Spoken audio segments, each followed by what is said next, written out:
Part 3. The Conceptual Dimensions of Mental Illness. Chapter 5. Mental Illness as Metaphor. But the greatest thing by far is to be a master of metaphor. It is the one thing that cannot be learnt from others. Aristotle. Although most people assume that educated persons know what a metaphor is, I have learned that this may not be so. Medical students are educated persons, but most of them do not know what a metaphor is.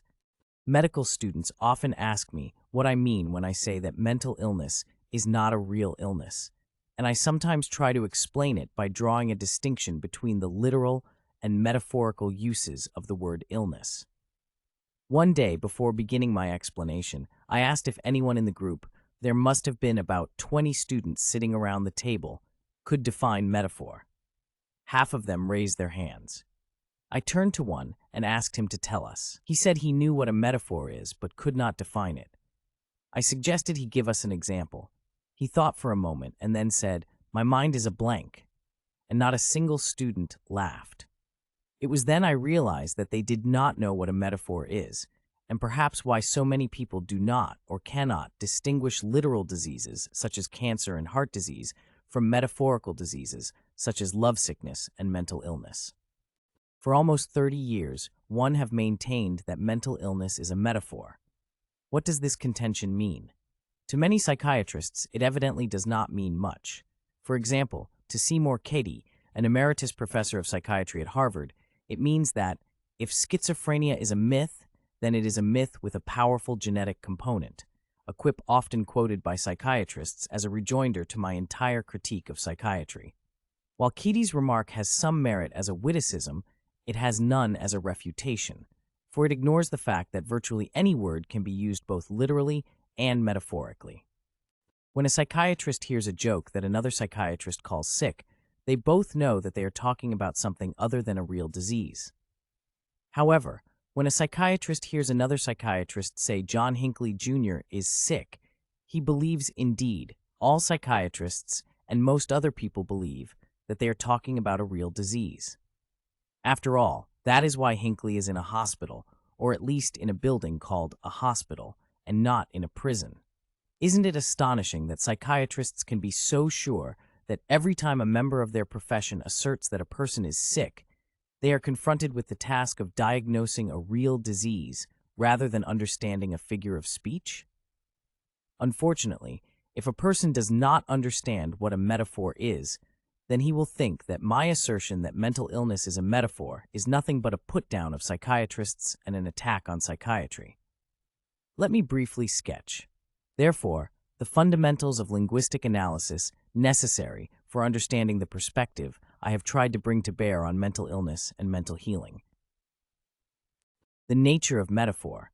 The characterization of man as the animal that uses language has become so familiar that it has lost its force.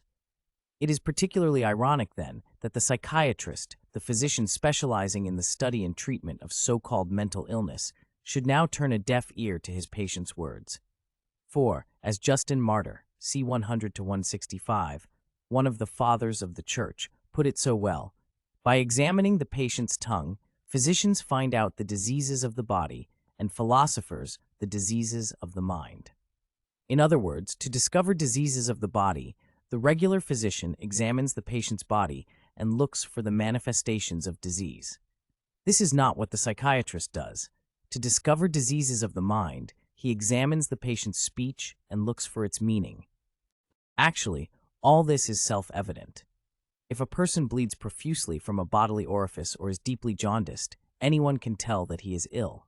Similarly, if a person says crazy things, if he hears voices or sees things, then anyone can tell that he is insane. Nevertheless, people, perhaps especially psychiatrists, forget that mental illness is inferred from language rather than from lesions. In their current enthusiasm for viewing mental illness as brain disease, psychiatrists have convinced themselves, and many others, that abnormal ideas are a symptom of abnormal thought processes, that abnormal thought processes are a symptom of abnormal brain processes, and that the remedy for the mental patient's bad life lies in good chemistry. But how do we know what anyone thinks? how do we determine what constitutes true, normal, or false, abnormal thought or belief? The answer is that we know these things only through the intuitive or explicit analysis of language. That is, through the meaning we attach to words, sentences, and figures of speech, our own and those of others. What is a metaphor? A keen analytical understanding of language and meaning characterizes the writings of Greek and Roman philosophers. Indeed, Aristotle's definition of metaphor is still as good as any. Metaphor consists in giving a thing a name that belongs to something else. The something else to which the name belongs is the original or core referent of the word used in its literal sense.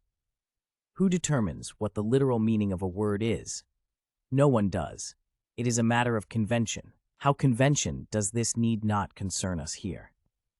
What is important for us is that if a person does not have a clear understanding of the literal use and meaning of a word, he will be unable to understand its metaphorical use and meaning, and will also be unable to understand what someone means when he says that is a metaphor.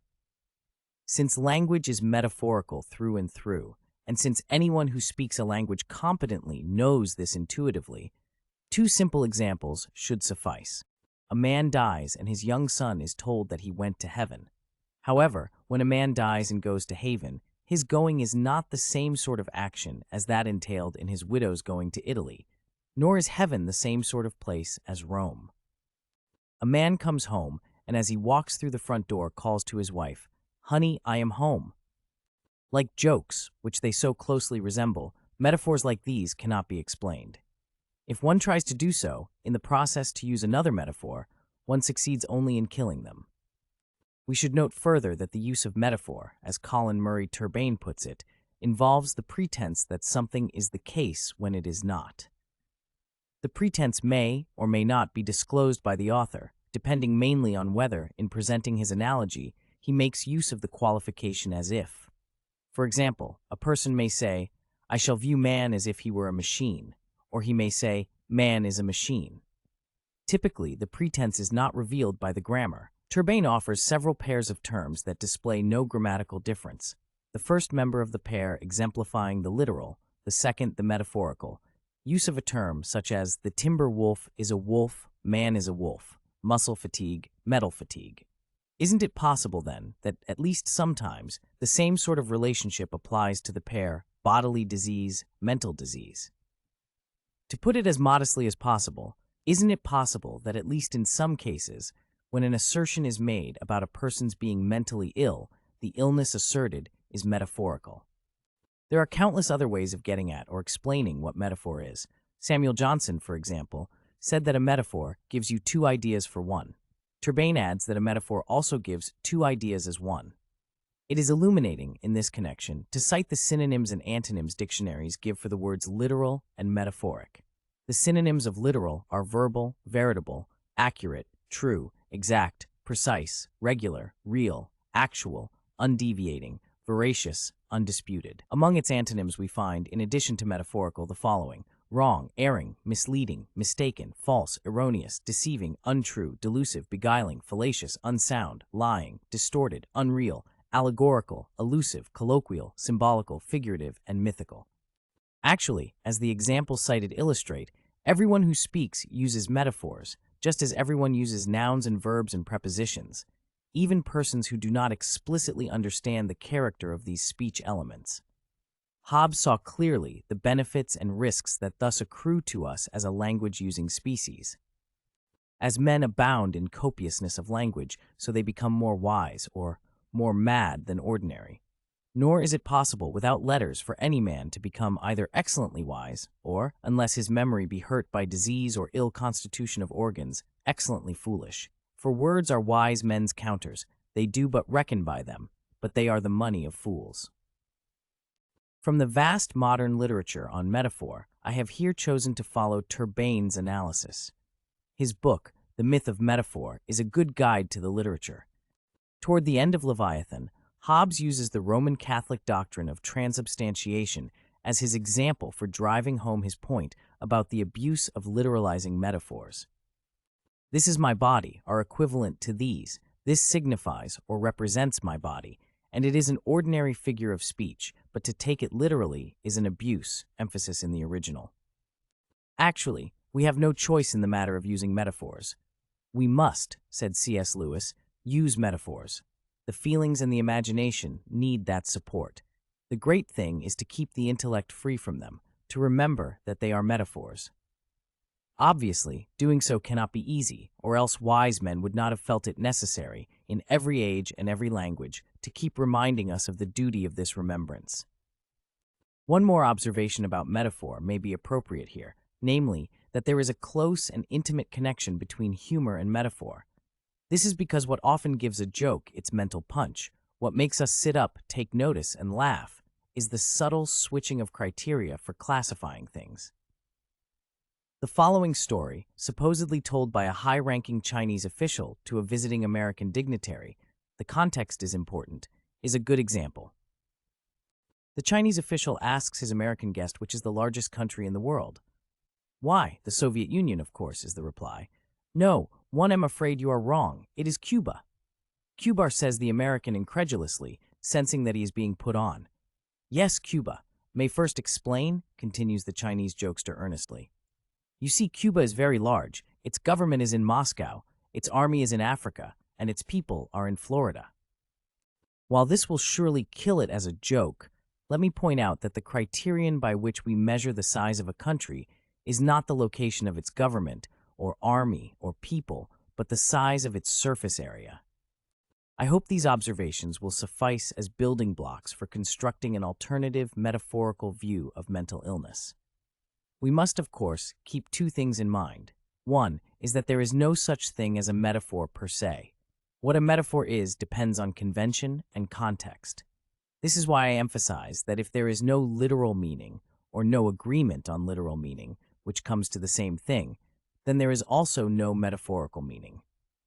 The other thing to keep in mind is that a metaphor need not be, and usually is not, an isolated word or phrase, such as might be suggested by the examples I have offered. Instead, a metaphor, or a set of related metaphors, is often elaborated into an extended and sustained form called allegory, parable, model, myth, or even science. In my book, The Myth of Mental Illness, I have tried to show that psychiatry is a myth built on the metaphor of mental illness and its extensions, such as psychiatric diagnosis, prognosis, hospitalization, treatment, and so forth. Mental illness, from brain disease to metaphoric non-disease. How does the literal meaning of a word become transformed into its metaphorical meaning, which may then be interpreted literally? For example, how did Jesus' thanksgiving over bread and wine become symbols, metaphors, of his body and blood, and how did the symbols become interpreted literally, as in the doctrine of transubstantiation?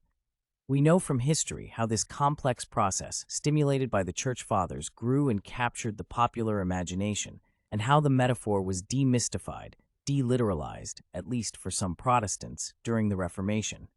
Since it is not generally accepted that mental illness is a literalized metaphor, there is no accepted account of how it became so. I shall briefly summarize how I think this has happened. The changing social context of mental illness. For about 200 years, from 1700 to 1900, physicians conceived of madness on the model of medical disease. Insanity was a brain disease or a manifestation of such a disease. They were basically right. Until well into the 20th century, the majority of the patients in state mental hospitals suffered from brain diseases, most of them from general paresis, neurosyphilis, and the rest from a variety of toxic organic psychoses caused by alcohol, head injury, and various infections of the central nervous system. When the early 19th century psychiatrists spoke of mental diseases or diseases of the mind, they understood and often explicitly stated that these expressions were figures of speech or metaphors. Freud's work radically altered this situation. Rightly, Freud is praised for introducing meaning into the discourse about madness. But wrongly, he is not blamed for introducing the imagery that legitimized a conceptually promiscuous and politically odious use of the idea of insanity. How did Freud do this? By abandoning brain disease as his model for insanity and replacing it with the dream. As he put it, dreams are the prototypes of all psychopathological structures. Freud thus jettisoned the linkage between insanity and somatic illness and substituted for it an analogy or putative identity between insanity and a normal, everyday feature of inner mental experience, namely, dreaming. It is not surprising that Freud should have been so enthusiastic about his model. He was not a psychiatrist and was not even interested in being a doctor. What he wanted was to be a religious or quasi-religious leader. For this, he needed a powerful, preferably literalized, metaphor, and that is what he fashioned out of the idea of insanity, which until then was only a disease or putative disease, a notion not especially useful for etiological purposes. The result was twofold. The first was a universalization of the idea of insanity, exemplified by Freud's psychopathology of everyday life. Instead of madness being methodical, in Shakespeare's sense, and therefore not an illness, Freud's claim was that everyday life was psychopathological, and therefore sanity, no less than madness, was a form of insanity. The second result was the literalization of the metaphor of mental illness, exemplified by Freud's cryptochemical theories of actual neurosis and other mental illnesses, and by the neurochemical fantasies of contemporary psychopharmacologists. There is an interesting historical parallel between the Protestant reformers and the psychoanalytic psychiatrists' responsibility for transforming inspiring metaphors into dogmatic, literalized metaphors that no longer function as metaphors. During the first 1,000 years of Christianity, the popes and other church leaders did not insist that the consecrated bread and wine of the Eucharist were the literal body and blood of the Savior. Only after the Reformation gathered steam did the Council of Trent, in 1552, proclaim the doctrine of transubstantiation, insisting on the interpretation of the sacramental bread and wine as literally and miraculously the body and blood of Jesus Christ. Similarly, only after the Freudian Revolution got underway did psychiatrists begin to insist, as they now typically do, that mental illness, far from being a metaphor, is literally an illness like any other illness. That is, always and without a doubt, a disease of the brain. Ironically, while the Protestant reformers were only indirectly responsible for the doctrine of the transubstantiation of bread and wine into the body and blood of Christ, Freud and his followers are directly responsible for the transubstantiation of personal and social problems into medical diseases. Insanity, from medical illness to medicalization of conflict. From its beginning as asylum care in the 17th century until the advent of the modern psychotherapies at the end of the 19th century, everyone knew perfectly well that psychiatry was a hybrid, a combination of confinement and care, law, and medicine. It was obvious that the insane person, the subject of psychiatry, was an individual in conflict with others, typically members of his family or the authorities and agencies of society. The psychiatrist's task, in his dual role as physician and agent of society with special powers and privileges granted him by the state, was to manage and resolve this conflict. The complex consequences of this confrontation, and often collusion as well, between madman and mad doctor on the one hand, and of the collaboration, and often conflict as well, between the psychiatrist and the patient's family and society on the other, need not detain us here. What should concern us is not losing sight of the fact that psychiatry was born out of this complex context of conflict, cooperation, and collusion, and that the problems and solutions thus generated remain its backbone. The advent of psychoanalysis and other individual psychotherapies further confused this already complicated situation by introducing the notion that the psychiatrist was an agent of the patient whose job was to provide therapy for him. But what was the psychotherapist expected to do for the patient? Treat his mental illness, of course. And how? Did the patient know that he was mentally ill? By suffering from conflicts, of course. A man said he wanted to make love to his wife but couldn't because he was impotent. A woman said she wanted to make love to her husband but couldn't because her tightened perineal muscles prevented the act, and so on. Before anyone quite realized what had happened, a new class of diseases was born, diseases said to be the manifestations of, or caused by, intrapsychic conflicts. And what is an intrapsychic conflict? Why, a new name for the most elementary fact of human existence, namely, choice. Actually, in ordinary usage, conflict is a clash or contest between two discrete opponents, typically individuals or groups. We can also speak of conflicting ideas or values. But to say that a person has a conflict, for example, between remaining faithful to his wife and making love to his secretary, is another way of saying that he has a choice between two alternative courses of conduct.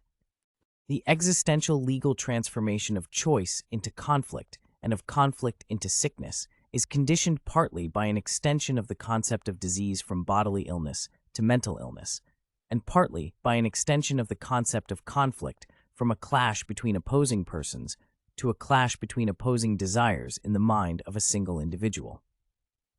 Metaphorization of the concept of conflict and the subsequent literalization of the metaphor are the reasons for the seeming paradox that the more freedom of choice people have, the more often they suffer from mental illness. The realization that this is not a statistical correlation or an etiological causation, as it is sometimes mistakenly believed to be, but only a tautology, has apparently escaped most people's attention. Obviously, the more choices a person has, the more conflict he can or may have over selecting one course of action over another. Of course, not every choice generates a conflict, but many do. Hence, the more choices a person has, the more conflicts he is likely to have. If we regard every such conflict as a problem, and define every such problem as a mental illness, then it will follow that giving a person a choice will be almost the same as giving him a conflict, which, in turn, will be seen as giving him a mental illness. Could this be the reason why conventional approaches to the etiology, treatment, and prevention of mental illness are not just unproductive, but counterproductive, if not positively silly? Actually, the extension of the core meaning of conflict from a clash between contending persons or parties to opposition between incompatible ideas or values, and thence to a metaphorical conflict between unconscious impulses or intrapsychic forces, has had two vastly important consequences. First, this transformation is responsible for launching us down that slippery slope we call psychiatry, psychoanalysis, or behavioral science. At the top of this slope stand persons making choices. At the bottom lie patients suffering from mental diseases. How one gets from there to here, in other words, how a person jumps, stumbles, or is pushed down a slope so slippery that once he begins his downward slide, he is virtually unable to stop and climb back up again, I try to explain in this book.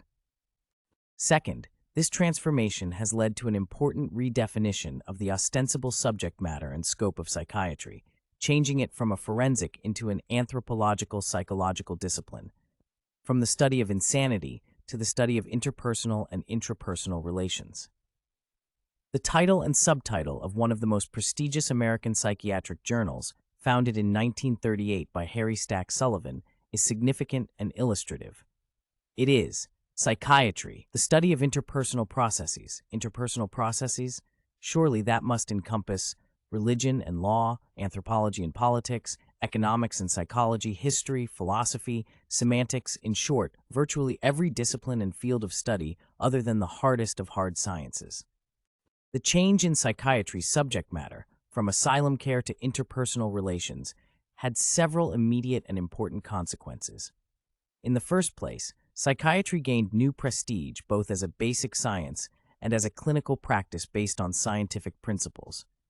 The alleged scientific basis of the new dynamic psychiatry was that it rested on the scientific study of human development and unconscious mental life, while the alleged scientific basis of the new psychological therapies, especially psychoanalysis, was that they rested on the rational application of fresh knowledge discovered by the researches of the depth psychologists. That this psychiatric psychoanalytic science was, in fact, an ideology and a religion or anti-religion like Marxist dialectical materialism has remained one of the best-kept secrets of the 20th century. The upshot is that psychiatry has succeeded in shedding its image as an institutional and forensic enterprise, concerned with protecting the civilly insane by means of confinement, and the criminally insane by means of the insanity defense. Instead of psychiatric ideas and interventions remaining restricted to the narrow confines of incarcerating the obviously insane, whether under so-called civil or criminal statutory auspices, psychiatric principles and practices became diffused into every nook and cranny of social relations, from disputes about divorce and child custody to interpretations of international conflict, terrorism, and war. Moreover, regardless of how far from medicine they have wandered, psychiatrists, psychoanalysts, and psychotherapists never stopped insisting that they were bona fide doctors doing bona fide medical work. Thus, it would be a mistake to believe, as some psychiatric historians and intellectuals do, that the early 20th century physician psychotherapists, whether orthodox or heretical Freudians, did not cherish their medical identity and did not court the approval of the medical profession for their particular brand of therapy. Illustrative is the fact that, in 1926, a group of German-speaking psychotherapists founded the General Medical Society for Psychotherapy, with the support of such seemingly non-medically oriented therapists as Alfred Adler, Carl Jung, Karen Horney, and Kurt Lewin.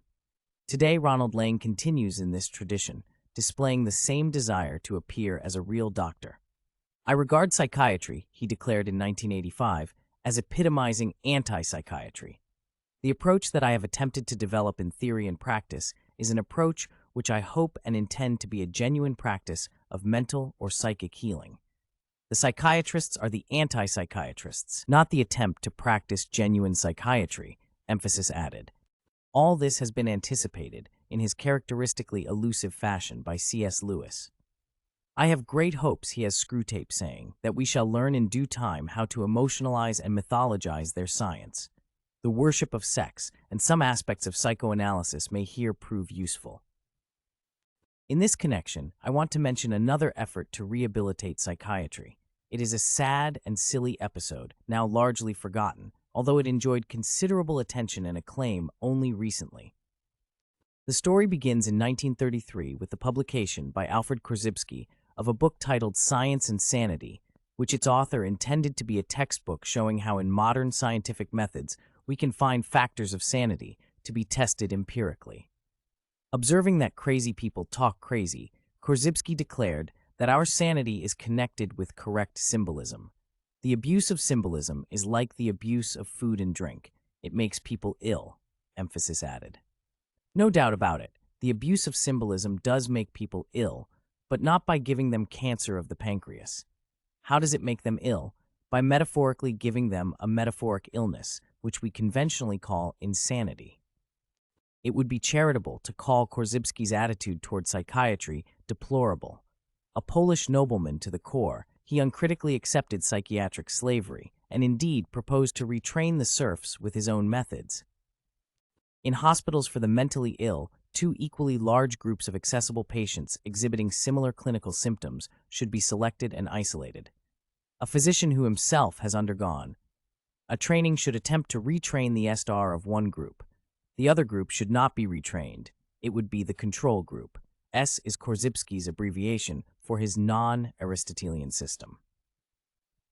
I do not know why it never occurred to Korzybski, who claimed to be especially interested in the metaphorical uses of language, that insanity might be an illness like lovesickness, rather than like leukemia. Maybe this is just another illustration of the principle that the human mind is an organ for rationalizing rather than thinking.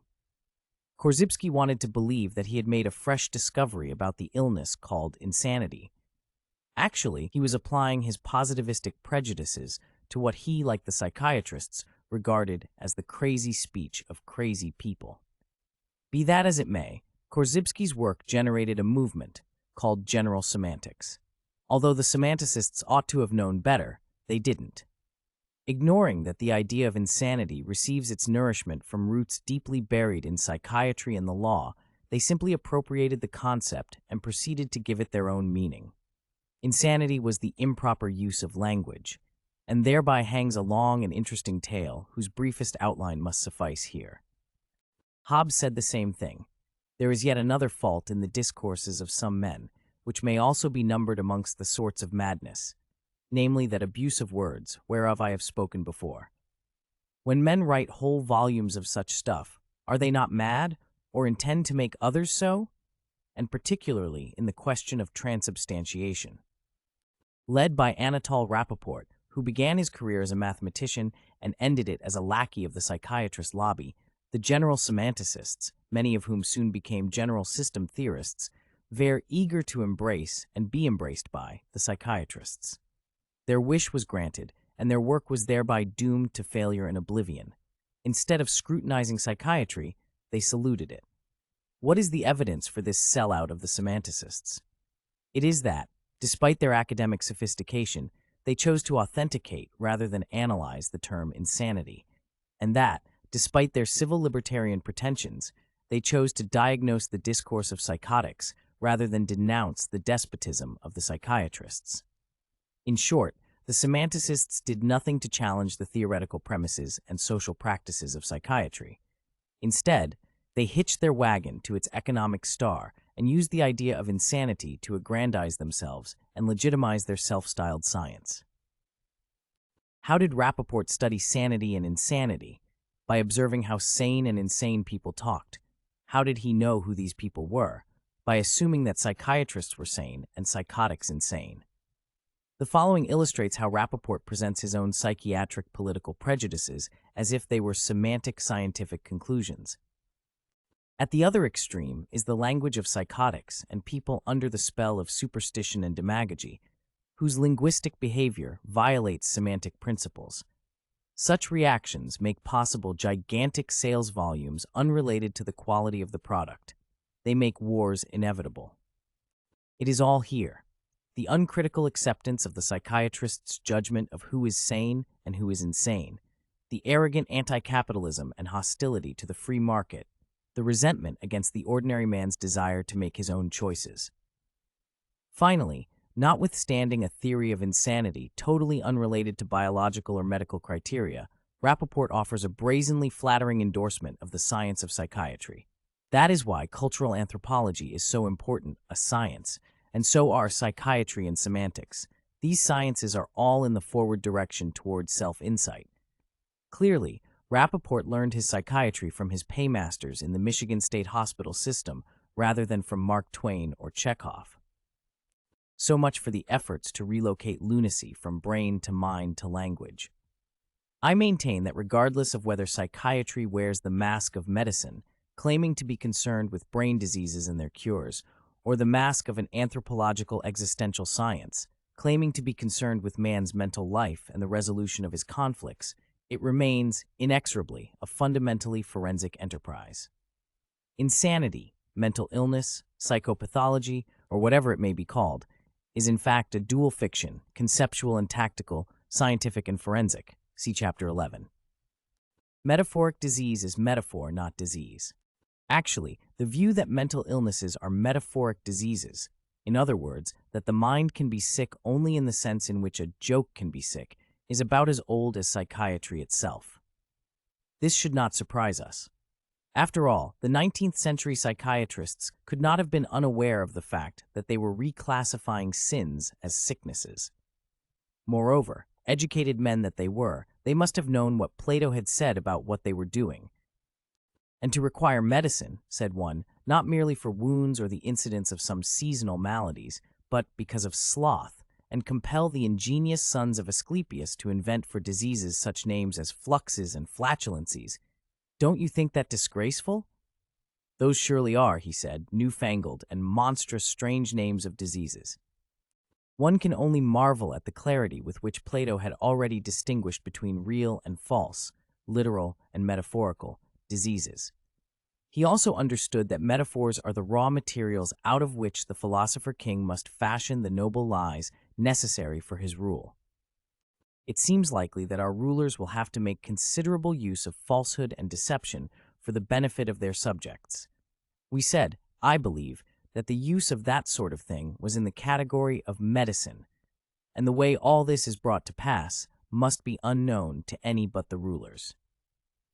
Moreover, even before there was such a thing as psychiatry in Germany, that country's greatest poet and man of letters foresaw the triumph of the medical metaphor in the modern world and trembled at the spectacle. I myself must also say, I believe it is true that in the end, humanitarianism will triumph. Only I fear that at the same time the world will be one big hospital, and each person will be the other's humane keeper. Nearly 2 centuries elapsed before the world caught up with Goethe. As the semanticist Weller Embler observes, the 19th century saw all too clearly the possibility of machines and the world as a vast factory, and the 20th century sees the possibility of the whole world as a hospital. Bodily disease and mental disturbance, an analogy. So far as I have been able to determine, the first psychiatrist to state that mental diseases are metaphoric diseases was the Viennese psychiatrist Ernst von Feuchtersleben, 1806 to 1848. In his book The Principles of Medical Psychology, published in 1845, Feuchtersleben wrote, "The maladies of the spirit alone, in abstract, that is, error and sin, can be called diseases of the mind only per analogy. They come not within the jurisdiction of the physician, but that of the teacher or clergyman, who again are called physicians of the mind only per analogy." Just as psychiatry was beginning to establish itself as a genuine medical specialty, Feuchtersleben was thus calling attention to the purely analogical relations between medical and mental diseases, regular and psychiatric physicians. Nor was Feuchtersleben alone in recognizing, during the first half of the 19th century, the analogical use of the term illness that was developing among asylum doctors, and in pointing out that diseases of the soul or spirit are not diseases. In a debate on the question of the appropriateness of the treatment of the insane by non-physicians, Maximilian Jacobi, 1775 to 1858, director of the Irrenanstalt Siegburg from 1825 to 1858, objected to the collective classification of mental illnesses, Seelenkrankheiten, as illnesses, and to the underlying assumption that, in such cases, the mind itself is diseased. Rejecting the postulate advanced by contemporary German somaticists that every madman era suffers from two illnesses, one of the body and one of the mind, he declared, "I confess that I can no more conceive of an illness of the mind analogous to that of the body than I can of any means by which such an illness could be observed." Finally, honing in on what we would now regard as the existential core of the problem, Jacobi attributed mental illness to a misuse of self-determination, and insisted that such problems fall outside the realm of illnesses and have, in fact, nothing whatever in common with them.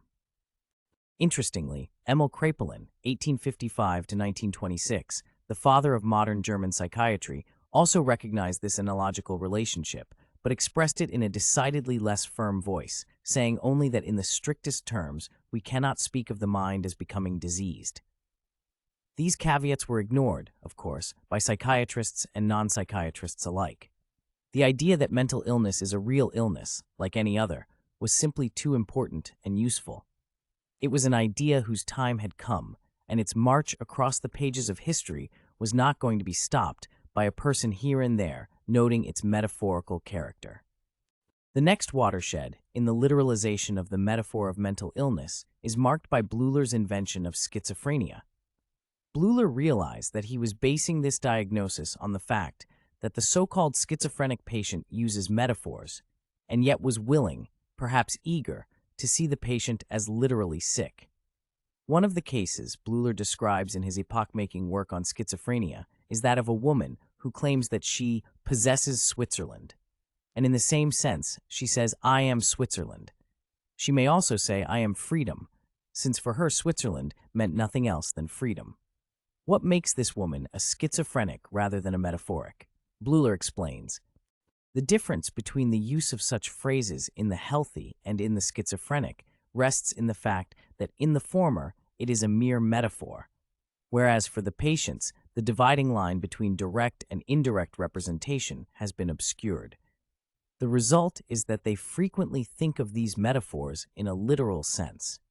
As I showed in my book on schizophrenia, Bleuler was fully aware and deeply impressed by the metaphors of schizophrenic patients, which, he insisted, they interpreted literally. In a remarkable passage, one of several that could have been written only by a Protestant psychiatrist, Bleuler states, "I would like to call your attention to the manifold significance of Catholic symbolism.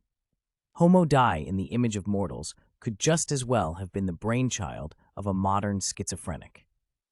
This seems to me bitterly ironic. When the psychiatrist calls physically healthy persons who do not want to be patients, and the building in which he imprisons them hospitals, The psychiatrist insists that he is not using metaphors at all.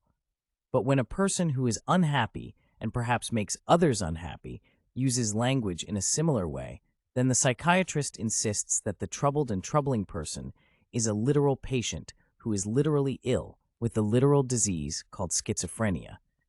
Today, the literalization of the metaphor of mental illness, with schizophrenia, ironically, as its paradigm, is so entrenched that, like an accepted religious doctrine, people either do not see the literalized metaphor at all, or if they do see it, they prefer to look the other way. The views of Seymour Keedy, quoted earlier in this chapter, are illustrative. Diabetes mellitus is analogous to schizophrenia in many ways. Both are symptom clusters or syndromes, one described by somatic and biochemical abnormalities, the other by psychological. Each may have many etiologies and show a range of intensity from severe and debilitating to latent or borderline. There is also evidence that genetic and environmental influences operate in the development of both. The medical model seems to be quite as appropriate for the one as for the other. Note that Keedy first analogizes somatic and psychological symptom clusters, much as the doctrine of transubstantiation analogizes Jesus' body and the consecrated host, and then proceeds to treat them as if they were the same sorts of things. As a result, he misinterprets what is meant by a metaphor, treating a metaphorical disease as a disease instead of as a metaphor.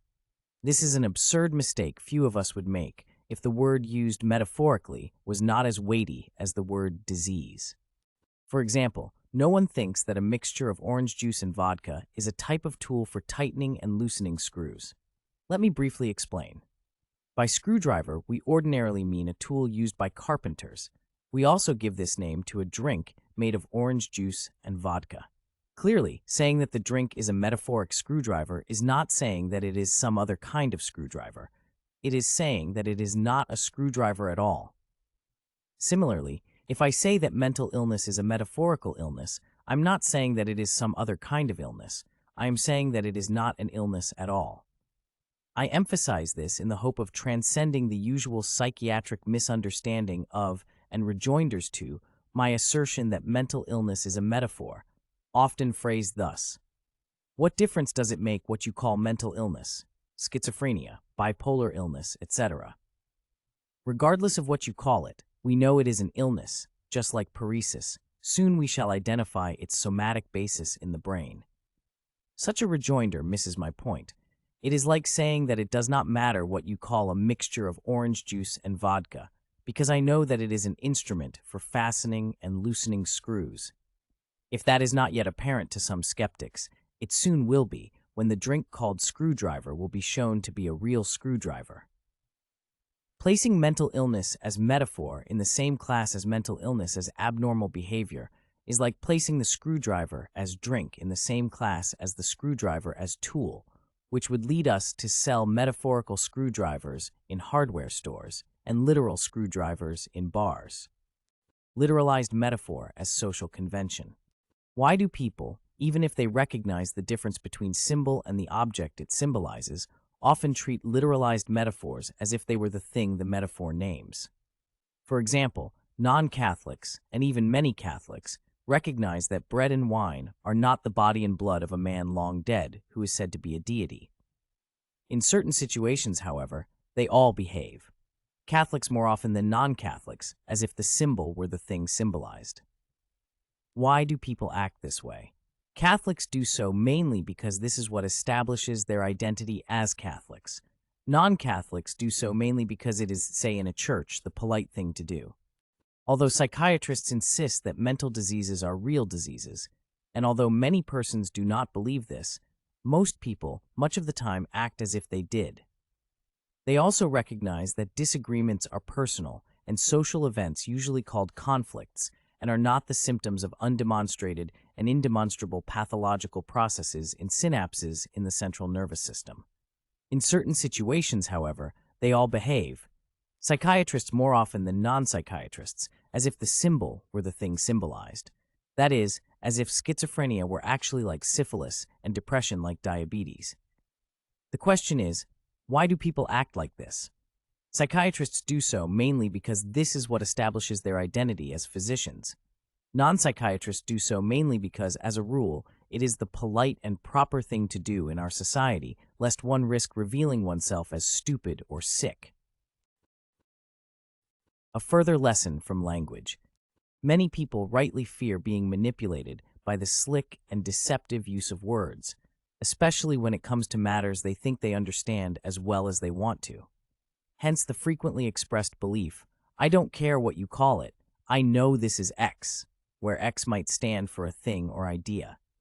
When this sentiment characterizes a person's attitude toward an abstract noun, such as democracy or mental illness, then we have a problem if we try to change his mind, which, as such a person himself admits, is closed.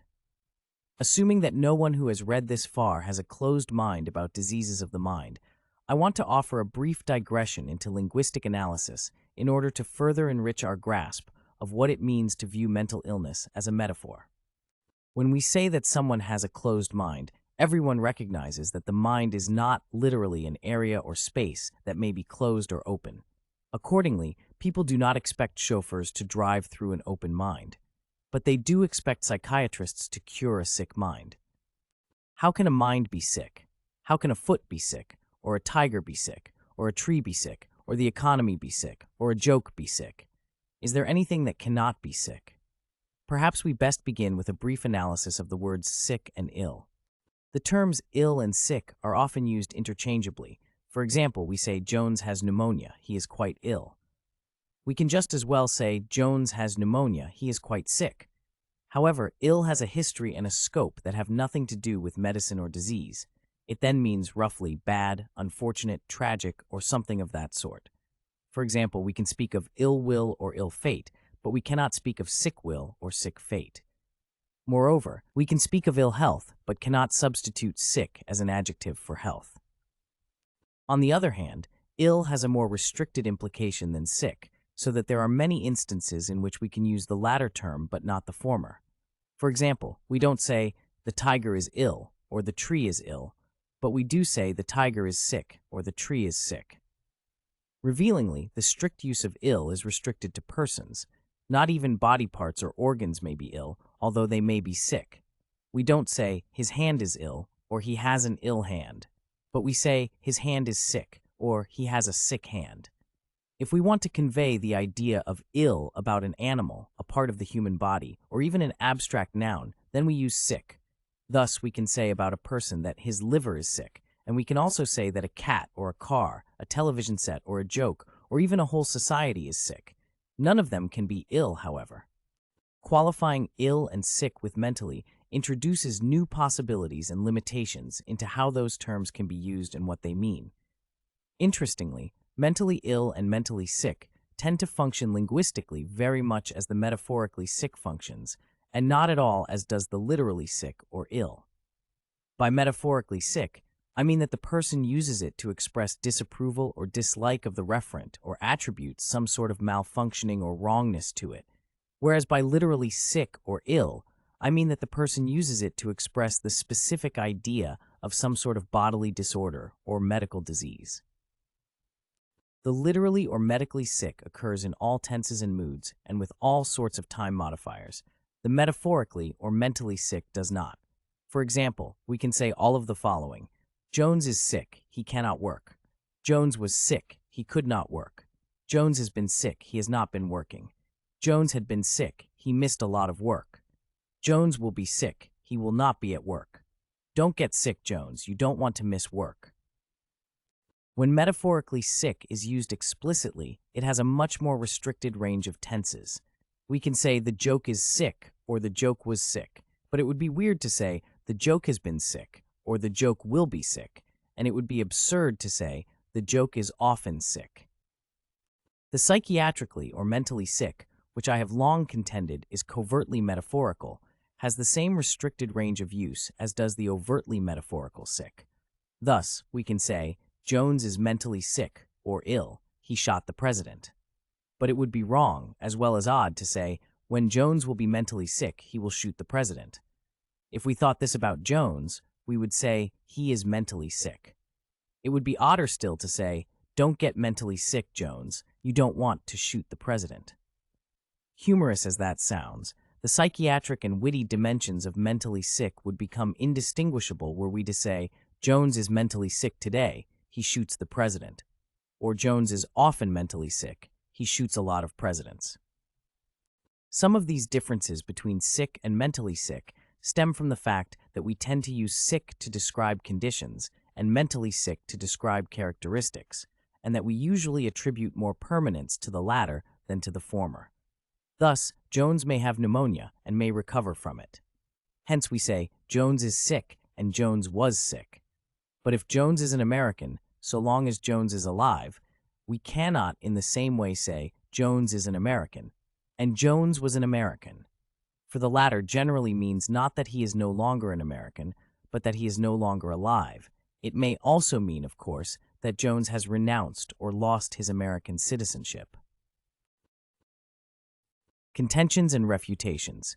To further sharpen what I mean when I assert that mental illness is a metaphor, let us now consider the principal arguments with which psychiatrists and others typically try to refute this contention.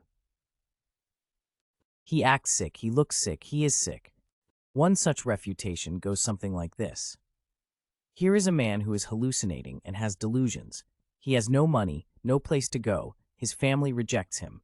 He has been in several mental hospitals, and psychiatrists have repeatedly diagnosed him as suffering from schizophrenia. You mean to tell me he is not sick? Note that to describe a person as having hallucinations and delusions, and as having been diagnosed as schizophrenic, is in effect the same as saying that he is sick, but without identifying the criteria for illness. So we must ask, by what criterion is this person sick? If literal illness is identifiable bodily disease, then having hallucinations or delusions and being called schizophrenic are simply irrelevant to ascertaining whether or not a person is sick. A comparison will make the point clear. Suppose a person were to say, look at this cute animal. Doesn't he look just like a baby bear? He is a teddy bear. People call him a koala bear. You mean to tell me he is not a bear? The koala bear is, however, not a bear, but a marsupial. Calling it a bear is a mistake. The same sort of error may be committed by a child who, upon being taken to see a whale, exclaims, "What a huge fish!" If not mentally sick, then mentally healthy. Another closely related rebuttal rests on the way people unwittingly entrap themselves and try to entrap me into the consequences of the language of mental illness. Thus, when I assert that a person psychiatrists consider to be mentally ill is not ill, my critics assume that I consider him to be mentally healthy. This rejoinder is hurled against my views in an astonishingly mindless manner, as the following example illustrates. It is clinical evidence, detailed investigative reports, case histories, etc., showing that a representative sample of such putative neurotics are completely healthy that Szasz fails to offer his readers, emphasis added. This is sheer nonsense. Again, a historical example will quickly show why. At the height of the Inquisition, a Christian was seen as either a faithful Catholic or a heretic. At that time, when a Christian acted in a religiously deviant fashion, he was called a heretic. We would not now consider such a person a heretic, but neither would we consider him a faithful Catholic. Likewise, it does not follow that by rejecting the concept of mental illness, one commits oneself to the view that those now considered mentally ill are mentally healthy. I reject both concepts and terms as false labels for social conformity and deviance, social competence and incompetence, and other behavioral characteristics. Treating metaphoric illness as illness. Still another argument, seemingly more sophisticated and scientific, goes like this. We, psychiatrists, follow the medical approach to mental illness. We believe this is the correct approach.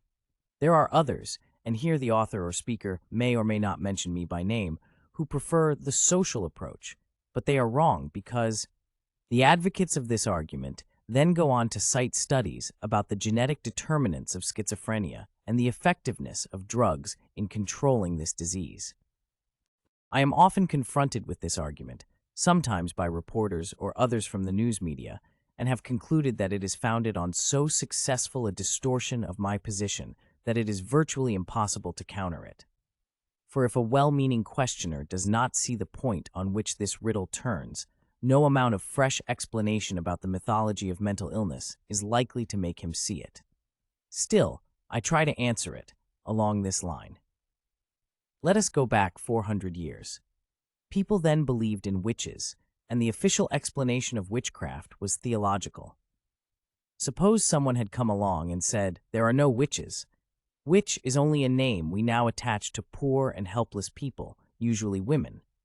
Would it be proper to call this person's views a social approach to witches, as opposed to the official theological approach to them? Of course not. How can a person have any kind of an approach to X if he believes that X does not exist? X may here stand for witches, unicorns, the devil, God, or mental illness. What the disbeliever in witches offers is not a social approach to witches, but a philosophical analysis and ethical critique of the idea of witch and the practices it generates and justifies. Since everyone now knows that there are no witches, no explanation of their non-existence is necessary. However, since everyone now knows that there are mental diseases, no explanation of their non-existence can be convincing. The reason why professionals who speak like this, and lay people who hear them speak, know that I must be wrong lies, in this case, not so much in inattention to what constitutes a disease, as in an unshakable presumption that the term mental illness, or schizophrenia, is the name of a real disease. Rejecting bodily lesion as a criterion of illness. Among my more thoughtful critics must be counted Sir Martin Roth, a professor of psychiatry at the University of Cambridge and a leading contemporary British psychiatrist. Roth's argument flows from his premise that my definition of disease is unacceptable.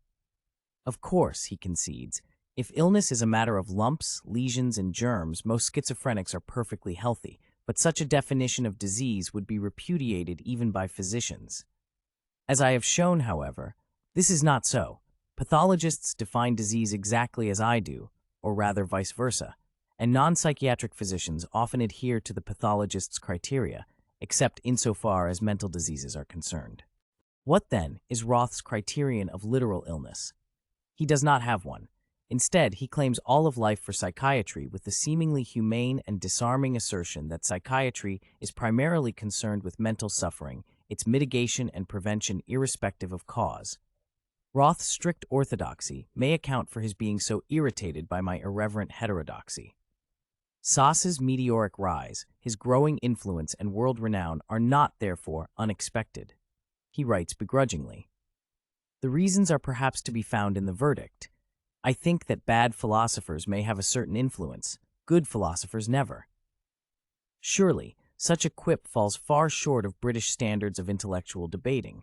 Paradoxically, Roth's most serious criticism comes closest to what I consider to be one of my most important claims. The attitude of the law and the legal profession to psychiatry and mental disorder has been transformed by the writings of Thomas Szasz.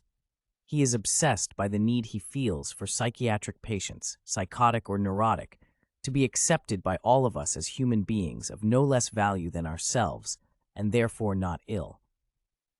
Roth seems to object to my proposal that we accept persons denominated as mental patients as human beings of no less value than ourselves. However, instead of telling us why we should not do so, he merely adds, and therefore not ill. One assumes Roth does this to make my views seem absurd, but I think his tactic backfires. We accept patients with polio and Parkinsonism as fully human, albeit ill. Why, then, should we not also accept patients with psychosis as fully human, albeit ill? Why should illness negate moral agency? Roth never engages the argument. Charles Krauthammer, a psychiatrist turned social commentator, rejects bodily lesion as a criterion of illness. First, however, he summarizes the practical consequences of my work. As a polemicist, Szasz has no peer. He has succeeded in focusing attention on the loose and easy quality of psychiatric definitions, on the destructive and indelible stigma that often accompanies psychiatric diagnosis, and on the unique and easily corrupted power that psychiatry has been granted. He has spawned an entire movement of anti-psychiatry, complete with schools, sages, and schisms. Ripples from his abolitionist crusade against commitment laws are only now being felt. Self-help groups and legal defense funds for mental patients have sprung up throughout the country. Szasz deserves much of the credit. Nevertheless, Krauthammer considers my argument fundamentally flawed. Few people are aware, he writes, that the entire argument depends on an unusual definition of illness. The only real illness, Szasz says, is a bodily lesion.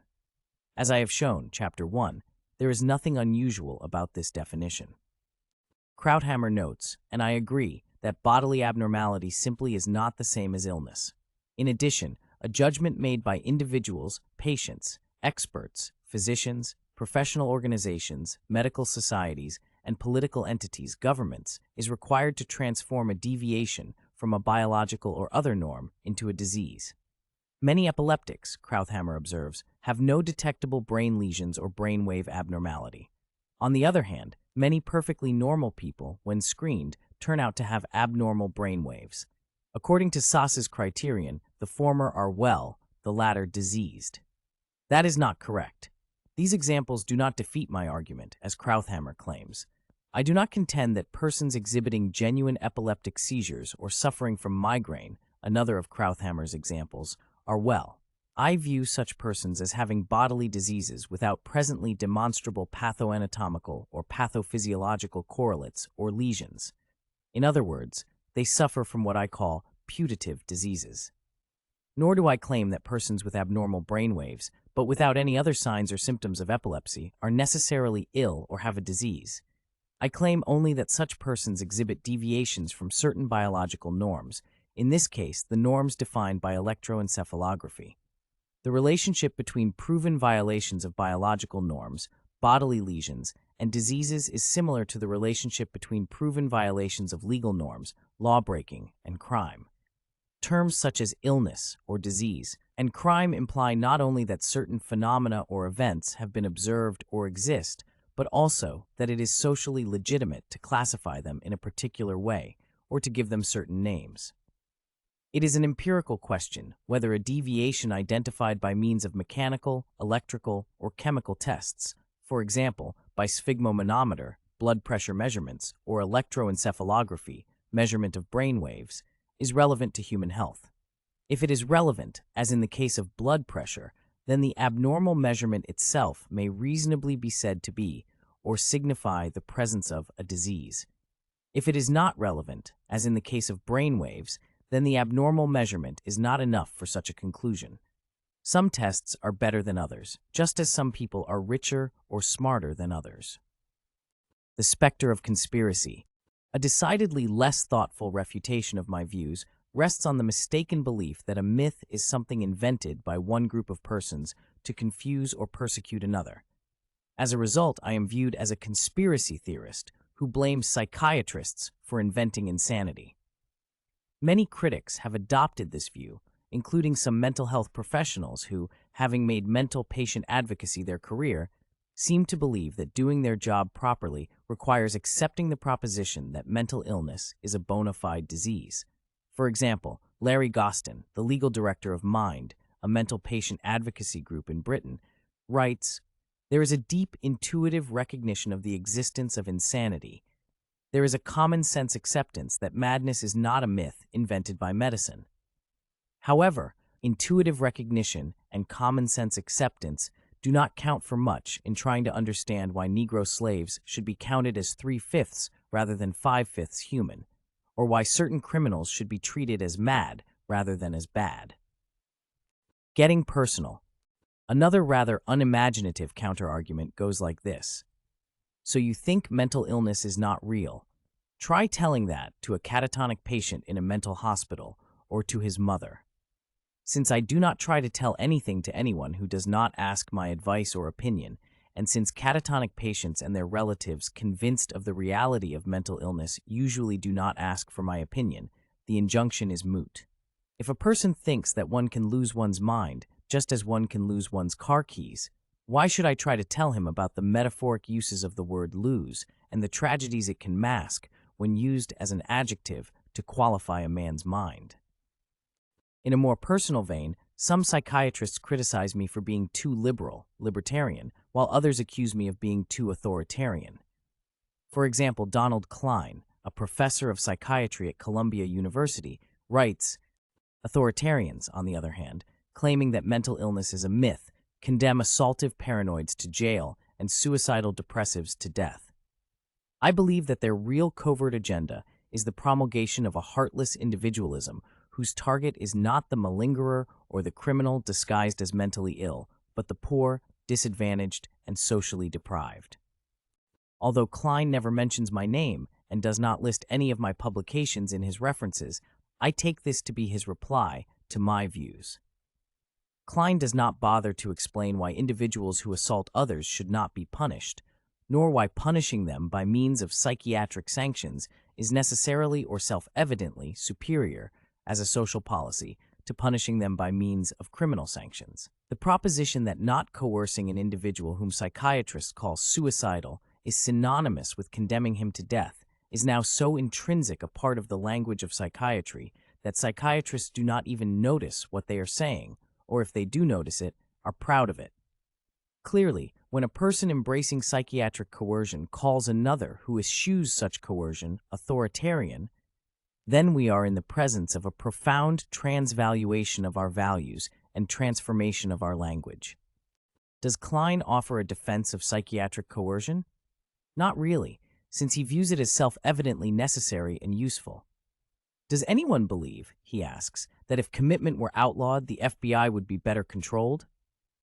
It would be uncharitable, and perhaps risky as well, to comment on Klein's choice of words, since another critic states that I overestimate the importance of words. Szasz may be revealing the presence and influence of a belief that words can actually create and destroy. He then cites several of my aphorisms ostensibly supporting this interpretation, and continues, to believe that words can be used to create or destroy is to believe in word magic, something which, as psychoanalysts have learned, is typical at the age of 2 or so, but which becomes increasingly unusual thereafter. Other critics say more explicitly that my views are the symptoms of mental illness. Dr. Thomas Szasz, declares a psychiatrist, is widely recognized in authoritative medical circles for his paranoiac utterances of psychiatry. Miscellaneous refutations. Nathaniel Lauer, a professor of psychiatry at Yale, is a careful and conscientious commentator on my writings, but he sometimes misconstrues my views and then criticizes the misconstruction. For example, he writes, Thomas S. Szasz is an uncompromising thinker and a brave psychiatrist. For him, suffering and sorrow cannot serve as signs and symptoms for medical disease. Entity-only organic markers could serve this function. This is correct and complimentary, but then Lauer significantly misstates my views. Take away the suffering and no disease entity remains. Thus, says Szasz, mental illness is a mere myth, or at best, a mere metaphor. Hence, it is by claiming the mentally ill to be always autonomous, that is always free of specific, pathological organic constraints and free to determine their own goals, that Szasz excludes the mentally ill from the realm of medicine and renders them always responsible. But I do not claim that persons denominated as mentally ill are always free of specific, pathological organic constraints. I clearly allow for the possibility that, like anyone else, such persons may suffer from undetected diseases. Moreover, it is not because I believe that so-called mentally ill persons are always autonomous that I want to treat them as responsible moral agents. I clearly state that since somatic pathology per se is not a sufficient condition for depriving a bodily ill person of moral agency, it should not be a sufficient condition in the case of a mentally ill person either. Lauer's misunderstanding of the concept of autonomy leads him, as it does many people, to being unable to distinguish between caring and coercing. Out of respect for the individual's alleged autonomy, he writes, Szasz requires we stand by while people drop dead on the streets. It is not clear why Lauer thinks I am opposed to someone offering money, food, or lodging to poor people, or anything else the generous donor thinks the recipient needs or wants. Indeed, although I am not enthusiastic about it, I willingly support a social policy whereby an agency of the state would offer food, shelter, and other services to people in need, provided that those delivering the services would be effectively prevented from coercing those who receive them. Credit for the most absurd counter-argument goes to Samuel Goose, who, in his zeal, bases his reasoning on his ignorance. The word disease, he asserts, has no literal meaning or use at all. Disease is a metaphoric concept. It may be said that there is no such thing as a disease. The concept of disease may be a myth. Imitation may be the highest form of flattery, but this is going too far. Perhaps because he is a psychiatrist, Gouze seems to believe that the word disease has only rhetorical uses and can have no descriptive meaning at all. In contrast to the foregoing refutations, most of which miss their mark by a mile or more, I now want to mention an argument that is cogent, albeit deceptive. No sooner did I suggest, almost 30 years ago, that mental illness is not a real disease, than psychiatrists started to say that I am partially right because, for example, hysteria is indeed not a real disease, but schizophrenia, of course, is. Since then, with increasing frequency, psychiatrists have discovered or decided that this or that formerly recognized mental illness, for example, homosexuality, is not a mental illness. In DSM-3, not only has the term neurosis been dropped, but so also has the term mental illness. It was replaced by mental disorder. Such claims attract much media attention and support, I believe because they simultaneously assert and deny the validity of the concept of mental illness. By asserting that X is not a mental illness, the speaker ostensibly informs us about the nature of X, while implying that although X is not a mental disease, Y and Z are. Again, the criterion for what constitutes illness or mental illness remains unexamined and unchallenged. This argument is tactically sound. By sacrificing some outlying positions, the defenders of a besieged army can retreat to the safety of their fortress. In this way, the defenders of the proposition that mental illness, exemplified by schizophrenia, is a brain disease get away unharmed without having to prove their case. Finally, my suggestion that mental illnesses are not bona fide diseases, that they are personal problems in living, was immediately and instinctively viewed, especially by psychiatrists, as an attempt to redistribute the wealth inherent in insanity. This is a false, though not entirely unjustifiable, interpretation. Speaking of so-called mental illnesses as problems in living does not imply that these problems are ipso facto the property of psychologists. Indeed, I have made it clear from the beginning of my work that the issue of control or ownership of conduct, healthy or sick, sane or insane, is an integral part of the problem of so-called mental illness. That in order to come to grips with these problems, we must decide whether we value freedom more than health or vice versa, and that I, placing freedom above health, advocate returning health and illness, mental health and mental illness, to their rightful owners, the so-called patients and mental patients, the persons who possess or are said to suffer from these conditions. Because the various criticisms I have just reviewed overlap and pivot around two important issues, I now want to rephrase them and my responses to them. Some critics say that I am wrong because what we now call mental diseases may yet be shown to be caused, at least in some cases, by subtle pathophysiological processes in the body, in particular by disorders in the molecular chemistry of the brain that we do not yet know how to measure or record. Nevertheless, such processes, like those responsible for the psychoses associated with paresis or pellagra, exist, and it is only because of the present state of our knowledge, or rather ignorance, that we cannot properly diagnose them. Actually, such an advance in the science and technology of medical diagnosis would only add to the list of literal diseases and would not in the slightest impair the validity of my argument that when we call certain kinds of disapproved behaviors mental diseases, we are using the word disease metaphorically. This objection to my views, which actually represents just another instance of biological reductionism, misses the point one try to make.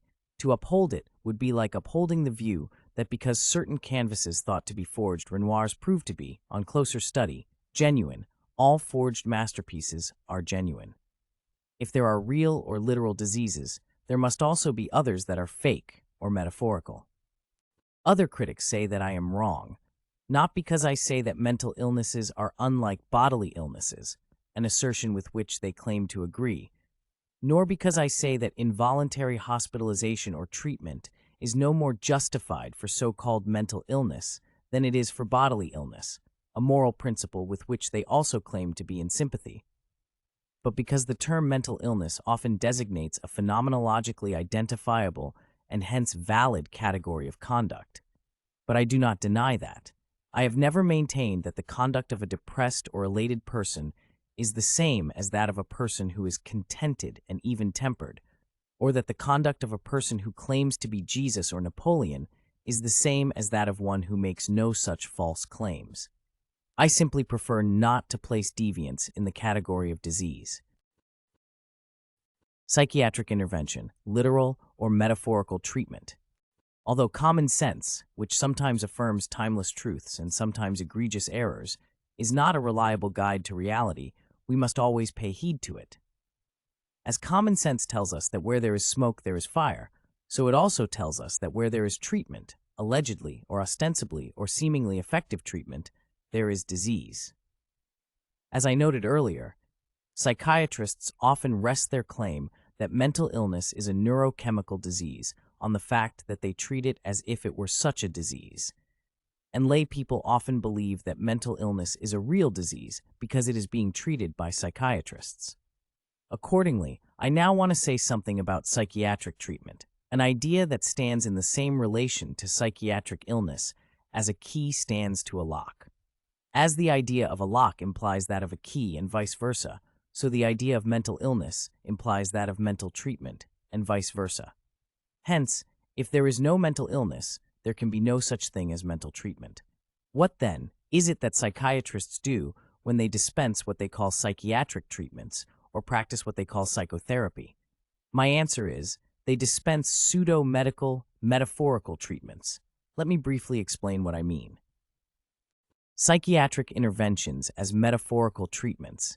There are 3 reasons for holding that psychiatric treatments are metaphorical treatments.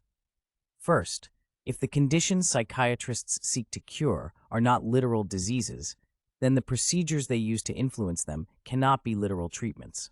For sick economies, the cures must be metaphorical, which is not to say that the level of employment is not real or does not affect the economy. Similarly, drugs and dialogues are real and may indeed help people said to be mentally ill. But this proves not that mental diseases are literal maladies, but only that mental treatments can be effective interventions. Second, we must again face the fact that psychiatric treatments are often imposed on persons against their will. If a surgeon operates on a competent adult without the patient's consent, the intervention, even if curative, constitutes assault and battery.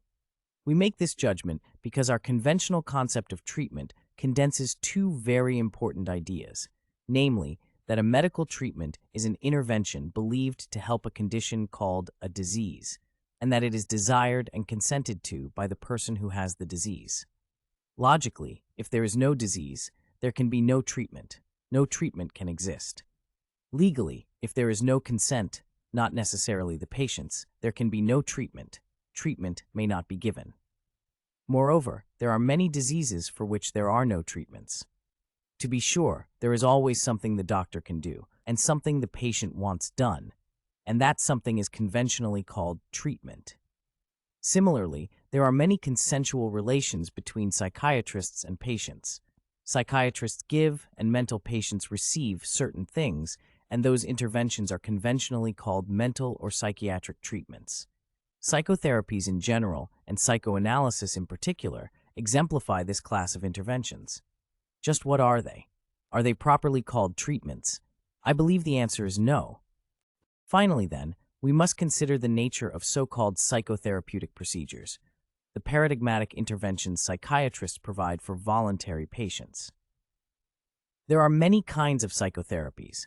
I shall use individual psychotherapy as my model. Since this procedure consists basically of a confidential conversation between 2 people, it can be therapeutic only in a metaphorical sense. In the 18th century, when people spoke of the cure of souls, everyone knew that the diseases such cures were supposed to heal were spiritual, that the therapists were clerical, and that the cures were metaphorical. Today, with the soul securely displaced by the mind, and the mind securely subsumed as a function of the brain, people speak of the cure of minds, and everyone knows that the diseases the psychiatrist treats are similar to ordinary medical diseases, that the therapists who administer such treatments are bona fide physicians, and that the cures are the results of literal treatments. In short, mental illness and mental treatment are symmetrical and indeed symbiotic ideas. The extension of the idea of somatic therapy into psychotherapy and the metaphorization of personal influence as therapy coincide with the extension of pathology into psychopathology and the metaphorization of personal problems as mental diseases. In this connection, I want to say something more about the psychiatric treatment now, most in fashion, namely the use of so-called neuroleptic, psychotropic, or antipsychotic drugs. Because of the social circumstances in which psychiatrist and mental patient typically encounter each other, it is impossible to know whether most people now receiving so-called psychopharmacological therapy really want to take psychiatric drugs. That psychiatrists want to give patients such drugs is clear. Indeed, the allegedly therapeutic powers of these drugs is now used as a fresh justification for psychiatric coercion, as the following statement, excerpted from a legal brief filed by the American College of Neuropsychopharmacology, illustrates. The vast majority of patients committed to an institution, especially a state-run facility, need some form of drug therapy. Psychotic disease alters the minds of afflicted patients. Antipsychotic medication is mind restorative. It would be a clinical error to deny a schizophrenic patient an antipsychotic drug. Antipsychotic drugs are the single best available treatment for schizophrenia. The commitment of a patient to a state psychiatric facility includes an implicit prescription for active treatment rather than mere custodial care. Proper medical treatment of psychotic patients has come to necessarily include the use of antipsychotic drugs. Concerning the medical treatment of rational patients, the philosophy of a person being his own judge as to whether treatment is justified is a laudable goal. For severely ill psychiatric patients, however, this model of the individual rationally balancing the risks and benefits of antipsychotic medication fails. As my objections to coerced psychiatric treatments are a matter of long record by now, my views on the deplorable practice of forcibly drugging mental patients should be clear without further comment. At the same time, it must be remembered that many people willingly submit to psychiatric treatments of all sorts and eagerly take psychiatric drugs such as Valium, Haldol, or lithium. A supporter of conventional psychiatric wisdom might therefore ask, doesn't that prove that mental patients find relief in these treatments? And if they do, it may seem like a small step to conclude that people so treated and helped suffer from a genuine illness. But let us see just what inference we should more correctly draw from the fact that many people willingly take psychotropic drugs and are said to be helped by them. Most people, mental patients included, like to take drugs. If they must seek out and pay for the drug, as people must now seek out and pay for alcohol and cigarettes, marijuana and heroin, then ipso facto, that proves that they like to take that drug. Whether such drugs can, in a meaningful sense, be said to help those who take them cannot be answered without first answering the question, help them achieve what goal? Satisfy what craving or need? Of course, we can use the word help in effect as a tautology, inferring help from the subject's own repeated acts of drug taking. Obviously, that is not a medical or scientific standard for determining therapeutic effectiveness. Furthermore, since there are no objective standards or measures for determining improvement or deterioration in mental disease, as there are, say, in diabetes or hypertension, the assertion that a particular drug helps a patient is nothing but an assertion or claim. There are many possibilities along this line. For example, a person may claim to feel better after taking Haldol or lithium because in fact he feels better. Or his wife may say he is better because she feels better. Or his psychiatrist may say he is better because he feels better. However, none of this proves that the alleged condition for which the patient was getting or taking Haldol, and which is now said to be improved because of Haldol, is a bona fide, literal illness. Our criterion for literal medical illness, as I emphasized at the beginning of this book, is pathoanatomical and pathophysiological. We do not infer the presence of medical illness from the fact that after taking a drug, a person, called a patient, claims to feel better, or from the fact that someone else claims he acts better. Hence, the alleged effectiveness of psychiatric drugs is no better evidence for the existence or reality of mental disease qua brain disease than was the alleged effectiveness of electroshock or lobotomy, whose inventor received the Nobel Prize. The Problem of Definition Reconsidered. Writers on mental illness, law, and psychiatry are wont to engage in endless debates about what constitutes illness or mental illness. These exercises invariably focus on the question of whether we should define these classes broadly or narrowly. This approach is a kind of shadow boxing. It avoids the core issue, namely the distinction between the literal and metaphorical uses of words. As we saw, definitions of mental illness range from the view that mental illness is proven or putative brain disease, a narrow definition, to the view that it is the human condition itself, a broad definition. To my knowledge, no modern authority addressing this subject has been willing to look at the problem through the resolving lenses of literal, metaphorical meaning. But looking at mental diseases without those lenses is like looking at orthopedic diseases without X-rays. We miss more than we see. Literalizing the medical metaphor. One of my aims in the earlier chapters has been to offer literal definitions of having an illness and being a patient. If we accept these definitions, even if only for the sake of clarifying our understanding of the scope and function of medicine and psychiatry, then we can conclude that illness and mental illness, patient and mental patient, doctor and psychiatrist, medical hospital and mental hospital stand in the same relation to one another as a literal, biological, father stands to a metaphoric, theological father or priest. If there is no literal meaning of the word father, there can be no metaphorical meaning of it either. People might then be led to believe that further theological research could demonstrate that the fatherhood of priests is just as real as that of genuine, biological fathers. Psychiatry rests precisely on such a conflation and confusion of literal and metaphorical meanings. That is, on the metaphoric conversion of problems in living into illnesses and on the literalization of the metaphor of illness. In the Mass and through the priest, bread and wine are miraculously transformed into the body and blood of Jesus. Denying that transformation and insisting that the consecrated bread and wine are nothing but bread and wine used to be regarded as religious heresy. Mutatis mutandis, in modern society and through the psychiatrist, human difficulties are scientifically transformed into medical diseases. Sophisticated moderns may doubt the transubstantiation of bread and wine into the body and blood of Christ, but they do not doubt the transubstantiation of deviance into disease.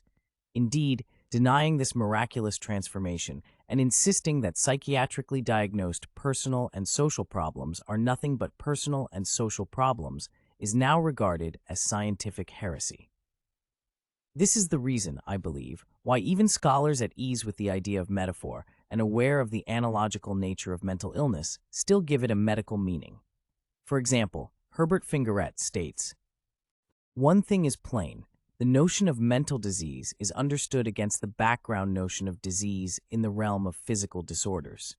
There are deep analogies at work here, and no doubt other related pairs of terms reflect the same sort of analogy: sound mind and sound body, physical health and mental health, physical breakdown and mental breakdown." Fingaret goes on to argue that insanity and mental illness are not medical concepts and states. It is plain that at the heart of the issue of insanity lies the notion of rationality.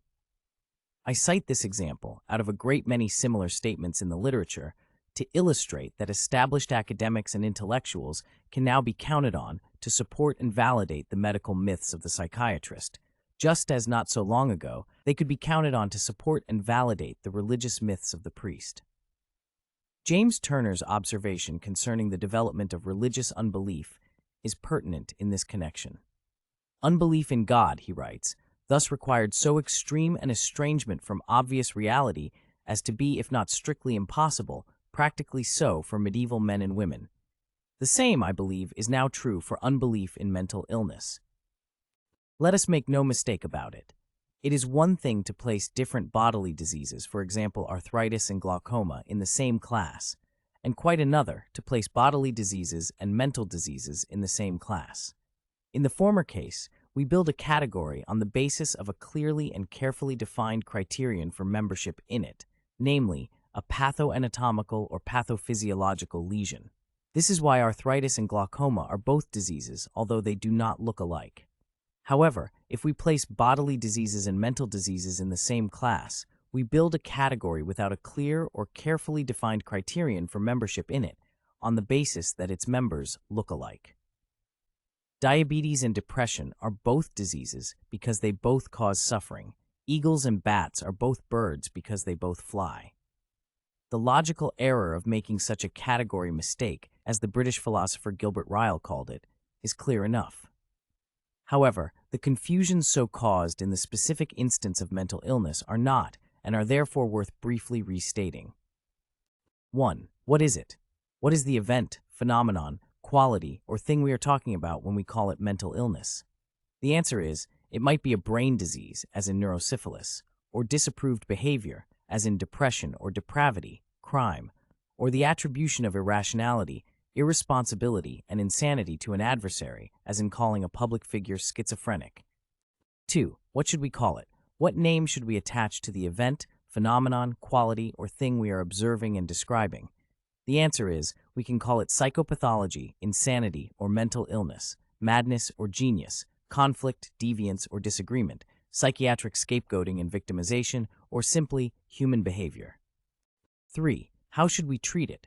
What personal attitude and social policy should we adopt toward the event, phenomenon, quality, or thing?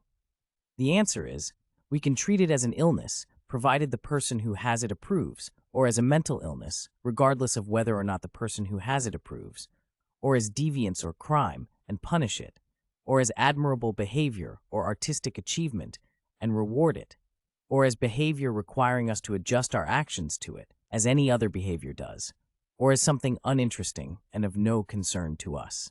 The mythology of mental illness and the rituals of psychiatry now make it virtually impossible for professional and layman alike to distinguish between phenomenon, label, and policy. This explains, for example, the persistent but erroneous belief that if persons now diagnosed as schizophrenic were shown to be suffering from diseases of the brain, that would justify and make possible their involuntary treatment.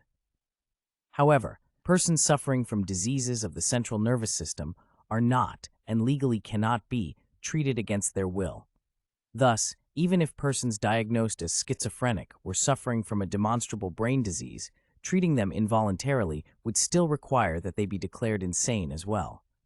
Truly, mental illness is like a genie we have summoned to help us solve our problems. Now, he is the problem. Much time will pass, and much suffering will be inflicted and endured before we shall succeed in getting him back into his bottle. Chapter 6. Mental illness and the problem of imitation. But besides real diseases, we are subject to many that are only imaginary, for which physicians have invented imaginary cures. These have their several names, and so have the drugs that are proper for them. Jonathan Swift, 1726. One of the most interesting and important characteristics we possess as human beings is our immense talent for imitation. This talent is, of course, not limited to human beings. We learn our mother tongue, and much else besides, by such a process. The ability to imitate is an inherent and inherited part of our basic behavioral repertoire.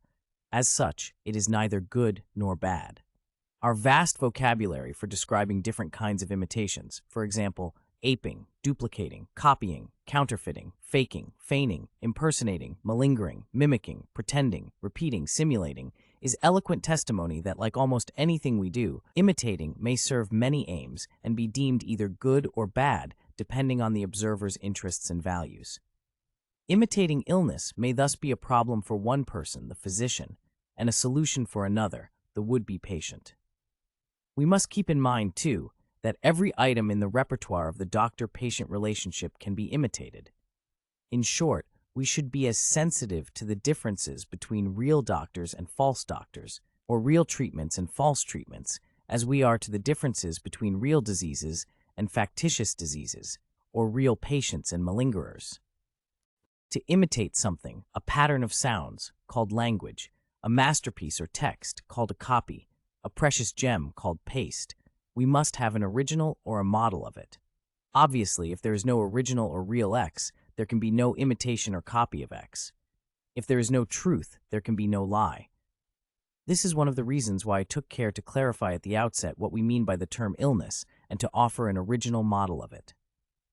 Since the idea of illness comprises undesirable anatomical and physiological processes, as well as certain characteristic behaviors we exhibit when we are ill, it is possible to imitate both illness and the behavior of ill persons. In fact, nothing is easier. I'm not sure what children learn first, to speak or to malinger. After all, what could be easier than to pretend that we hurt even if we do not? What should we make of the fact that healthy persons often pretend to be ill? How should we interpret the phenomenon that used to be called malingering, but which psychiatrists now call factitious illness? Before trying to answer these questions, let me diagnose and dispose of a troublesome problem concerning the contemporary medical posture toward malingering. Malingering reconsidered. The idea of malingering or pretending to be ill presupposes an idea of illness. Obviously, a person cannot copy or counterfeit an act or an object without being familiar with it, whether it be money, a famous painting, being ill, or curing illness. To put it the simplest possible way, lying presupposes knowing the truth, or what one thinks is the truth. The person ignorant of the truth uttering a falsehood is said to be erring, not lying. These are important considerations in relation to the problem of imitating illness or mental illness, because if we do not know what illness is or do not want to attach a clear meaning to the term, then we shall be unable to distinguish real illness from counterfeit illness. Indeed, this is why, as I shall show in a moment, physicians were much clearer about malingering at the beginning of modern medicine, when the business of diagnosing and treating disease was a nascent craft, than they are today, when medicine is a triumphant ideology. In the not-so-good nor so old days of medicine, doctors could do little to cure disease, but were confident that there was a distinction, however difficult it might be to make sometimes, between persons who were truly sick and those who were not but pretended to be, whom they called malingerers. Of course, those days are gone. I look back on them not in nostalgia, but in the expectation they can teach us something. What they can teach us is this. Insofar as we define disease as a condition of the body, and insofar as we infer its existence from the sick person's behavior, it must be possible to imitate being sick. Everyone knows that. How then can we be sure whether a person who complains of pain speaks the truth? Whether he really experiences pain or only pretends to feel pain? Whether he feels a negligible discomfort and exaggerates it into an unbearable suffering? Worse still, how can we be sure whether such a complaint signifies only an unpleasant personal experience of no particular medical import, or the presence of an underlying disease requiring prompt treatment, such as an acutely inflamed appendix? How can we ever be sure whether a complaint is only a complaint or a symptom of an underlying disease? Obviously, there can be no certainty in such matters. But that does not mean that imitating illness does not exist, or that it is particularly difficult to distinguish a person who is ill from one who is not. The imitation of illness, however, poses a serious problem, and not only for physicians, but also for parents, teachers, businessmen, judges, all of us. Perhaps the most important problem is that we must take a definite initial stand on the distinction between real and fake diseases and real and fake patients. Moreover, we have only two options. One option, which is old, is to distinguish between persons who are truly ill and those who are not, between honest patients and dishonest malingerers, and to accept the former but not the latter as persons deserving medical care and the benefits of the sick role. The dangers that lie that way are familiar, and I shall not belabor them. The other option, popular today, is to downplay the distinction between persons with demonstrable bodily diseases and those without them. It is impossible to ignore this distinction completely, to define both types of complainants as ill, and to accept both types of persons as deserving of medical care and the benefits of the sick role. The danger in this case is that we legitimize both of these types of persons as bona fide patients suffering from bona fide diseases, eliminating the distinction between truly ill persons and malingerers, while creating certain novel distinctions, namely between persons suffering from bodily illnesses, mental illnesses, and factitious illness. The consequences of this choice are, in my opinion, Even more disastrous, especially for our political freedoms and public safety, than are the consequences of the first choice. Moreover, this choice entails the embarrassing logical absurdity of defining and treating both real diseases and fake diseases as real diseases. Is a malingered, faked, imitated, factitious illness a condition, an illness or mental illness we deliberately or otherwise cause ourselves to have? Or is it an act of deliberately or otherwise assuming the role of patient or mental patient, not because we are ill, but because we want to be patients? The relationship between having an illness, diabetes, and faking illness, a non-diabetic person injecting himself with insulin, or between being a patient brought to the emergency room with a skull fracture and impersonating the patient role, presenting oneself in the emergency room with complaints of renal colic and offering a specimen of urine with blood in it drawn from our own finger, is of the same type as the relationship between an original and its imitation, real money and counterfeit.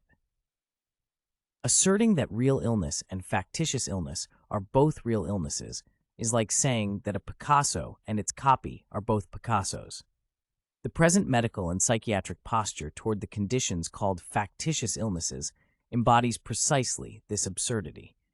Malingering, explains Kurt Eisler, a prominent Viennese-American psychoanalyst and the director of the ill-famed Freud archives, is always the sign of a disease, often more severe than a neurotic disorder.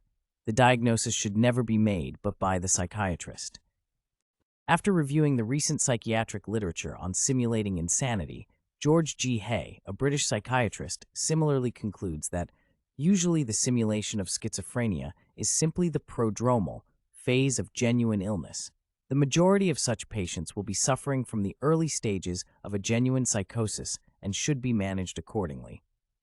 Evidently, Hay sees no self-contradiction in the proposition that the imitation of schizophrenia is itself genuine schizophrenia. This situation illustrates what the epistemologist of psychiatry is up against. How did we get to this point in the history of psychiatry and in the cultural history of the West, where illness and counterfeit illness are both accepted and viewed as illnesses of the same kind, or as identical? Or where counterfeit illness is viewed as even more serious an illness than the illness it counterfeits? I shall try to show how we got here by scrutinizing both the patient's pretending of being ill and the doctor's pretending of curing. Pretending to be ill. For the reasons I have just mentioned, it should not surprise us that at the dawn of modern medicine, when professionals and educated laymen alike began to realize that diseases, such as smallpox or dropsy, are dysfunctions of the body, the distinction between sickness and malingering was much clearer than it is today. The following example illustrates this point. In the 16th century, there were frequent episodes of maniacal dancing, typically occurring in public. These frenzies, spreading from group to group and city to city like the plague and called dance epidemics or St. Vitus's dance, were thought to be due to a contagion such as caused epidemics of infectious diseases. Paracelsus, 1493 to 1541, considered to be one of the first modern physicians, disagreed. He attributed St. Vitus's dance to the irrational power of imagination and belief, surely a remarkably perceptive way of describing it, and asserted that it is nothing but an imaginative sickness arising frequently in women from a voluptuous urge to dance. Today, psychiatrists call such phenomena mass hysteria, or the results of brainwashing, or, most pretentiously of all, factitious illness, and the editors of the New York Times and Science recognize these pathetic psychiatric imitations of medical diagnoses as the names of bona fide diseases. Molière on malingering, the most marvelously lucid and prescient presentation of imitating both illness and curing, the two typically going hand in hand, is, I suspect, Molière's A Doctor in Spite of Himself, written in 1666. This comedy lays bare, in the simplest and most direct way possible, what modern psychiatrists and psychoanalysts pretentiously call the psychodynamics of conversion hysteria.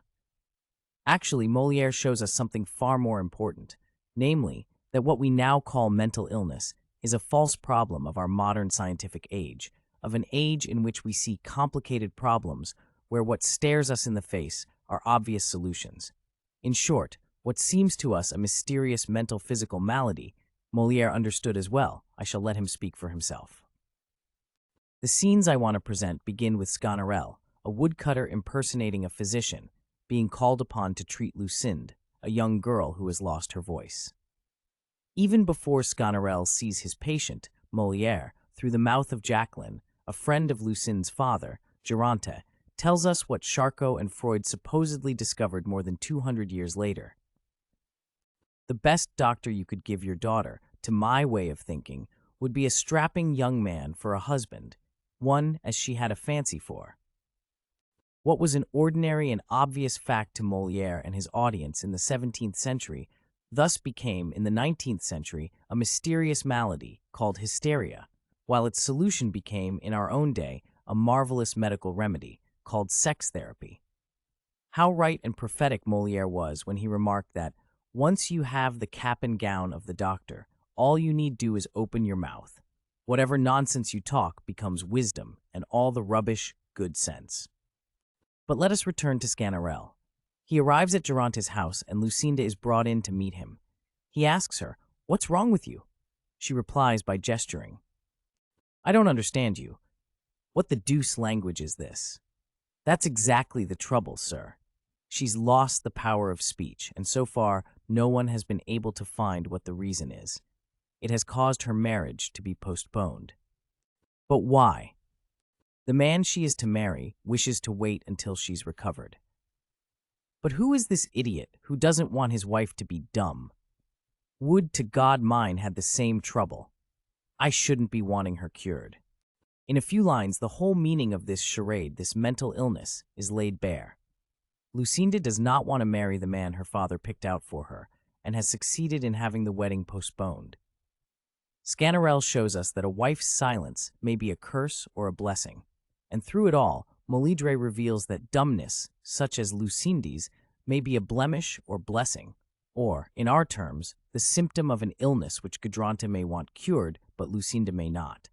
Of course, Molière makes no bones about Lucinde's faking being dumb, just as Sganarelle fakes being a doctor. El Sandre, the young man Lucinde wants to marry, sums it up as follows, speaking to Sganarelle. "I wanted to tell you that this illness, which you are here to cure, is all put on. The doctors have done the usual diagnosis, and they've not hesitated to say how it arose. According to some, from the brain or the bowels, according to others, from the spleen or the liver. But the fact is that the real cause is love. Lucinde only assumed the symptoms in order to avoid being forced into a marriage with a man she detests." Soon Sganarelle cures Lucinde, who, having regained her voice, expresses herself only too clearly. "No paternal authority can make me marry against my will. I'll never submit to such tyranny. I'll shut myself up in a convent rather than marry a man I don't love." Oh, what a torrent of words. There's no doing anything with her. "I implore you, sir, make her dumb again. That's the one thing I can't do. The only thing I can do to help you is make you deaf if you like." It would be gilding the lily to offer any comment on this exchange. I will say, however, that we have made progress since Molière. Psychiatrists now know how to make a Lucinde dumb again.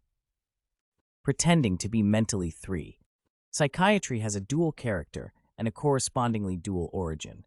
One part, the older and most important, originates from the 17th century with the incarceration of insane persons in madhouses. The madmen and madwomen so treated, the furiously insane and the homicidal and suicidal maniacs, presented behaviors very different from those of medically sick persons. They acted crazy, not sick. Hence, these persons were not regarded as malingerers, that is, as healthy persons who pretended to be sick. Thus began asylum care and the insane asylum, which became psychiatry and the institutional psychiatric system as we now know them. Another part of psychiatry can be traced to a quite different origin, namely to the separation in the 19th century of neurological diseases such as general paresis and multiple sclerosis, from mental diseases such as dementia praecox and hysteria. In contrast to the asylum doctors who cared for incarcerated madmen and madwomen, the neuropsychiatrists, typically professors in medical schools, were part neuropathologists and part clinicians whose task was to distinguish persons with bona fide diseases of the nervous system from persons without such diseases, whose symptoms, however, resembled those of the former group of patients. For example, a young woman complained of inability to stand and loss of vision. Was she suffering from multiple sclerosis, or was she merely pretending to be unable to stand and see? Another had seizures. Were they due to epilepsy or not? From this medical social matrix grew the second, more recent part of psychiatry, the part that comprised hysteria and neurosis, hypnosis and psychotherapy, and whose patients and practitioners were generally located without rather than within the mental hospital. See Table 6.1. Table 6.1 Psychiatry, Mental Illness, Mental Treatment, a Historical Schema. 17th century. Birth of institutional psychiatry, insanity, incarceration in insane asylum. Not yet viewed as the business of the mad doctor, psychiatrist. Physician treats malingerer, much as he does other patients. 19th century. Dementia praecox, mental hospitalization. Institutional psychiatry becomes the cornerstone of the psychiatric profession. Birth of psychotherapy, fake illness, malingering, becomes hysteria and the paradigm of neurosis. Fake treatment, charlatanry, becomes hypnosis and the paradigm of psychotherapy. Today, paradigm diagnosis, schizophrenia. Paradigm treatment, involuntary mental hospitalization and coerced drug treatment. Malingering, hysteria becomes factitious illness or personality disorder. Drug treatment, family therapy, hospitalization, sex therapy, and countless other interventions, all legitimized as bona fide medical treatments. The most important single figure in the development of this branch of psychiatry was Jean-Martin Charcot, 1825 to 1893, a French neurologist, who was the first to describe and identify several neurological diseases and is also credited with having claimed or discovered hysteria as a bona fide disease and hypnosis as a bona fide treatment for it. I suggest that we view hysteria as a pretense of being ill, the patient lying by means of bodily gestures rather than with words alone, although words too are typically employed, and that we view hypnosis as the pretense of curing, the physician lying by means of medical gestures, although he too uses words as well. It will be worth our while to briefly review the evidence for this interpretation. Georges Guyen, a student of Charcot's who himself became a famous neurologist, has told us, in no uncertain terms, that the poor women on whom Charcot made his original discoveries of hysteria were coached to malinger, that is, to pretend that they were epileptics.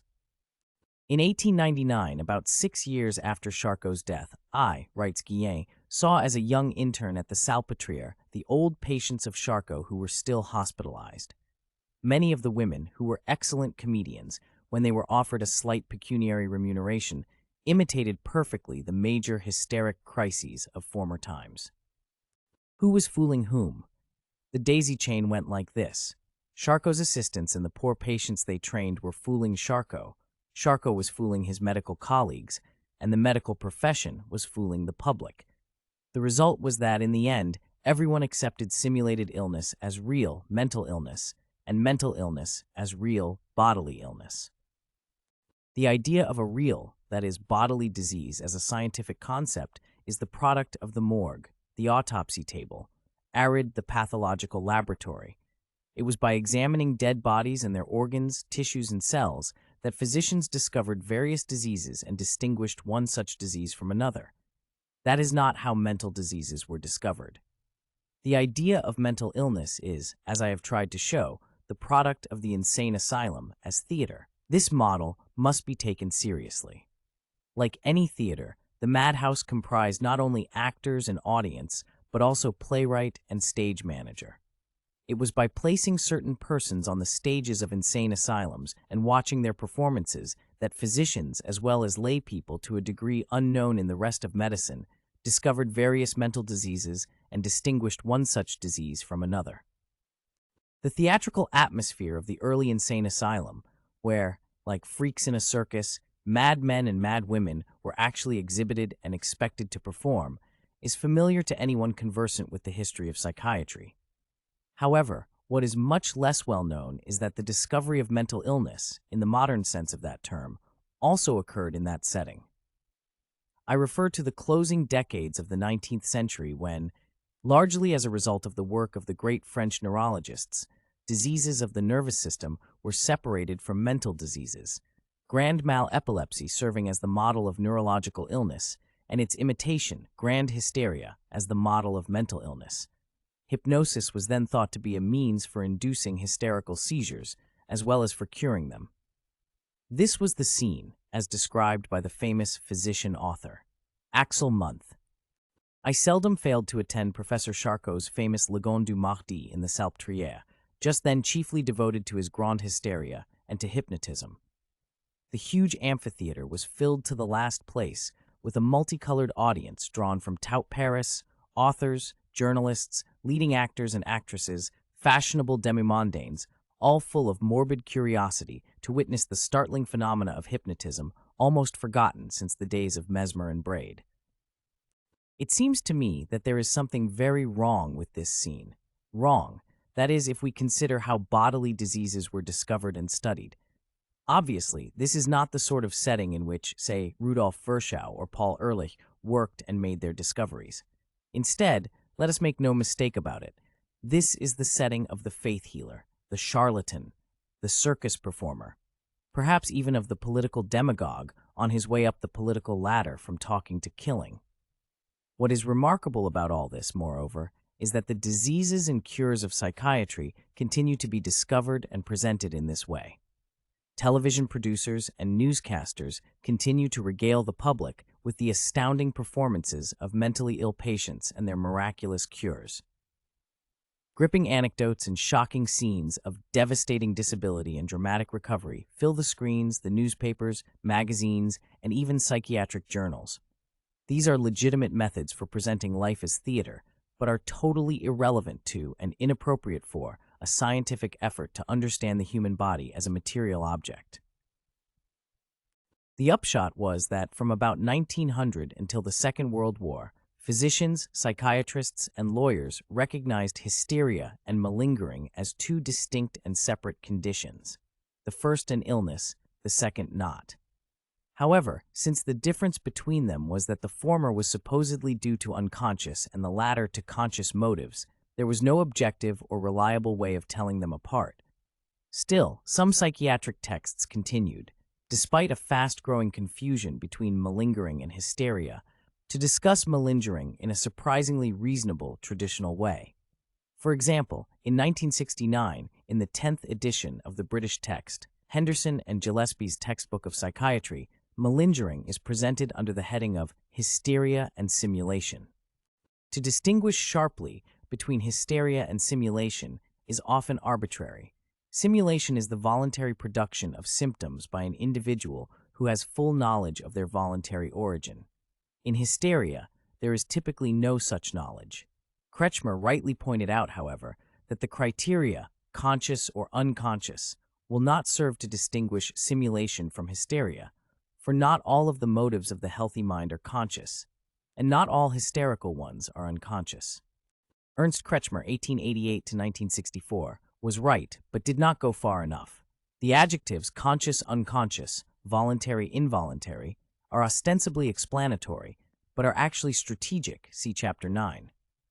Nevertheless, authoritative texts, for example, the Encyclopedia of Psychology, continue to define malingering by emphasizing that it is the voluntary production and presentation of false or grossly exaggerated physical or psychological symptoms, emphasis in the original, as if anyone could distinguish voluntary from involuntary production of symptoms, or as if anyone could present a symptom involuntarily. The attempt to distinguish between voluntary versus involuntary, or conscious versus unconscious self-production of symptoms or lesions seems to me a potentially bottomless source of confusion. Surely, most people who smoke or overeat do not intend to make themselves sick with the symptoms and signs of atherosclerosis. Yet, insofar as that disease may, partly or wholly, be due to the consequences of such behaviors, it might be necessary to classify it as a type of malingering, a pretty absurd conclusion. One believe it would make more sense to view, say, atherosclerosis if it is indeed self-induced, as self-induced or autogenic, and then try to understand how and why people, deliberately or otherwise, give themselves this disease. Since health is not the only value in life, many autogenic diseases may be the results of trade-offs we more or less willingly make. For example, between experiencing the pleasures of eating certain foods or smoking cigarettes and risking the discomfort and disability of certain diseases. Pretending to be insane. It should be noted that most of the literature on malingering concerns persons imitating being ill, not being insane. Indeed, if insanity does not exist, if, as I contend, mental illness is a metaphorical illness, how can it be imitated? The answer is that what a person imitates is not insanity, but the role of the insane person. Since acting crazy cannot be distinguished from being crazy, the person who wants to be taken for a madman has only to act like one. In this connection, the following vignette from Bleuler's original study of schizophrenia is of particular interest. Considering schizophrenia as a bona fide disease but without biological markers, as we would now say, Bleuler believed that it was possible to simulate schizophrenia, just as it was possible to simulate other diseases. But how did he distinguish between real schizophrenia and its imitation? Here is how. A very special sort of unconscious disease simulation was shown by a patient who was accused by her supervisor of being crazy. From that moment on, she behaved as if she were crazy. While still living at home, she insisted that the house janitor was an attendant of an insane asylum, refused to take food, etc. After one tube feeding, there was a sudden cure. Tube feeding, especially when unnecessary and unjustified, as in the foregoing case, is of course simply a method of torture, rationalized as treatment. Bleuler's handling of this patient and his unashamed description of it should serve as a stark reminder that people, especially physicians, have long understood that, as Samuel Taylor Coleridge, 1770–1834, put it, real pain alone cures us of imaginary ills. We feel 1,000 miseries till we feel misery. It is this principle that has inspired the time-honored practice of curing the imaginary torments of the madman with the real tortures of the mad-doctor. The brief passage previously cited illustrates several other important points. It reveals, for example, that there was no real distinction, in Bleuler's mind, between the ensemble of human behaviors he considered to be schizophrenia and the imitation of that ensemble. For had this woman not recovered from the tube feeding, but, on the contrary, exhibited even more stubborn negativism, he would no doubt have concluded that she was a typical schizophrenic. However, since she was cured, schizophrenia then being characterized by being incurable, she was a malingerer. Finally, this vignette illustrates how much more free and justified psychiatrists then felt to punish patients they thought were malingering than they do now, when psychiatric punishments are carefully concealed as treatments. Obviously, since there is no immediate need to tube feed a person who has just stopped eating, this highly unpleasant procedure was a pretty transparent form of torture, though not too bad a torture by current standards. It is worth adding that despite considering this patient as having been a malingerer, Bleuler speaks of having cured her, surely a deplorable euphemism for what happened. Although many words in Bleuler's book are placed between quotation marks, the word cure in the sentence previously quoted is not one of them. While deception pervades all human endeavors, it is expected to pervade some more than others. For example, politics and religion, unless one is devoutly religious, more, and science and medicine, less. Because I see the very nature of what we mean by mental illness as inherently deceptive, so long as we do not recognize this, the methods we use in an effort to cope with it are bound to be deceptive also. Thus, a good deal of what passes for research in psychiatry is also fundamentally fraudulent, not infrequently based on admittedly deceptive premises and procedures. For example, in 1972, David Rosenhan, a professor of psychology at Stanford University, set out to deliberately deceive a number of hospital psychiatrists. Rosenhan and several associates assumed the role of mental patients. They called themselves pseudo-patients by pretending to hear voices. They called up mental hospital psychiatrists, complained of this symptom, and gained admission to the hospital. Once inside the insane asylum, regardless of how sane the pseudo-patients acted, they continued to be regarded as crazy. With the exception of myself, I was the first pseudo-patient, and my presence was known to the hospital administrator and chief psychologist, and, so far as one can tell, to them alone, writes Rosenhan. The presence of the pseudo-patients and the nature of the research program was not known to the hospital staff. This deception was supposedly necessitated by the problem to be investigated. However distasteful such concealment is, it was a necessary first step to examining certain questions, explains Rosenhan. The questions he wanted explained were, if sanity and insanity exist, how shall we know them? And whether the sane can be distinguished from the insane, and whether the insane can be distinguished from each other. The trouble is that this so-called experiment was not premised on concealment, as are double-blind studies, but rather on deception. The researchers impersonated psychotics and deliberately lied to the psychiatrists whose help they ostensibly solicited. Nevertheless, this study was accepted for publication in Science and hailed as an important piece of research, supposedly proving the labeling theory of mental illness and the unreliability of the psychiatric diagnostic process. To me, it proves only that it is easy to deceive people, especially when they want to be deceived. Pretending to be possessed and dispossessed. Today, people believe that mental illness exists and is real. Hence arises the problem of distinguishing real cases of mental illness from simulated cases of it. It may surprise the contemporary reader that, not so many years ago, when people believed that diabolical possession existed and was real, they faced a similar problem, namely, having to distinguish real cases of possession from simulated cases of it.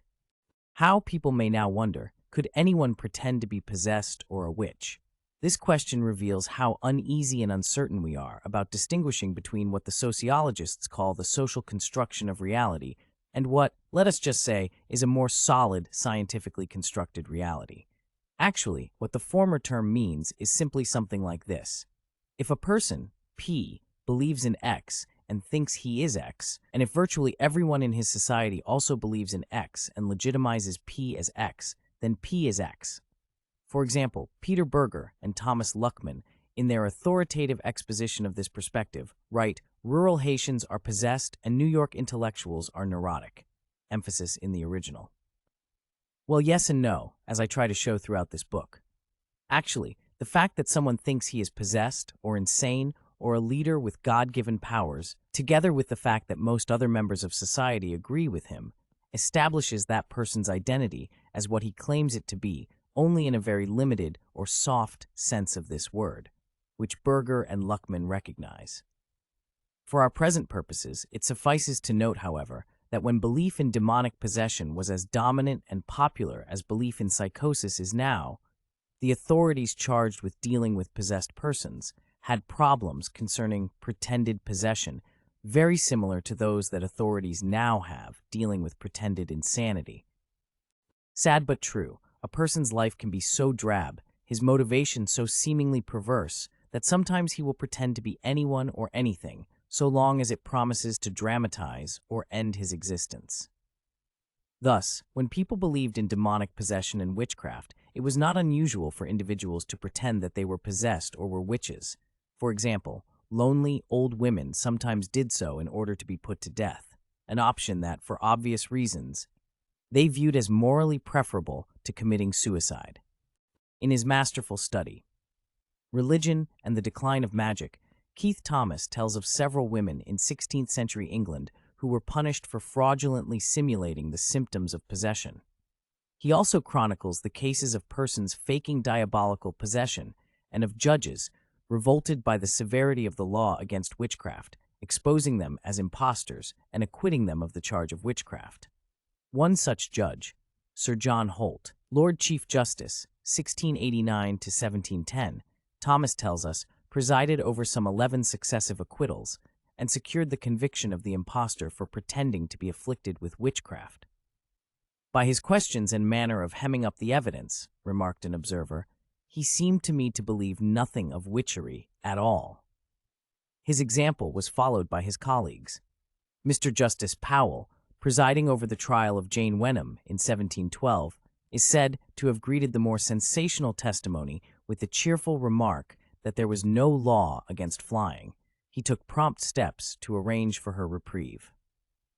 It seems that we shall have to wait until the next, or even some later, century before a judge dismisses a petition for commitment by cheerfully declaring that there is no law against having delusions or hallucinations, or against believing that one is Jesus, or against claiming that one can communicate with the FBI through the fillings in one's teeth.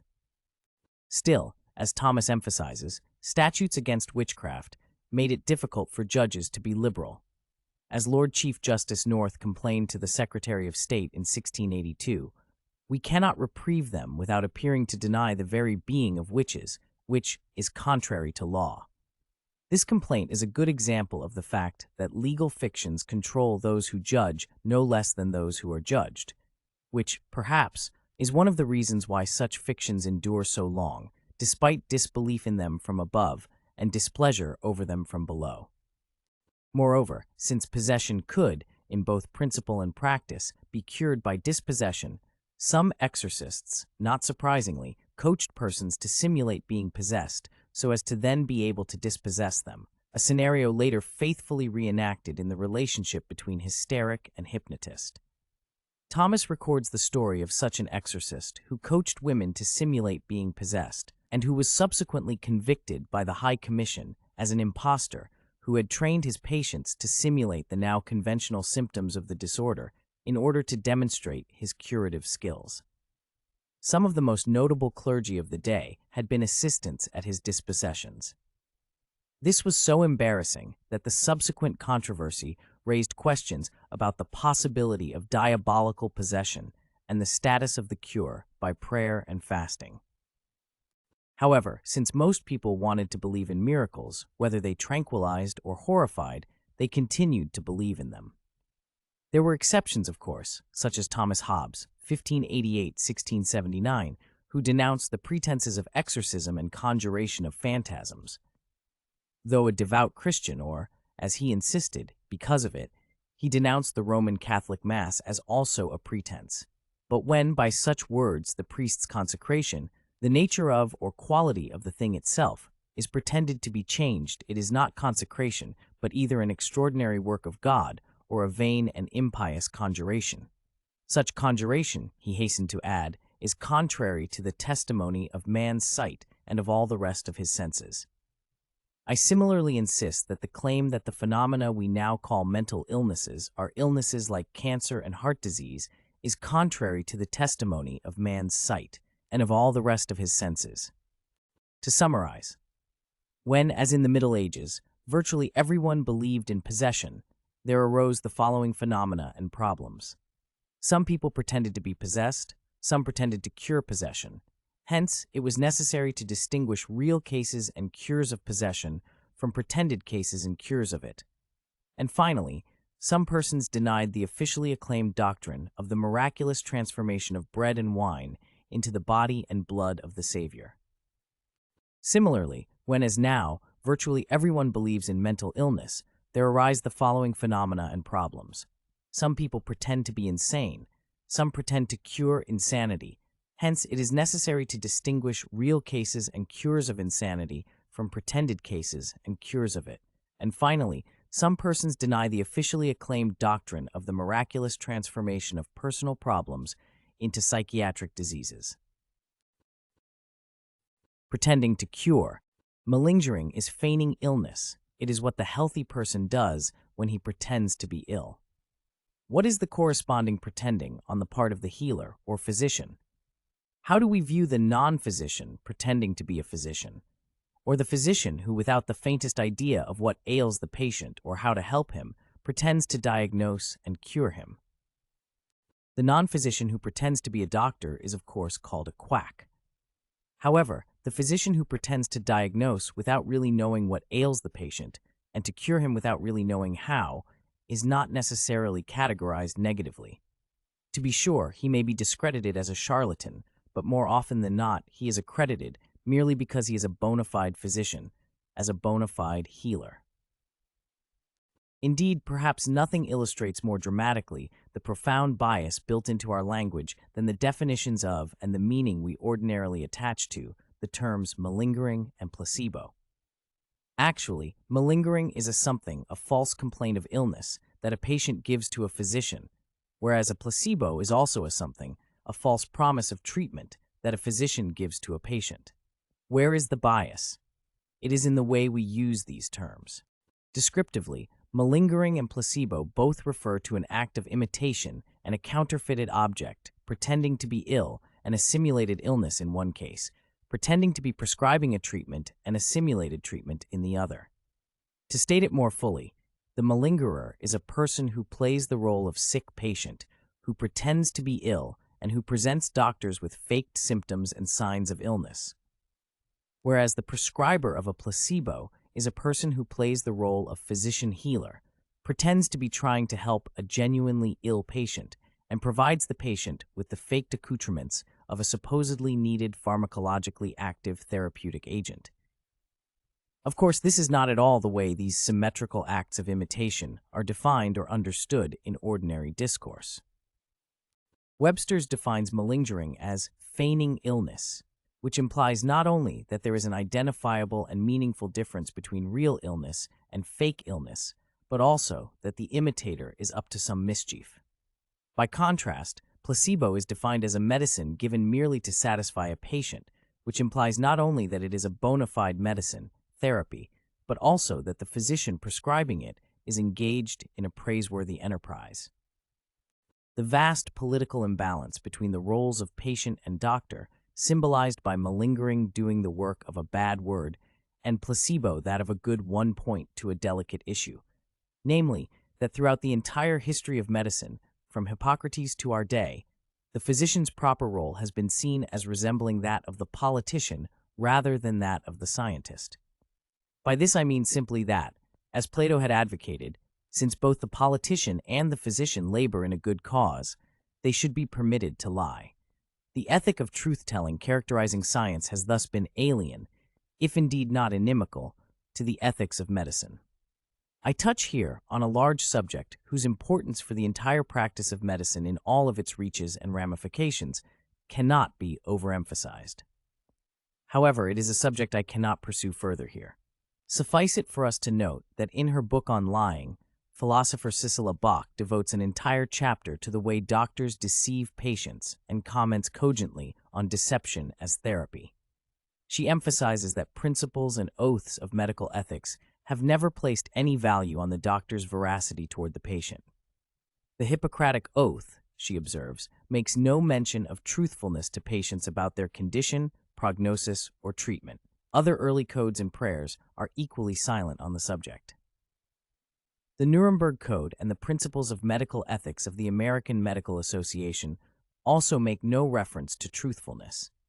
It makes no sense, however, to gnash our teeth over this, assuming we despise medical despotism concealed as therapeutic paternalism. The only thing that makes sense is to bring this matter to the attention of the public.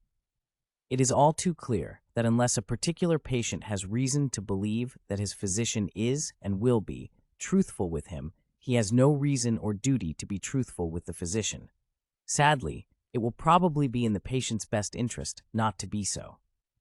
The litigious posture patients have come to assume toward physicians may in no small part be due to this unjustifiable imbalance concerning the expectation to tell the truth between doctor and patient. If a physician wants to help his patient, especially in our day of undreamt of possibilities for doing so, he has no need to resort to fraud or force vis-a-vis the patient. His knowledge and skills are enough. More than ever before, the physician could now let himself be guided by the principle that a word to the wise is sufficient. If the patient does not want to take the physician's word, why should that matter to the physician, or vice versa?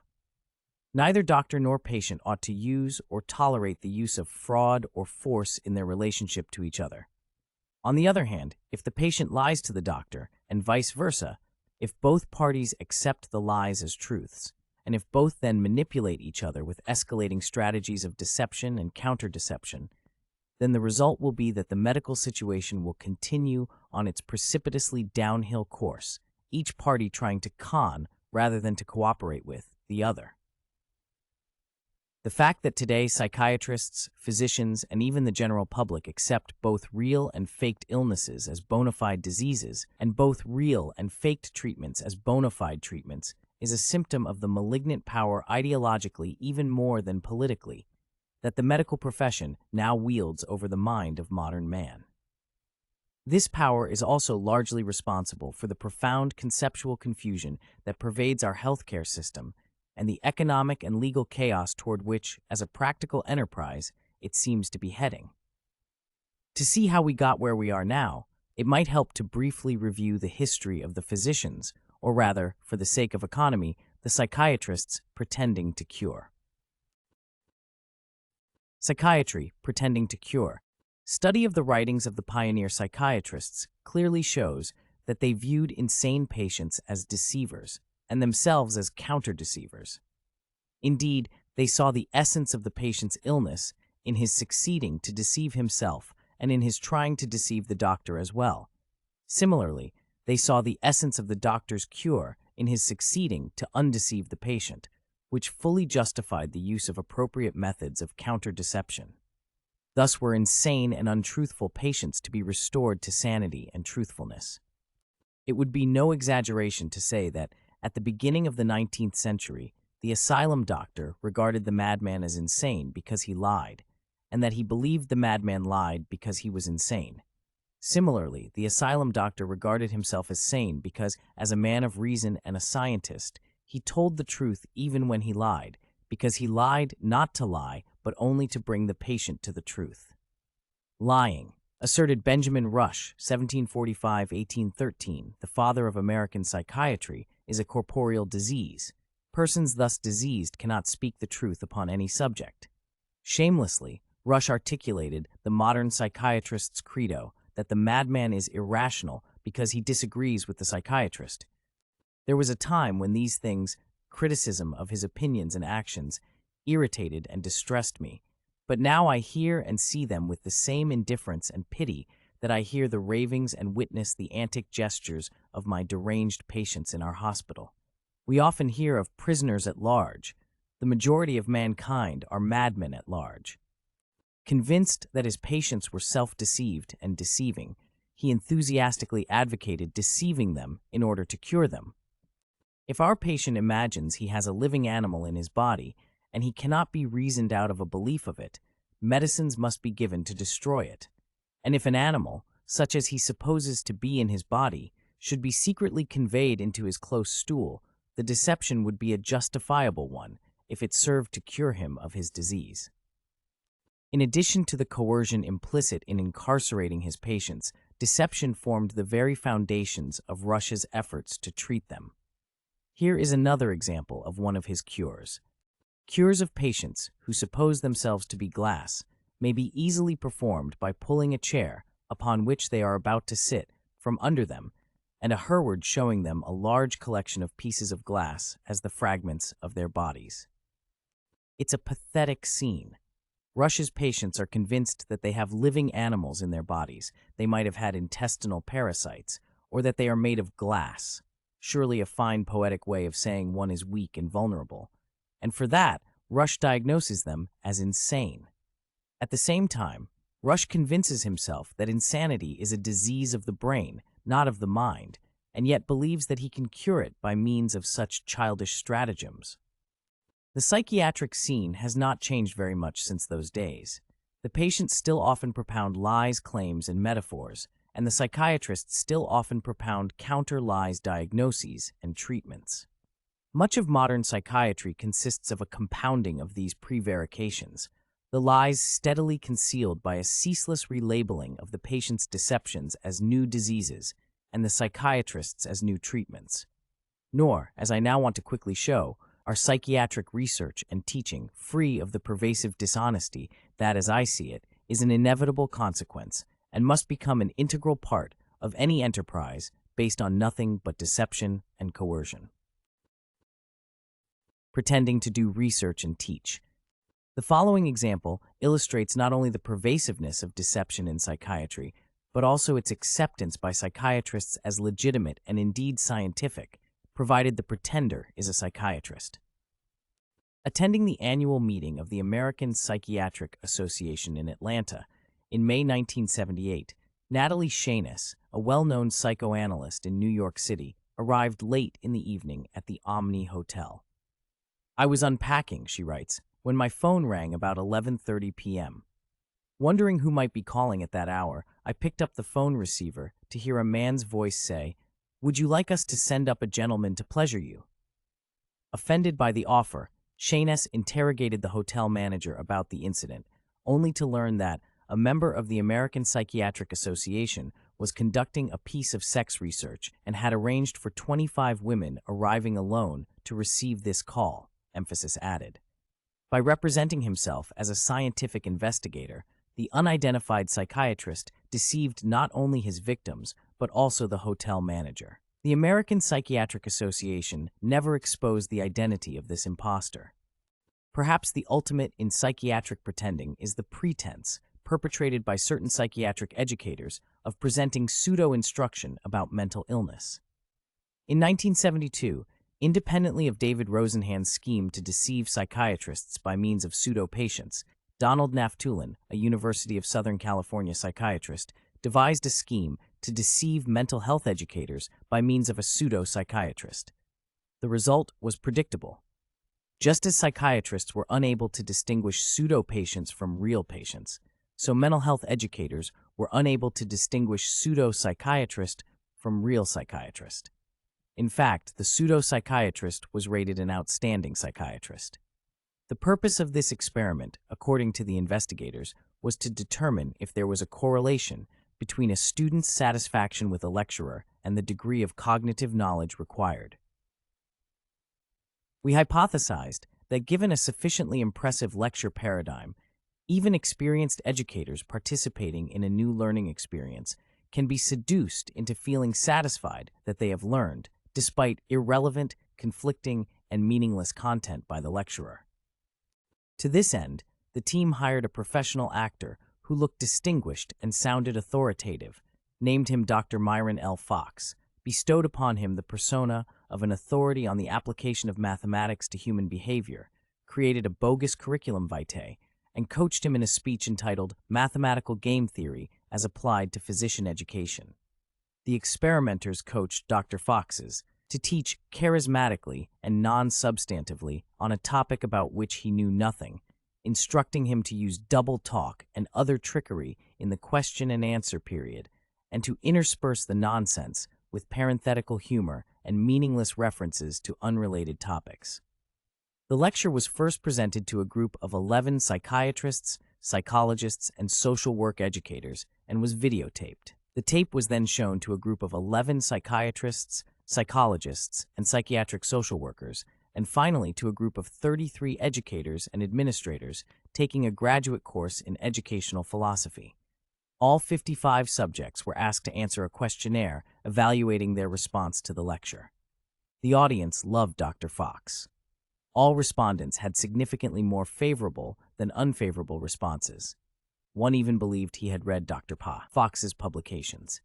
Among the subjective responses quoted by the investigators were the following: excellent presentation, enjoyed listening, good analysis of the subject, knowledgeable. What does this experiment about the pseudo-psychiatrist as educator prove?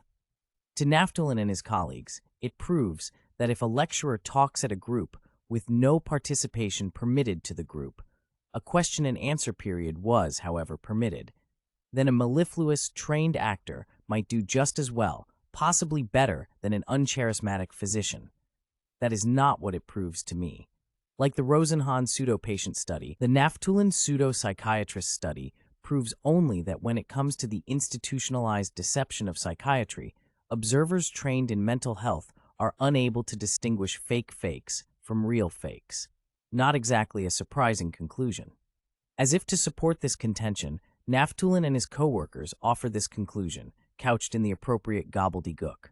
The study supports the possibility of training actors to give legitimate lectures as an innovative educational approach towards student-perceived satisfaction with the learning process. The authors do not explain why medical students or their parents would want to pay the huge tuition fees charged by medical schools to listen to actors talk about non-existent subjects. No doubt they envision a system of psychiatric education patterned in the tradition of psychiatric diagnosis and treatment, true facts being mendaciously misdescribed every step of the way. Patient and doctor as liars, recapitulation and review. As one have tried to show, impersonating the patient role, feigning illness, and malingering all refer to a type of verbal or nonverbal behavior we ordinarily call lying. Curiously, it is now taboo to use the word lying in connection with both mental patients and psychiatrists. We act as if we believe that psychiatrists are too honest ever to lie, and that mental patients are somehow too sick to lie, and hence can do so only unconsciously. The fact that even as intrepid a thinker as Barrows Dunham repeats this empty slogan like some sacred incantation suggests how heretical it now is to say that mental patients lie. Lunatics, he writes, deceive themselves, but they do not do it consciously, and so do not lie. Elsewhere, Dunham reveals that he sees lying by mental patients and others rather more clearly. Organizations, he writes, thus feel the same need to distort reality which lunatics privately feel. They feel it, indeed, rather more strongly than lunatics. For, in organizational lying, the moral deterrent has been removed. The liar affects his lie, so it seems, not from self-interest, but from loyalty to the group.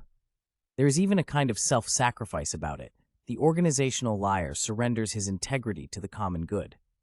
The behavior of the loyal psychiatrist, especially in connection with the definition of mental illness, see Chapter 3, exemplifies what Barrows calls organizational lying. Of course, it is obvious that all human beings lie some of the time, and that some lie more often than others, and some more dramatically or bizarrely than others. Not so long ago, intelligent people generally believed that physicians and lunatics lied more often and more brazenly than others. Now they believe, and are expected to believe, that these two groups of persons never lie. Contemporary opinion regarding lying by mental patients and psychiatrists thus represents a complete reversal of the opinion that prevailed less than 200 years ago. As we saw, it was then widely held that while all human beings lied, madmen and physicians were cheats on an especially grand scale. Today, the mental patient is treated as if he had completely lost his ability to lie, while the psychiatrist is treated as if he could not lie, because his lies, being therapeutically motivated, are not really lies at all.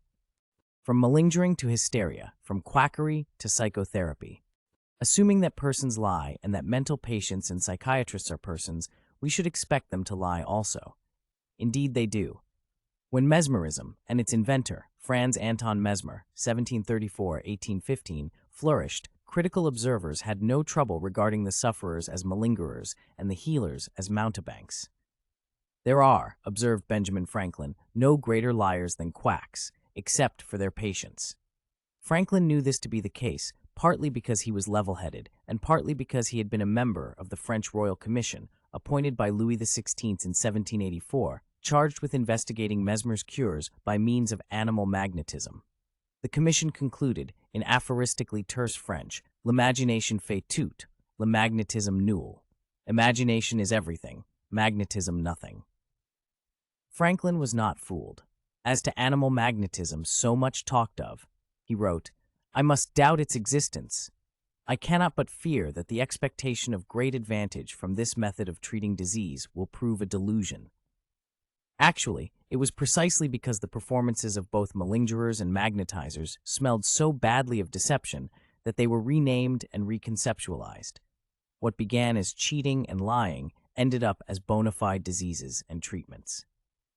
Although physicians probably lie more often than patients, their lies have traditionally been excused and even extolled on the ground that they serve the patient's interest rather than the doctor's. This, of course, is paternalism at its most invincible. The liar not only lies, but, because his aims are noble, demands a license for his mendacity. The pillars of society thus not only grant the doctor the right to lie, but authenticate his lies as truths.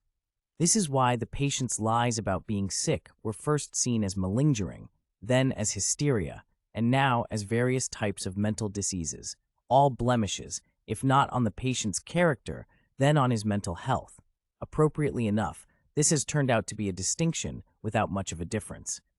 And why the physician's lies about being able to cure, condemned and ridiculed as quackery in the 18th century, soon became respected as hypnosis, and are now glorified as the scientific treatment of mental illness. Since the story of the evolution of pretended illnesses is more familiar than that of pretended treatments, I herewith offer a brief list of the latter. In Moliere's day, the doctor who conned his malingering patients, or his genuinely sick patients for that matter, was viewed as a crook and a quack. By the end of the 18th century, thanks to Mesmer, he was, at least for a time, seen as a miracle worker, curing by means of animal magnetism, later called mesmerism. By the middle of the 19th century, he was more successfully mystified and glorified as a hypnotist. Today, he is regarded as practicing scientific psychotherapy. Why do I call hypnosis a lie? Isn't it a real and effective treatment? It is ironic that physicians claimed and people came to believe that hypnosis was a real, legitimate treatment because it worked. To do what? To dispel the patient's pains. But didn't the patient's lie, his hysterical complaint that he feels pain, also work? Didn't it convince relatives, employers, and doctors that the patient was truly disabled and diseased? After all, what is the classic paradigm of malingering? The patient plaintively asserting that he feels pain, is paralyzed, or is blind. And what is the corresponding paradigm of mental healing? The doctor authoritatively commanding, "Your pain is gone. You can walk. You can see." At the height of their popularity around the turn of the last century, these twin lies were named, respectively, hysteria and hypnosis. They are real in the same sense in which possession and exorcism were real, that is, as social constructs. The term psychotherapy is barely 100 years old. Moreover, Daniel Hack Tuke, 1827-1895, the English psychiatrist who introduced it in 1872, intended it to mean something quite different from what we now mean by it. Tuke defined psychotherapeutics, which was the original form of the word, as the treatment of disease by the influence of the mind on the body. In other words, Tuke used the term to identify what he considered to be a particular method for treating bodily illness, whereas we now use it principally to identify a particular method for treating mental illness. This might be the proper place for me to add a further remark on the problem of whether a malingerer's imitation of illness is conscious or unconscious. One of the most effective psychiatric selling points behind the idea of hysteria as something other and more real than feigning illness was the claim that the patient was not conscious of what he was doing. I submit that this is just another way of saying that liars are generally more convincing if they believe their own lies than if they do not. Clearly, liars who do not believe their own lies have to be good actors, whereas those who do believe their own lies need only to be good cowards. The same considerations apply, of course, to the physician's lies about curing. Mesmer believed in animal magnetism, the 19th century French hypnotists believed in hypnotism, Breuer believed in catharsis, and Freud believed in psychoanalysis. This is why they were so effective in persuading others that these purely interpersonal relations were, in fact, bona fide treatments that effectively cured bona fide diseases. Much of this may seem obvious. It is indeed obvious to me. It has long been obvious to playwrights and novelists, and it may be obvious to the reader, especially after he has read this far.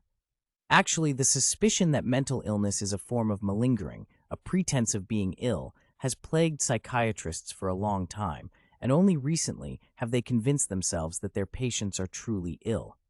However, they have never convinced the man of letters. Neurosis, observed Marcel Proust, has an absolute genius for malingering. There is no illness which it cannot counterfeit perfectly. If it is capable of deceiving the doctor, how should it fail to deceive the patient? Replacing the illness with the treatment, Sartre remarked that psychoanalysis substitutes for the notion of bad faith, the idea of a lie without a liar. These aphoristic observations are, of course, couched in figurative language.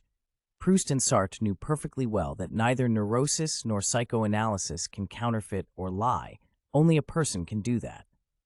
Let us see now why physicians regard persons who lie about being ill as bona fide patients suffering from bona fide illnesses. Understanding their reasoning and justifications will perhaps explain why physicians, especially psychiatrists, who lie about diseases and treatments, regard themselves as bona fide researchers, discoverers, diagnosticians, and therapists. Illness, confusing phenomenon, cause, and consequence. Since the imitation of illness depends on an understanding of and agreement on what the thing is that is being imitated, we must periodically come back to square one, namely, to our definition of the core concept of illness. The canons of science, not to mention common sense, require that regardless of how we choose to identify illness, our criteria be phenomenological. In other words, we must define illness in terms of what we can see, hear, or measure, that is, in terms of something material and observable. As I showed earlier, confusing and equating illness as a phenomenon with its actual or alleged cause, etiology, or its actual or possible or probable consequence, disability, death, is a typical tactic of psychiatric propaganda as well as a fertile source of misunderstanding about what is a real illness as against a else illness or a mental illness. A confused commingling of phenomenon, cause, and consequence characterizes much of the writings of psychiatrists purporting to prove that mental illnesses are diseases. For example, schizophrenia is said to be a disease because it is caused by a genetic metabolic defect, a schizophrenogenic mother, or a sick society. Almost any cause will do. Psychiatrists who write this way mislead the reader into tacitly accepting that schizophrenia, whatever it is a disease and that our only problem is how to cure or prevent it. Similarly, alcoholism is said to be a disease because it results in cirrhosis of the liver and death. Anorexia nervosa is a disease because it results in cachexia and death, and so forth. Again, instead of establishing by phenomenological criteria that drinking or self-starvation are diseases, persons who write this way mislead people into tacitly accepting that they are, and that our only problem is how to cure or prevent them. The following paragraph is illustrative. The attitude of people who deny the very existence of mental disease, writes Guzet, include a number of different strands. First, we have the contention that disease does not exist in the absence of some anatomic or physiologic abnormality, which, of course, cannot be demonstrated in most kinds of mental illness. The answer, known to most physicians, is that the cause of not a few general medical disorders, hypertension being a good example, also has eluded us, emphasis added. Note the author's casual switch from disease as phenomenon, identified by anatomical and physiological criteria, absent in mental illness, to disease as effect, identified by etiological criteria, present in mental illness. Like all loyal psychiatrists, Guz refuses to be bound by an objectively identifiable criterion of illness. Instead, he simply declares that certain behaviors constitute illnesses and then speculates about their causes and dramatizes their consequences. Acute depression and acute anxiety, for example, are illnesses, writes Guz. How does he know this? By knowing that these deviations can incapacitate or even, as with the suicidal depressive, destroy the sufferer. So, of course, can famine and war. Fictitious and factitious illness, pretending to be three and producing illness. The confusion of bodily illness with the patient role is now equally pervasive in medicine and psychiatry. For example, in 1984, the prestigious British medical journal The Lancet published an article by Roy Meadow, a pediatrician, titled Fictitious Epilepsy. Meadow describes 36 cases of faked seizures, never questioning that persons who claim to have non-existent seizures or induce seizures in others or themselves are ill and in need of medical attention. Fictitious epilepsy is not rare. It is not surprising that false epilepsy is common, for it is easy to fabricate. One bonus that came the way of many of these families was considerable support from social services by way of attendance allowances, nursery places, privileged car parking, free school meals, and disability allowances. At least one family has ended up with more than £100 per week in allowances as a result of false illness. The language Meadow uses to describe his observations cripples his thinking and predetermines his conclusion. He refers to extensive investigation and treatment for epilepsy because of false seizures invented or induced by a relative, and asserts that for 18 children, recurrent seizures were the only false illness, emphasis added. Actually, in most of the cases reported, relatives made false claims about their children having had seizures. Properly speaking, these reporters were lying, and the children had no disease at all. The claim that one's child has seizures when he does not is no different, logically and grammatically, than the claim that one's basement is full of gold or water when it is not. In a few of the cases reported, relatives induced seizures in children by partially suffocating them with a hand, pillow, or plastic bag. Properly speaking, these malefactors were assaulting their victims, causing them to have real seizures. Nevertheless, the author consistently refers to these phenomena also as false seizures. Not once does Meadows speak of assault, injury, or the deliberate causation of real illness. Obviously, human behavior is one of the most important causes or sources of illness. People injure others and make them ill in countless ways, for example by boxing, reckless driving, exposure to toxic environments, war. Similarly, people injure themselves and make themselves ill in countless ways, for example by eating too much or too little, ingesting toxic chemicals, exposing themselves to grave risks, cutting and shooting themselves. In other words, some diseases, for example, hemophilia or systemic lupus erythematosus, happen to people without their participation or volition. Others, for example, the cachexia of anorexia nervosa or the self-mutilation of a psychotic, are the results of certain habits or are purposefully self-induced. In addition, certain persons who are not ill want to be treated as if they were, and therefore imitate being ill and try to assume the role of patient. In the vast literature on malingering, these two quite different phenomena, that is, pretending to be sick by faking the appearance of illness and making oneself sick by causing real illness, are hopelessly combined and confused, as the following example illustrates. A recent article titled Factitious Illness, an Exploration in Ethics, published in Perspectives in Biology and Medicine, begins with the vignettes of 3 patients exhibiting what the authors call factitious illnesses. A woman hospitalized for fever due to systematic self-injections of her own saliva. A non-diabetic woman with hypoglycemia due to repeated self-injections of insulin. And a woman who sought medical care for stones in her urine that proved to be her mother's gallstones. In my opinion, the behavior of all 3 of these persons constitutes malingering. However, the condition of the first 2 women, who have produced real, identifiable lesions in themselves, differs radically from that of the third woman, who has merely impersonated or played the patient role. Perhaps all this is obvious. However, it is not the way authors interpret their own observations. Although they say that they recognize the phenomenon of malingering, they insist that none of their patients is a malingerer. This makes sense only if we assume that they are more interested in legitimizing these claimants as patients, their problems as diseases, and themselves as diagnosticians than they are in understanding the phenomena they address. According to the authors, the difference between malingering and factitious illness is that, while factitious illness is often chronic, malingering is usually situation-specific. Furthermore, although malingering is motivated by manifest secondary gains, in factitious illness there are no apparent goals other than the bizarre psychological significance of being a patient. This is what happens when physicians fail to distinguish between illness as a demonstrable bodily abnormality and the sick role as a social construct and status. But this confusion can't be due to stupidity.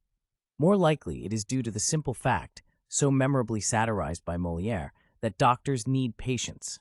Real patients, that is, persons with demonstrable bodily diseases seeking medical help, are of course the best. But if they are in short supply, any other kind will do. Thus, fake patients, healthy persons who pretend to be ill, can and must, because they are mentally ill, be treated as mental patients, while persons who literally make themselves ill but do not want to be patients can and must, because they are dangerously ill, be treated as involuntary patients. Pretending to be ill and making oneself ill. In modern, Western societies, people often claim to be ill when they are not. That is, they pretend to be ill or offer illness as an excuse or white lie. For example, people plead a minor illness in person or more often over the telephone to avoid an unpleasant social obligation or to stay away from work. Witnessing such behavior, children learn from an early age that they, too, may be able to avoid going to school or other unpleasant duties by complaining of an upset stomach or headache. As they get older, they learn more sophisticated methods of malingering, such as producing a fever by placing the thermometer near a light bulb. We must be clear about what this sort of malingering is and is not. It is the assertion of false or fraudulent complaints about the body, that is, misinformation. It is not the production of a bodily lesion, that is, illness. In other words, such persons define themselves as ill and assume, usually for a brief period, the sick role. They play being ill the same way children play being doctor or fireman or actors play Hamlet. A completely different situation, also called malingering, is involved in the case of a person who assumes the sick role not by making false or fraudulent complaints about his body, but by actually making himself ill. In the first case, a healthy person complains about feeling and being ill, for example, by faking the pain of renal colic. In the second case, a healthy person makes himself ill and then presents evidence of actual illness, for example, an amputated penis. Clearly, the diseases we inflict on ourselves are just as real as the diseases others inflict on us or that afflict us without the deliberate intervention of human agents. Whether or not a person has a disease does not depend, and should not be made to depend on what causes it, although understanding its causation is very important and inevitably influences our attitude toward it. Autogenic or self-induced illnesses. Although malingering has traditionally been viewed as a psychiatric problem, physicians and even medical philosophers now generally accept the proposition that pretending to be ill and producing illness by injuring oneself, both now called factitious illnesses, are all bona fide diseases. Since this view rests on and embodies a commingling of the concepts of bodily lesion and the role of patient ideas, I am anxious to distinguish from one another. I should at this point like to propose a terminological and conceptual clarification. Table 6.2. Types of autogenic illness, factitious illness, malingering. Production of self-injury with complaint. For example, self-inflicted gunshot wound in soldier who wants to avoid hazardous duty. Factitious illness with lesion and desire to be a patient. Faking being ill without self-injury. For example, false complaint of stomachache by child wishing to avoid going to school. Factitious illness with desire to be a patient, but without lesion. Production of self-injury, directly or indirectly, without complaint. For example, a young man who amputates his penis, schizophrenia, or a young woman who starves herself, anorexia nervosa. Factitious illness with lesion, but without desire to be a patient. No faking of being ill, no production of self-injury, no factitious illness, no patient. To begin with, what characterizes so-called factitious illnesses is that they are self-induced. Accordingly, I shall call them autogenic diseases. Secondly, the term factitious illness is unsatisfactory for another, even more important reason. Namely, because strictly speaking, some factitious illnesses are not illnesses at all, but merely impersonations of the patient role. Whereas certain others are not factitious because the patients exhibit lesions every bit as real as those exhibited by patients with non-factitious illnesses. Finally, because autogenic diseases are produced by and are diagnosed on the basis of two independently variable factors, namely, false complaints of being ill and the self-induction, directly or indirectly, of actual lesions of bodily illness, we can readily distinguish three quite different kinds of problems now lumped together as factitious illnesses. See Table 6.2. Perhaps the best way to illustrate what I have just described abstractly is by considering the simplest cause of illness and death in a human being, or any living thing, namely, depriving the organism or person of food. Clearly, a person may suffer the ill effects of starvation, such as malnutrition and death, for several quite different reasons. He may be a prisoner of war deprived of food. He may be a civilian prisoner on a hunger strike as a form of political protest. Or he may starve himself for certain personal reasons. In each of these cases, the result of prolonged starvation is the same: disease and death. In the first case, the disease is considered to be inflicted on the subject by his captors. In the second case, although the starvation might be regarded as self-inflicted, it is not likely to be viewed as a form of malingering, and its consequences are accepted as real diseases. Sometimes authorities accept such behavior as a legitimate political act, and the prisoner is allowed, in effect, to kill himself. At other times, the authorities refuse to accept such behavior and forcibly treat the prisoner. In the third case, medical and psychiatric authorities refuse to regard the starvation as deliberately self-induced. Instead, they define the subject as a patient suffering from a disease called anorexia nervosa, which, they claim, causes the food avoidance. These examples illustrate how our perception of a phenomenon may be colored and confused by the way medical or political authorities treat them and the names they give them. When an Irish Republican Army prisoner in a British jail starves himself, no one claims that he suffers from anorexia politica and that his self-starvation is anything other than a personal choice. However, when a young woman in America starves herself, psychiatrists claim, and everyone concurs, that she suffers from anorexia nervosa and that her self-starvation is not a personal choice but the result of a serious mental illness. One more example, illustrating the intimate connections between faking disease, self-induced disease, and mental disease should suffice. In wartime, it is not unusual for a soldier to suffer a bullet wound. If the wound is inflicted by the enemy, the soldier is considered to be a hero and is decorated. If, on the other hand, the wound is self-inflicted, then the soldier is considered to be a malingerer and may be imprisoned or even executed. Surgically, a bullet wound is a bullet wound regardless of how it is acquired, whereas legally, a person with a bullet wound may be an assailant, the victim of an assailant, his own victim, or an innocent bystander. In sum, illness, defined as a lesion, is a phenomenon that may be caused by many agencies, among them pathogenic microorganisms, poisons, accidents, other people, or the subject patient himself. I suggest that we designate self-induced diseases, lesions, as autogenic. Such phenomena must be distinguished from the impersonations of the patient role by persons who are neither suffering from an illness nor making themselves ill. The concept of autogenesis offers a precise criterion for identifying self-induced bodily conditions that physicians regard as diseases and thus allow us to see the similarities as well as the differences between various diseases, some now classified as factitious and others not.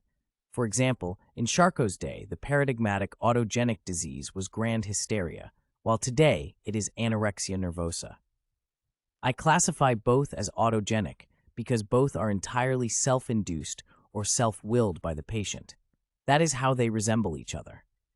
Yet each differs from the other in that the person who pretends to have seizures imitates being ill, whereas the person who starves herself makes herself ill. The former runs the risk of perishing existentially through chronic hospital dependency, while the latter runs the risk of perishing biologically through malnutrition and inanition. In short, like the whale and the cow that resemble each other in the way they bear and feed their young, and differ in that one lives in the oceans and the other does not. So Charcot's hysteria and the DSM-3's anorectic resemble each other in the way they make themselves the objects of medical attention, but differ in that one wants to be the object of such attention and the other does not. Malingering, lesion and role. As this analysis demonstrates, there are two entirely different kinds of behaviors that physicians regard as malingering, each resulting in a different kind of situation. One type of behavior consists of pretending to be ill by faking symptoms or signs of illness and seeking the care of physicians in hospitals. The other consists of producing self-injury or making oneself ill by an acute act or a chronic habit, but not seeking or even actively avoiding the services of physicians and hospitals. Not surprisingly, both types of behaviors, as well as the persons who engage in them, make doctors angry, but for very different reasons. The first type of person because he is, as the physician sees it, healthy, but wants to be a patient. The second type because he is, as the physician sees it, sick, but does not want to be a patient. Feeling deceived in the first case and frustrated in the second, the physician feels justified in retaliating. How he punishes the patient changes with medical fashions. For example, as recently as 1957, a feature article in the Journal of the American Medical Association described persons who impersonate sick patients as an economic threat to hospitals and an extreme nuisance to doctors, and proposed that they be punished by permanent custodial care in a mental hospital. The logic was sound. Fake illness requires fake treatment. It has since become both more expensive and more difficult to incarcerate persons indefinitely in mental hospitals, which is perhaps one of the reasons why malingerers of this type are now punished merely with stigmatizing psychiatric diagnoses and psychiatric drugs. The second type of behavior, exemplified by the person who eats too much or too little, makes doctors feel frustrated by the fact that an individual whom physicians regard as a sick patient refuses to be a patient. Like the Russian intellectual who rejects and resists the Soviet ideology and is therefore called a political refusenik, the medically sick non-patient rejects and resists the medical ideology and might therefore also be called a medical refusenik. And once again, the doctor's punishment fits the non-patient's crime. The non-patient is forced to become a patient. Indeed, the deceptive coercive treatment of autogenic diseases such as drug abuse, chemical dependency, alcoholism, smoking, anorexia nervosa, obesity is now one of the fastest growing segments of the medical industry. Why do I emphasize these seemingly obvious distinctions? Because psychiatry stands or falls on its ability and power to confuse and obliterate them. As we have seen, psychiatrists begin by confusing the differences between bodily illnesses and mental illnesses. They insist that mental illnesses are bodily illnesses, that they are like bodily illnesses, and that they are also different from bodily illnesses. Next, psychiatrists confuse the differences between a bodily lesion and the patient role. They insist that assuming the patient role in the absence of illness is itself an illness. According to the APA, the diagnosis of a factitious disorder always implies psychopathology, most often a severe personality disorder. But if it is psychiatrically correct to conclude that a person who says he is ill only because he claims he is, then it is also correct to conclude that a person who says he is the Emperor of China is the Emperor of China because he claims he is. Of course, psychiatrists stop short before reaching that conclusion, and for an obvious reason. They have a vested interest in illnesses, real or false, but have no vested interest in personal identities. Thus, when a person assumes a false identity, for example, by claiming that he is Jesus, the psychiatrists do not say that he is Jesus. They say he is having a delusion and is sick.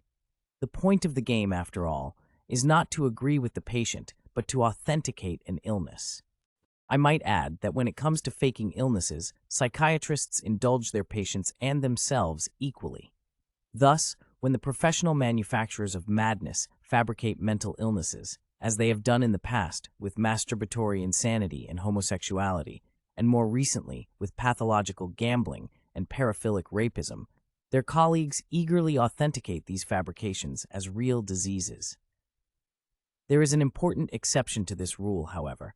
It applies only to psychiatrists who serve the same ideological and political master. This is why American and Russian psychiatrists often differ in psychiatric diagnoses in general and on the psychopathology of specific patients in particular.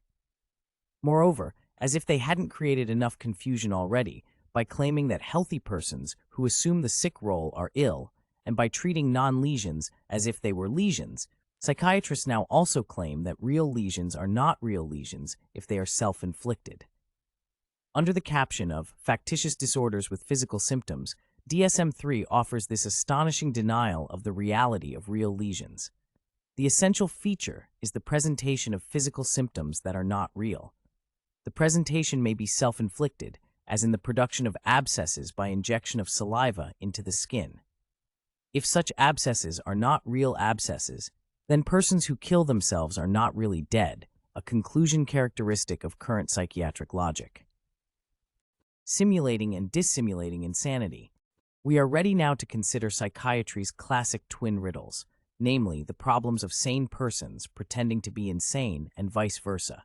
The former is usually called feigning insanity, the latter, dissimulating insanity.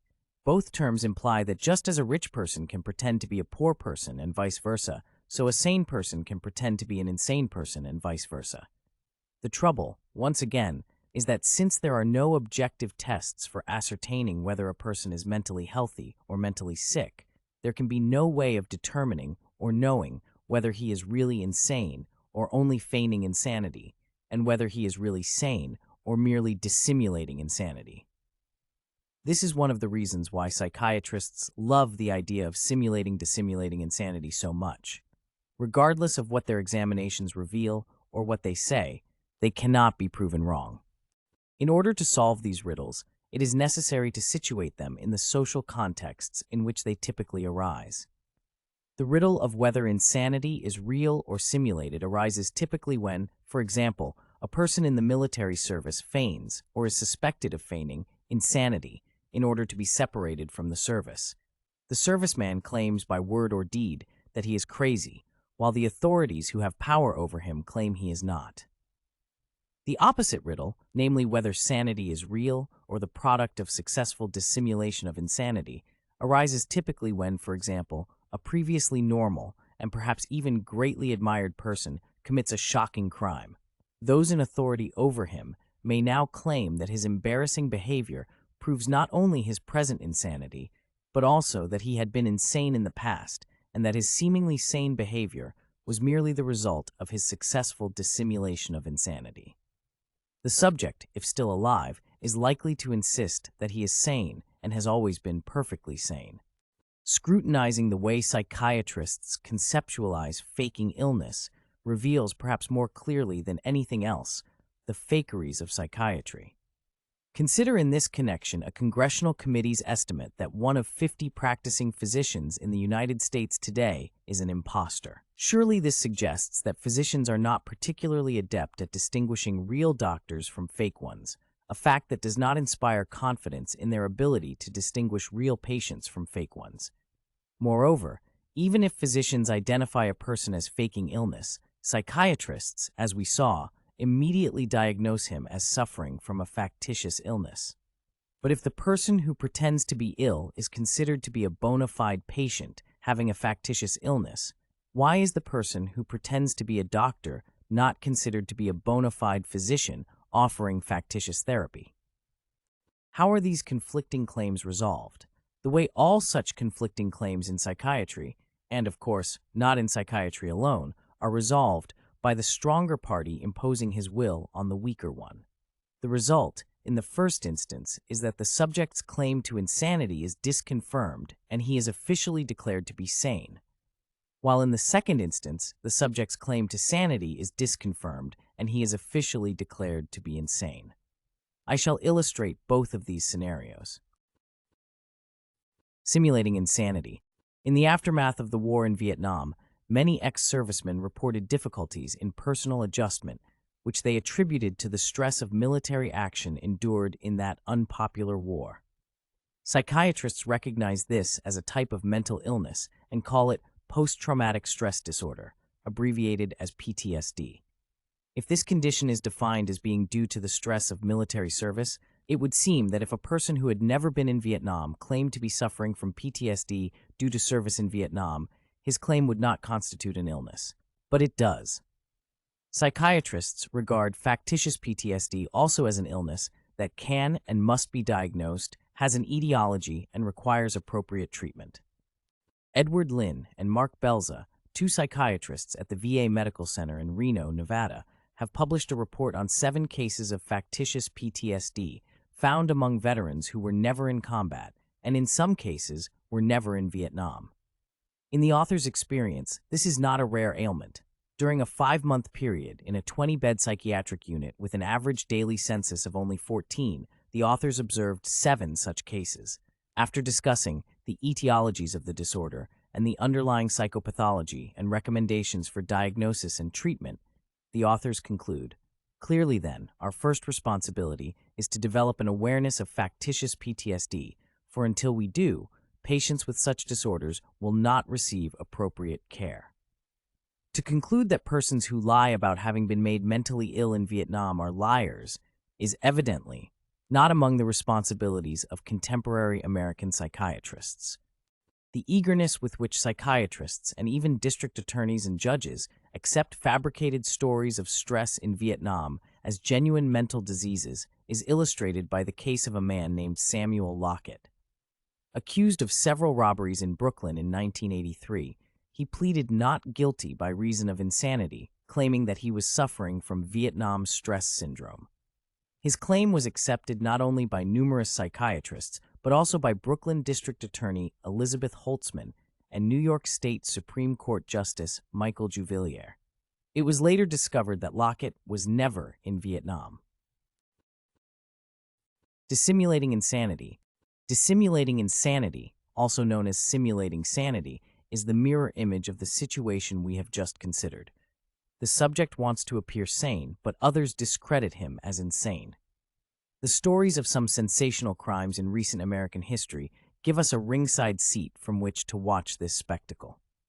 The first such story I shall present is that of one of the most celebrated crazy murderers of recent years, namely the story of David Berkowitz, also known as the Son of Sam. I offer this case because although Berkowitz seemed patently totally insane after he was apprehended, his supposedly severe mental illness completely escaped detection during the many years preceding his capture.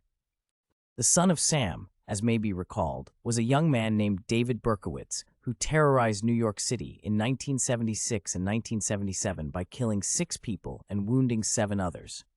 At the time of his trial, Berkowitz justified the killings by claiming that he was carrying out the orders of demons and a dog. Barely 18 months later, Berkowitz insisted that his crazy behavior had been a sham. Quite frankly, he told an Associated Press reporter who visited him in the Attica, New York prison, "This is fictitious, it is invented, it is a lie. There were no real demons, no talking dogs, no satanic henchmen. I made it all up." Confronted with Berkowitz's claim that he had faked insanity, Daniel Schwartz, who headed the team of psychiatrists who had examined Berkowitz and testified that he was psychotic, said, "If it, the story of demonic possession, was an act, it was an all-time winner." Schwartz explained that he believed Berkowitz's story because it was so convincing and had so much peripheral validation. That, of course, is nonsense. He accepted Berkowitz's wild story because by authenticating Berkowitz as a crazy psychotic, Schwartz in effect legitimized himself as a caring psychiatrist. In August 1980, in an interview with the Buffalo Evening News, Berkowitz reiterated his claim that he is not now and never was mentally ill. Noticeably thinner than in 1977, he insists he was not mentally ill when he was in the Army, not when he was firing a gun at nameless faces in New York's dark lovers' lanes, not when he was being examined by psychiatrists, and not when he was screaming out in the courtroom. Some of the things Berkowitz told the Buffalo Evening News reporter are worth repeating here. "The tapes," Berkowitz explained, "are authentic in that I said those things, demons impelling him to kill, etc., but they are not authentic because I was feigning and malingering." Berkowitz maintained that he was faking insanity to allay his guilt for the killings. Perhaps. And perhaps he was doing it also for the dramatic attention his claims attracted. In any case, Berkowitz has petitioned the courts for a hearing to declare him competent to manage his affairs. He had been declared incompetent and assigned a conservator. Indeed, the Evening News reporter who spoke at length with Berkowitz found him to be quite sane. If clear, articulate responses and conversation coupled with normal amounts of smiling and laughter and the appreciation of nuances of good and evil concepts are signs of competency, then David Berkowitz is all there. Francis Mills, chief of psychiatric services at the Attica Correctional Facility, who sees Berkowitz almost daily, agrees, "I have never found him psychotic." Another Attica official described Berkowitz as crazy as a fox. None of this matters. After concluding that Berkowitz acted like a sane man and talked like a sane man, the Evening News reporter ends with the characteristic caveat of our psychiatric age. Yet, what is one to think of someone who for no visible reason shot at 15 people he didn't know, killing 6 of them, injuring 7, and missing 2? One thinks, of course, that such a person was insane, is presently insane, and will always be insane. My second example, the story of the Reverend Jim Jones, the minister who presided over the once famed People's Paradise in Guyana and then went on to murder every member of the group he could lay his hands on, is more complicated. Although this story offers the same cautionary tale concerning the question, who is really insane, as does Berkowitz's, the Jones story is more complex, and perhaps also more instructive, because, despite his remarkable utterances and behavior, Jones was never diagnosed as mentally ill while he was alive. The diagnosis that he was psychotic was made only posthumously. Of course, it was not based, as one might expect in the case of a brain disease, on what pathologists discovered in his brain. Instead, it was based entirely on what his followers, friends, and political supporters discovered to be in their own best interest. The story, briefly, is this.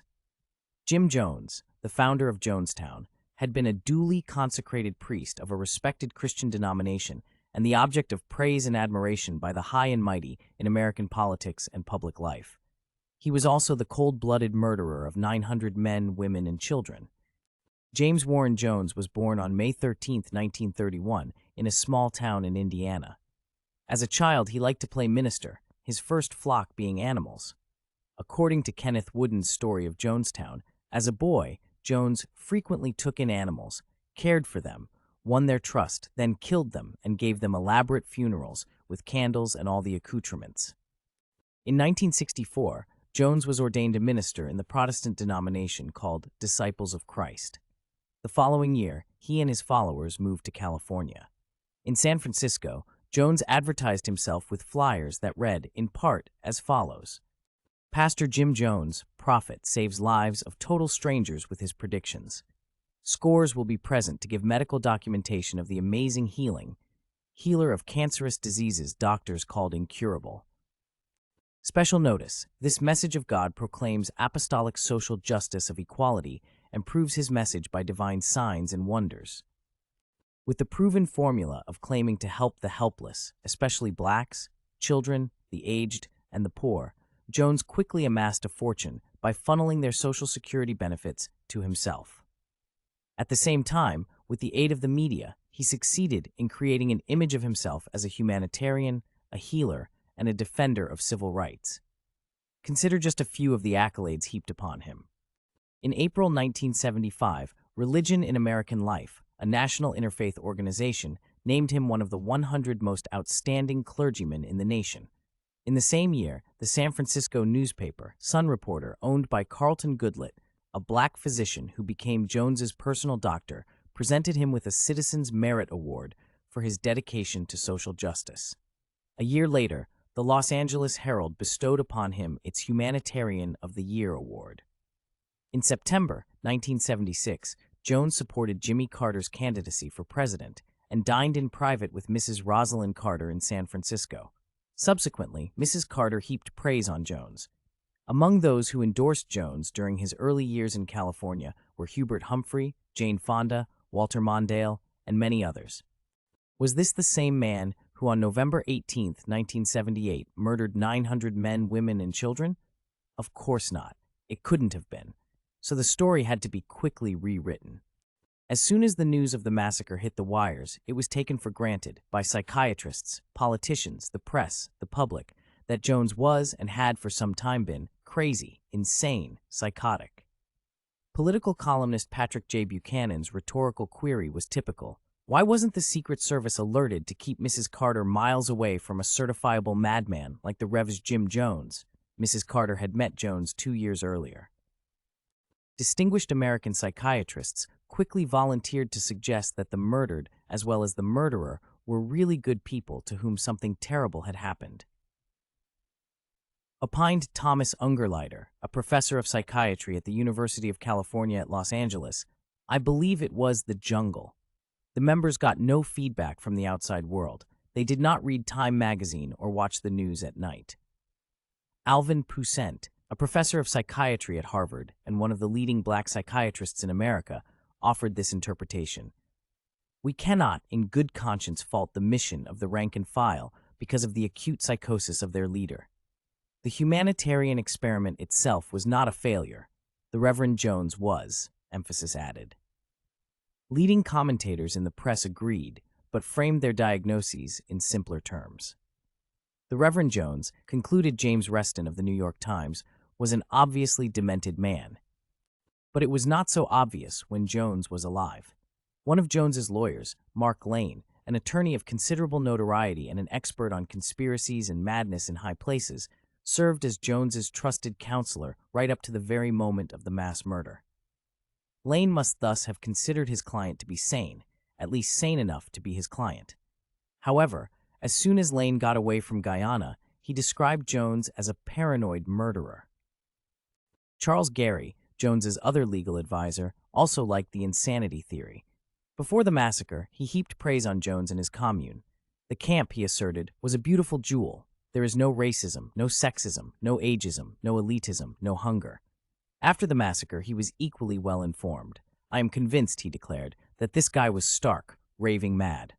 I shall try to show that the description of Jones's concentration camp as a beautiful jewel and of Jones as a madman are equally untrue.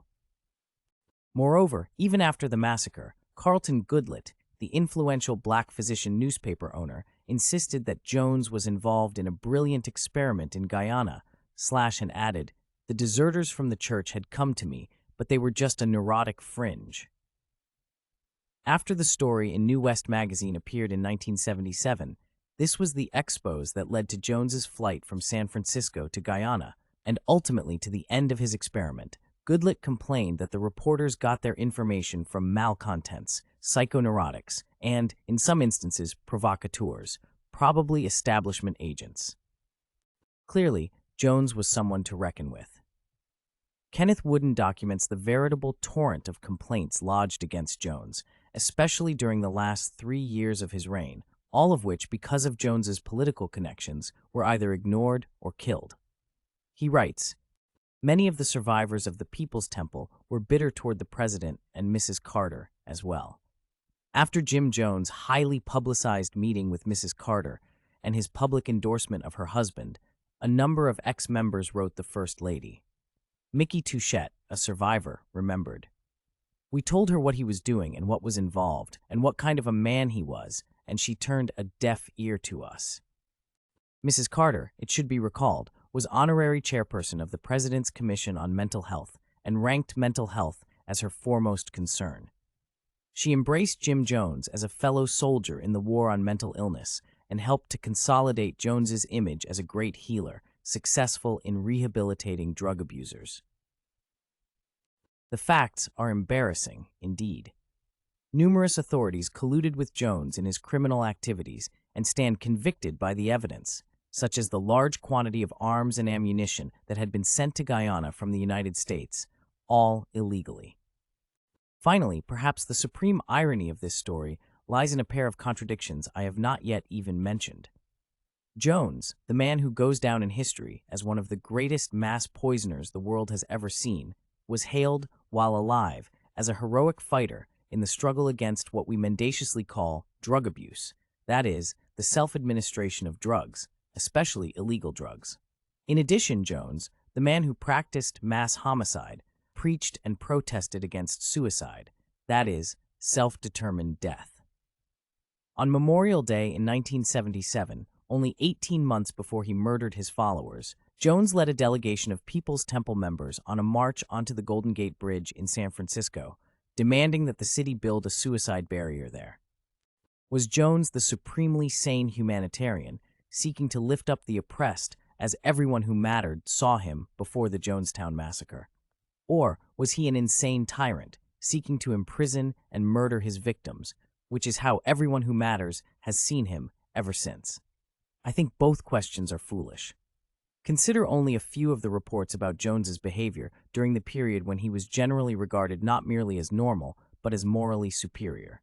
Jones insisted that he, and he alone, be addressed as father. He was married, kept several mistresses, and had sex with numerous women and men in the commune. Everyone in the commune had to confess publicly that he or she was a homosexual. Several times before the final butchery, he conducted rehearsals of the communal carnage.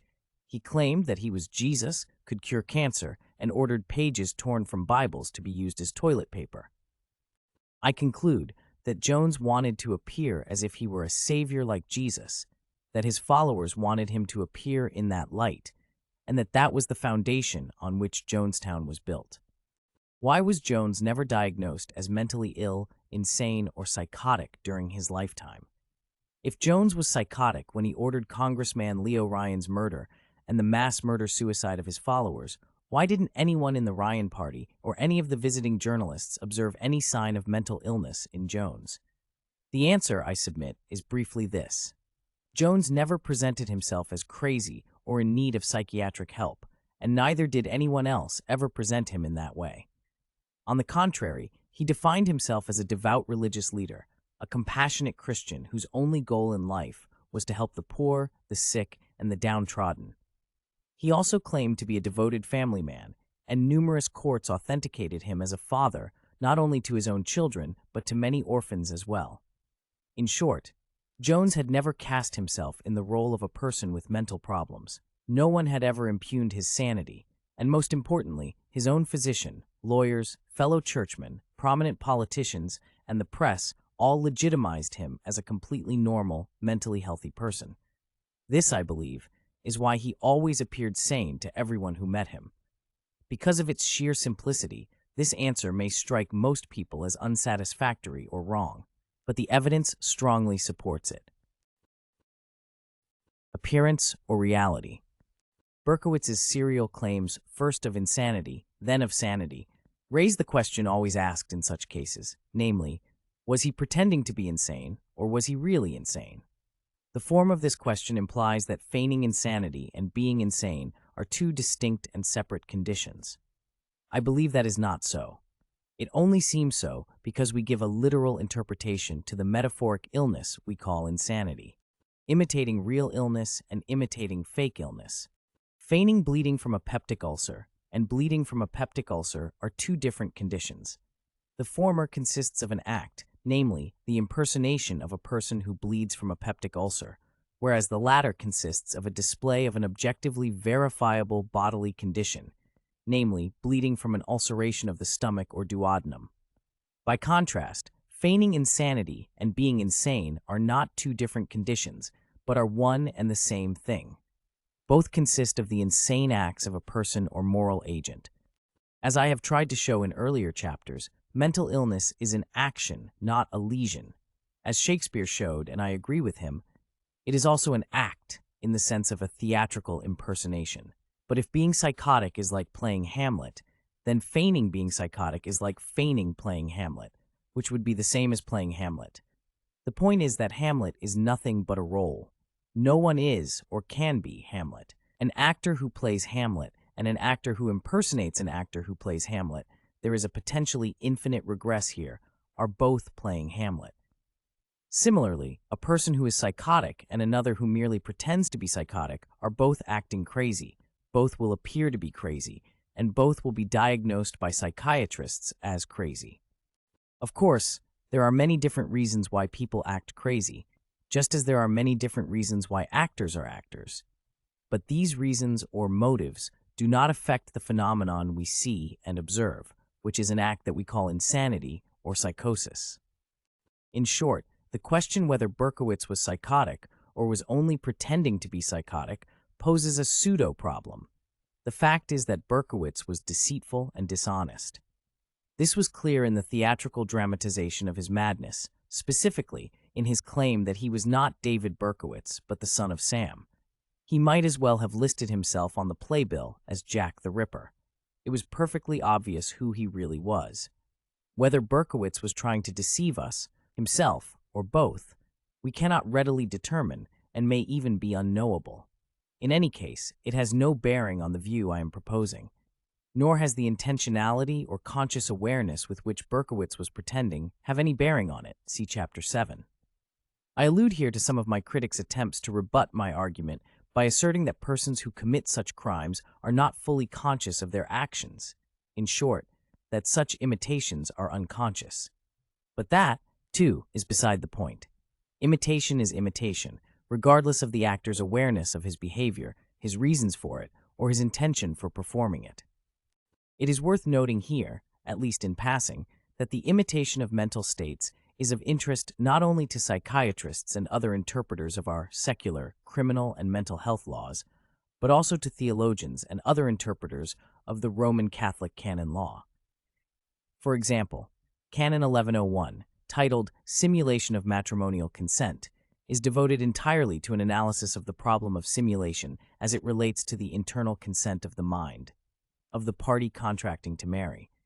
Unlike psychiatrists, priests interpret the simulation of consent not as a manifestation of factitious consent, but as a manifestation of the simulator's true intent to withhold consent. In addition, the priests also emphasize that simulation is not the sort of thing one can observe.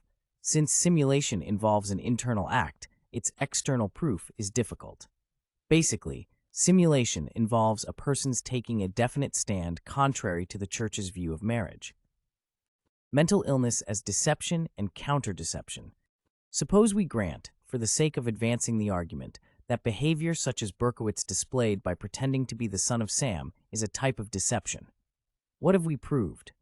Obviously, deception is not the same as what we call a psychosis. Actors, politicians, people in all walks of life also engage in deceptions, so deception is not enough for generating a diagnosis of psychosis. In addition, a certain kind of response from psychiatrists, lawyers, and judges is also required. Specifically, what is required is a counter-deception, couched in the language of psychiatry, that fits, like a hand in a glove, the subject's deception. The subject viewed as a patient asserts that he is not bad because his act was compelled by God or demons. The psychiatrist viewed as a medical scientist asserts that the patient is indeed not bad because his act was caused by his psychosis. The crux of such a diagnosis thus lies in the smoothly meshing combination of a reciprocal deception and counter-deception, and its official medical, legal, and social acceptance and accreditation as disease and diagnosis. The case of the son of Sam illustrates beautifully this meshing pattern of deception and counter-deception and its legitimation as psychosis and psychiatric diagnosis. Berkowitz's behavior, consisting of an obviously staged caricature of the behavior of a crazed maniac, was officially accepted as a psychosis, and the psychiatrist's behavior, consisting of a similarly staged caricature of a doctor examining a patient, was officially accepted as a diagnostic determination. What is invariably overlooked in situations of this sort is that every person observing or participating, whether as actor or audience, in a situation of this sort has a choice. He is free to accept the stereotyped psychiatric story now conventionally regarded as the correct explanation, or to reject it and formulate his own explanation. The following interpretation seems to me particularly plausible.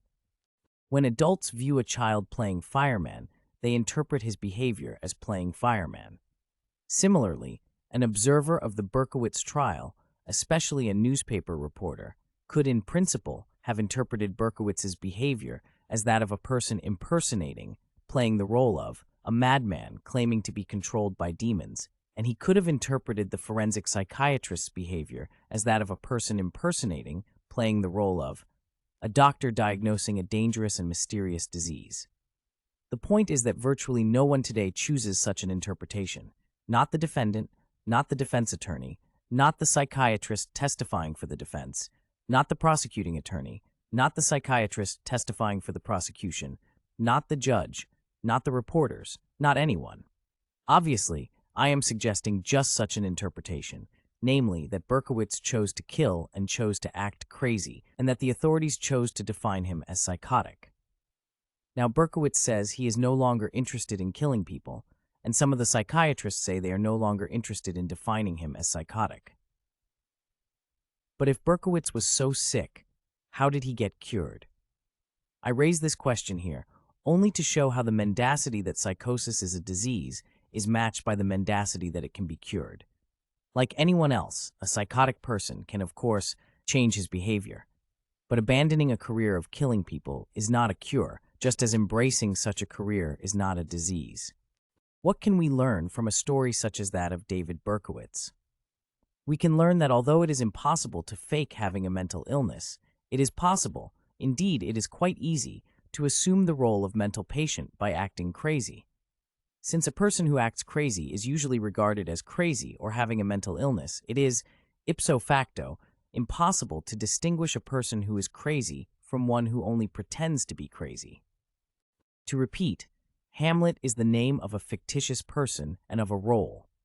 When the play Hamlet is performed, an actor plays Hamlet. An actor imitating an actor playing Hamlet would still be playing Hamlet. Thus, it is sensible to say that a person plays the role of Hamlet, or the role of a mental patient, well or poorly, convincingly or unconvincingly, but it is stupid, indeed nonsensical, to say that a person imitates the role of Hamlet or the role of a mental patient. I have called attention earlier to the corresponding phenomenon in relation to bodily illness, namely, that just as a lesion is always real, regardless of whether it is inflicted on the patient's body by another person, the patient himself, or some other impersonal agency, so a role is always real, regardless of whether others approve or disapprove of the actor's motives for assuming it. In short, a person can perform a role well or poorly, successfully or unsuccessfully, with or without the approval of certain authorities. In any case, the role he plays is his role. C.S. Lewis anticipated what I am trying to say here when he warned that all mortals turn into the things they are pretending to be. Chapter 7. Mental Illness and the Problem of Intentionality. I cannot help myself at all, for he, the demon, uses my limbs and organs, my neck, my tongue, and my lungs. The Malleus Maleficarum.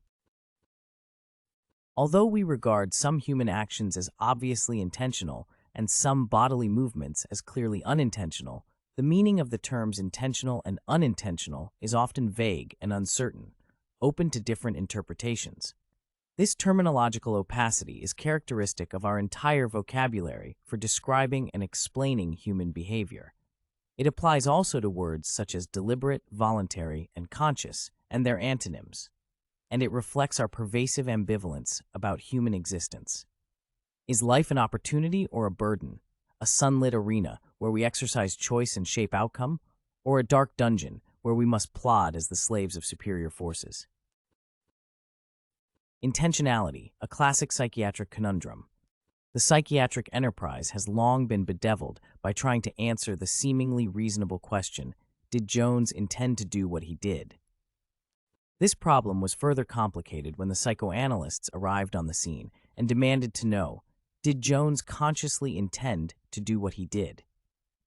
In this chapter 1 shall try to show that, except when bodily movements are demonstrably the results of neuromuscular discharges, we use the terms intentional and unintentional to praise or blame an actor rather than to simply describe or explain his behavior.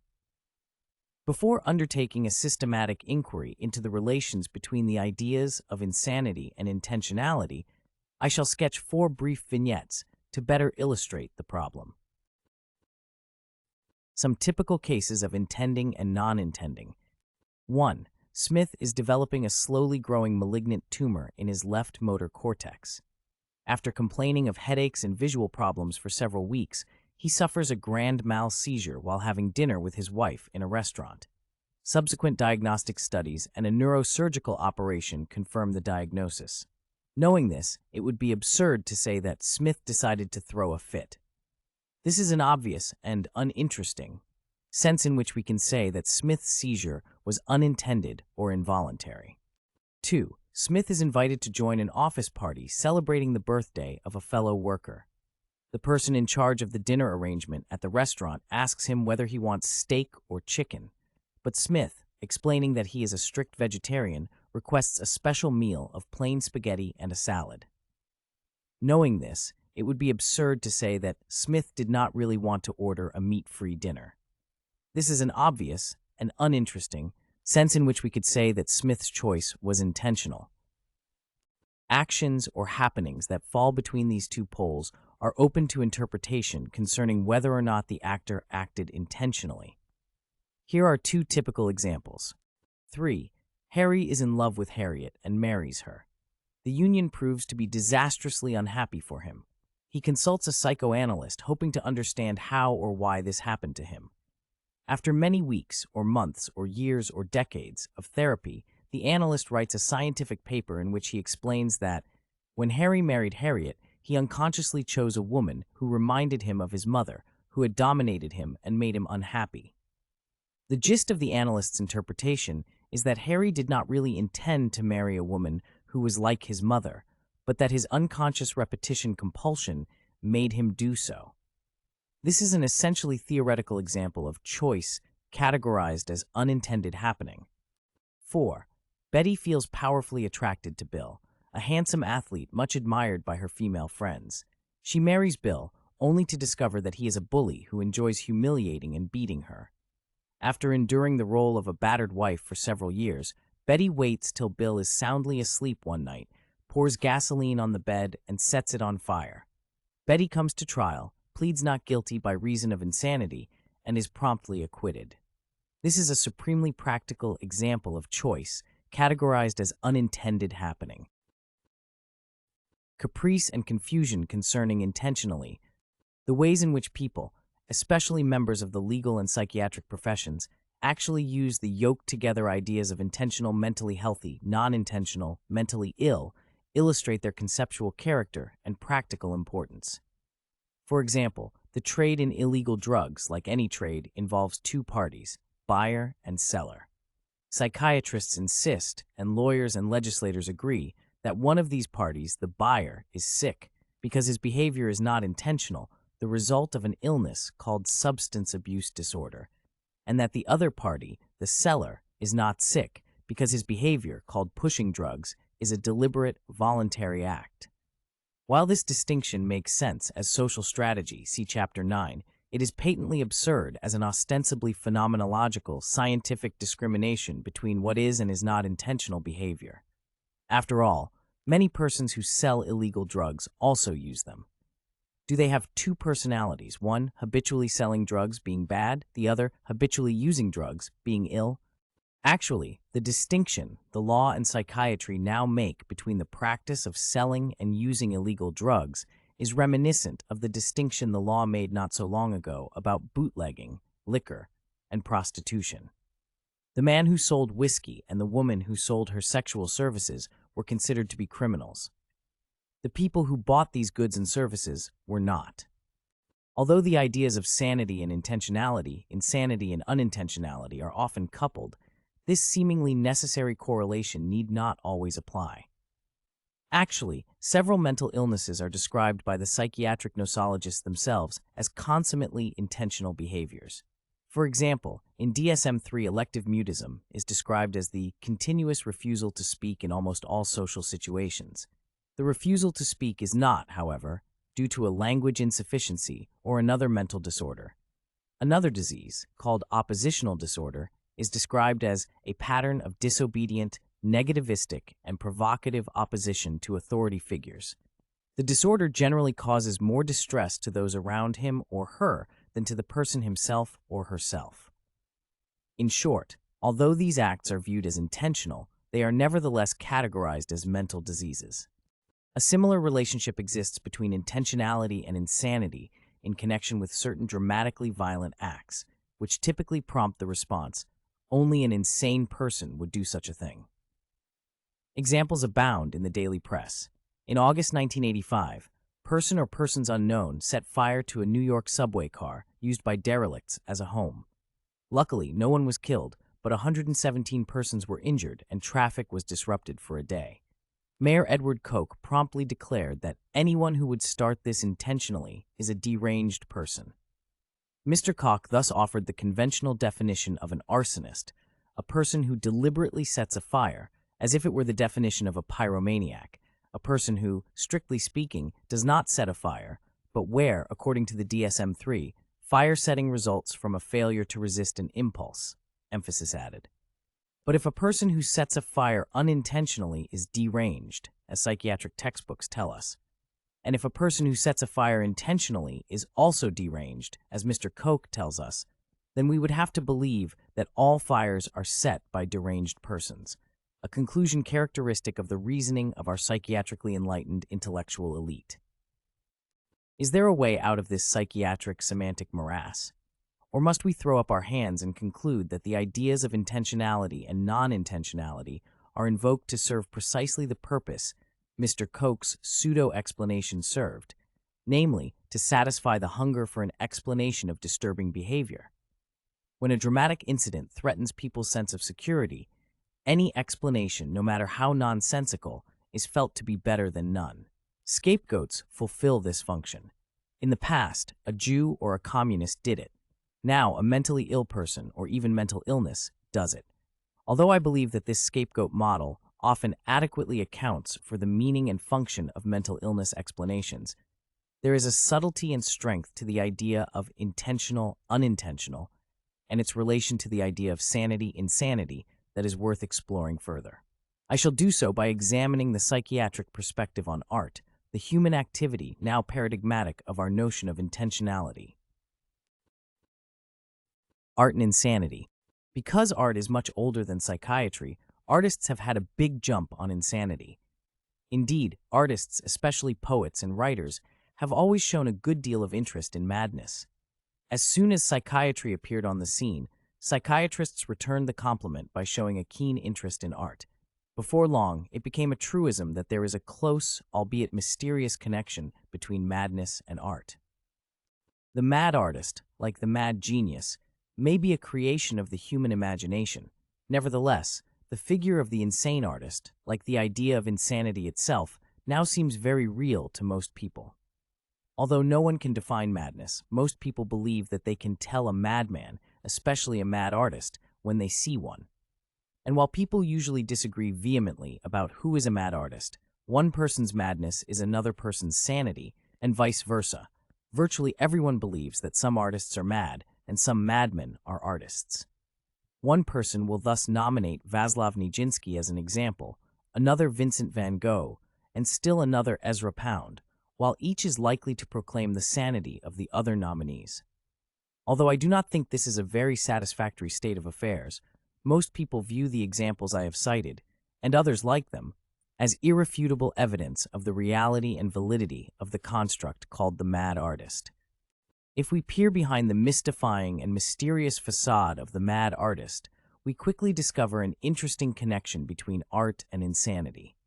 This connection pivots around the fundamental idea of intentionality, art being viewed as quintessentially intentional, and insanity as quintessentially non-intentional.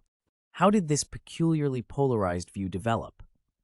Why is it nonsensical to say that an artist is not responsible for the music he composed or performed, or the painter for the portrait he painted, or that the madman is responsible for his delusions or compulsions, or for killing himself or his wife?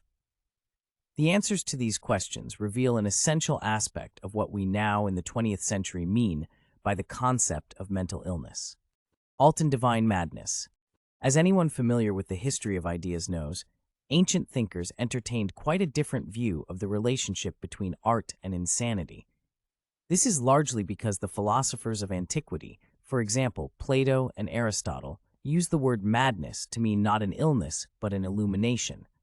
Madness enhances rather than diminishes a person's dignity and stature as a human being. This is why Plato and Aristotle assert, perhaps take for granted would be more accurate, that poets are mad, that they must be mad in order to write good poetry. In Phaedrus, Plato writes, "There is a third form of possession or madness, of which the muses are the source. This seizes a tender, virgin soul and stimulates it to rapt, passionate expression, especially in lyric poetry. But if any man comes to the gates of poetry without the madness of the muses, persuaded that skill alone will make him a good poet, then shall he and his works of sanity with him be brought to naught by the poetry of madness, and behold, their place is nowhere to be found." Clearly, Plato would have recoiled at the idea that the poet is ill, in our contemporary sense of the word, and therefore not responsible for the work he creates. Instead, what he meant was similar to what we now mean when we say that an artist must possess genius in order to be creative. This interpretation is supported by Plato's assertion in the Laws. "'Tis an old story, which we poets are always telling with the universal approval of the rest of the world, that when a poet takes his seat on the muse's tripod, his judgment takes leave of him." Aristotle's views were similar. According to Abraham Heschel's interesting study of Old Testament prophets, Aristotle takes for granted that the poet is afflicted with madness, that he is a manikos. The Greek word for prophecy, mantik, Heschel adds, and the word for madness, manike, were really the same, and the letter T is only an insertion. The same sort of idea was expressed by Roman philosophers. There is no great genius without a touch of madness, asserts Seneca. No man can be a great poet who is not on fire with passion and inspired by something like frenzy, declares Cicero. Thus, in Greek and Roman times, the artist, epitomized by the poet, was someone inspired by mysterious powers, a process attributed to and called frenzy, mania, or madness. None of this, to repeat, meant that the artist was not responsible for his behavior. It meant only that the philosophers of antiquity were acutely aware of what is obvious to anyone familiar with creativity, namely, that there is a sense in which the creative person feels or is passive vis-a-vis his urge to create. This sense of passivity, variously characterized as helplessness, inspiration, an irresistible vision or urge, is characteristic of the mental state not only of the inspired artist, but also of the person heeding what he considers a divine calling, or the man and woman in love. Modern artists, too, have emphasized their passivity vis-a-vis what seem like alien powers, their having to give in to inspiration, much as ancient seers had to give in to prophetic visions. I have written this little work, remarks Goethe about the sorrows of Werther, almost unconsciously, like a sleepwalker. He then adds this remarkable comment: no productiveness of the highest kind, no remarkable discovery, no great thought which bears fruit and has results, is in the power of anyone. Man must consider them as unexpected gifts from above, as pure children of God. The process savors of the demonic element, which irresistibly does with a man what it pleases, and to which he surrenders himself unconsciously while believing that he is acting on his own impulses. Goethe's imagery and idiom bridge the gap between the old idea of divine madness and the new ideas of artistic inspiration and unconscious motivation. I must add a note of caution here about the ease with which the element of passivity in artistic creativity may be exaggerated. Although the experience of artistic inspiration may be passive and involuntary, translating it into a work of art, into a social product, so to speak, requires action and will. For example, Beethoven or Mozart might have heard beautiful music in their own heads, but they had to play it before others could hear it, and they had to write it down before others could play it. Again, there are important similarities here between artistic inspiration and mental symptom.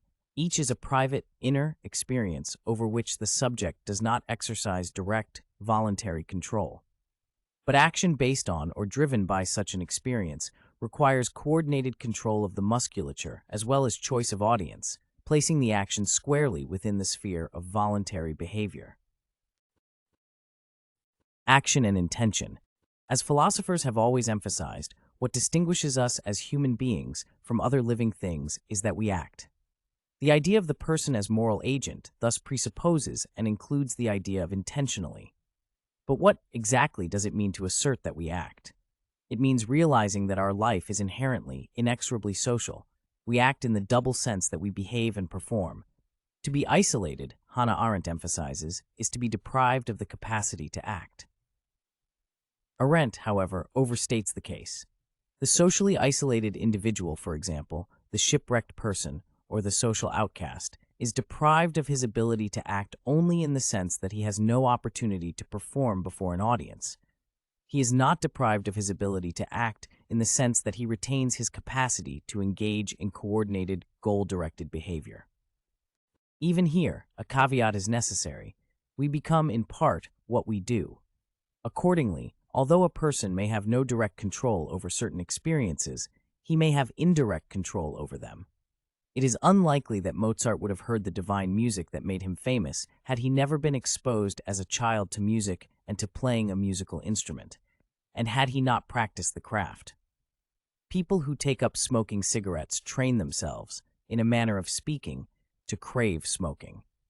Mutatis mutandis, I believe that people also train themselves, and or are trained by others, to have experiences we call mental symptoms and mental illness. The point is that, in an important sense, everything we do is an act, a performance before others, as well as ourselves.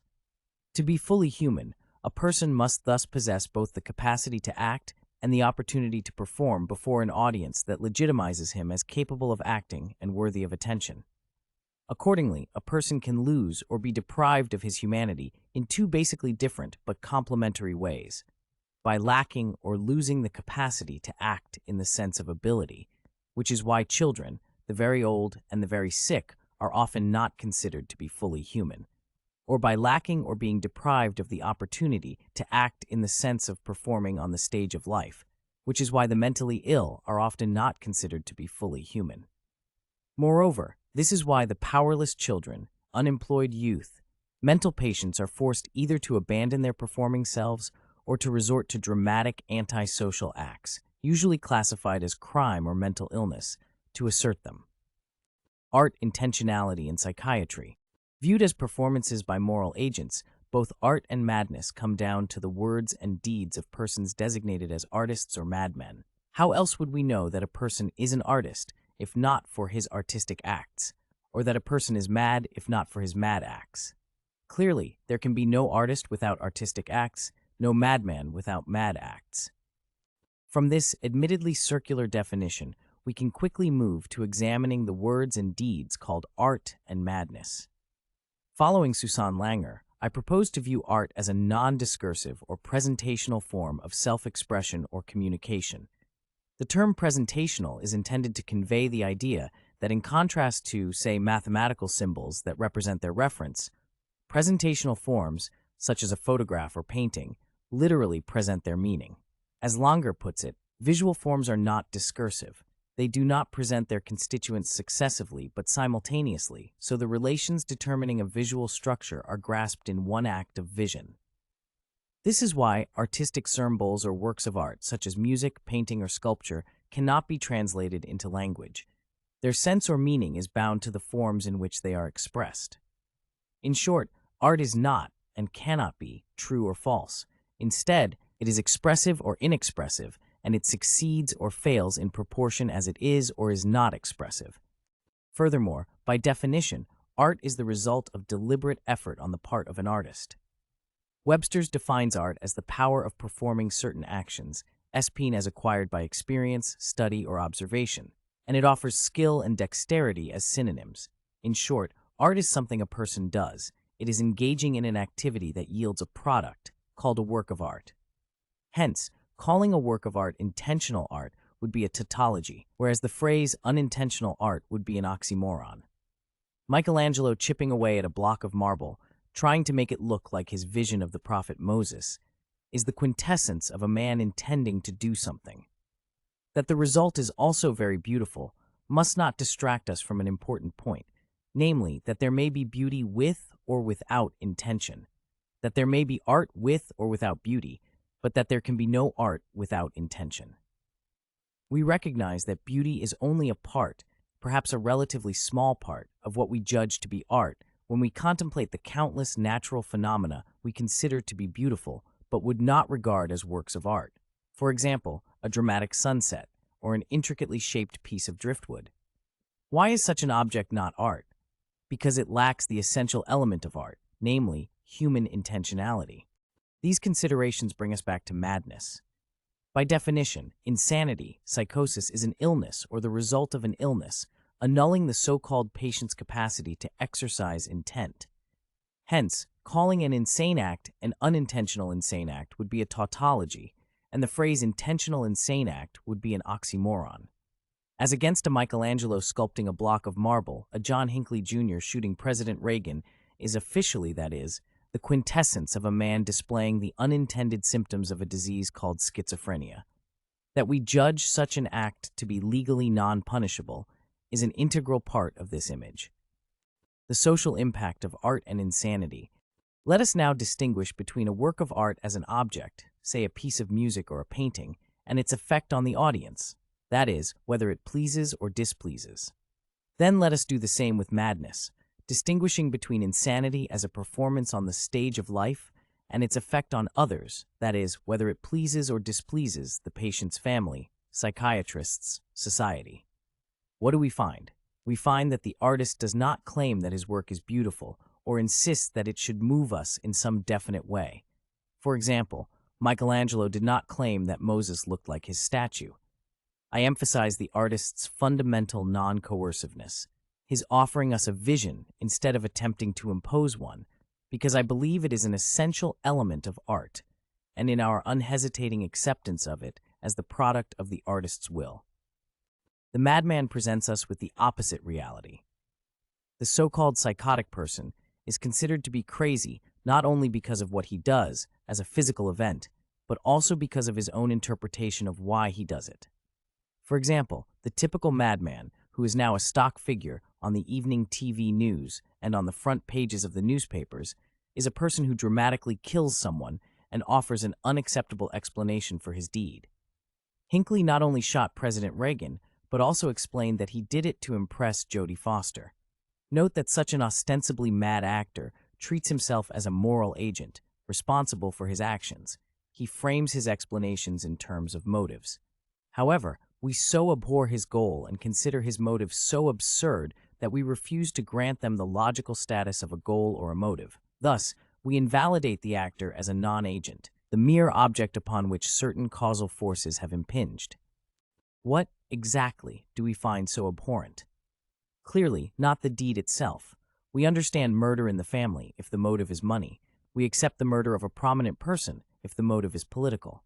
What we do not accept is the insane criminal's double offense, his adding the insult of his conceited explanation to the injury of his coercive act. This combination of shocking crime and bizarre explanation makes us feel profoundly violated. Our impulse, therefore, is to get rid not only of the actor, but also of his act. Killing the criminal accomplishes only the first goal. His deed remains, and its meaning may even be intensified by his martyrdom. This is why modern society has developed a more effective method of protecting itself from such injury, namely, declaring the actor insane and locking him up in a madhouse. Herein, then, lies the value of invalidating the other as insane. We protect ourselves not only from being injured physically by restraining him, but also from being injured spiritually by labeling his intentions as non-intentional mental symptoms. Art is of special interest in the spectrum of human activities because we experience it not only as perfectly intentional, but also as ideally engaging. Art neither imposes itself upon us, as religion often does, nor does it leave us completely on our own, as pure science typically does. Art affects us, but only with our cooperation and consent. To be sure, since art is persuasive, it may be employed in ways of which we disapprove, but we must not confuse persuasion with coercion. The similarity between art and addictive drugs clarifies this point. Each can tempt or seduce us, but each is powerless to affect us unless we actively seek and engage it. Madness, on the other hand, is often or typically coercive. Indeed, the principal power and threat of madness lies in its coerciveness, hence the counter-coercion of psychiatry. In short, art and insanity are like the positive and negative images of a photograph. What appears dark, intentional in one, appears light, non-intentional in the other. Our image of the artist, qua artist, is that of a person brimming over with intentionality.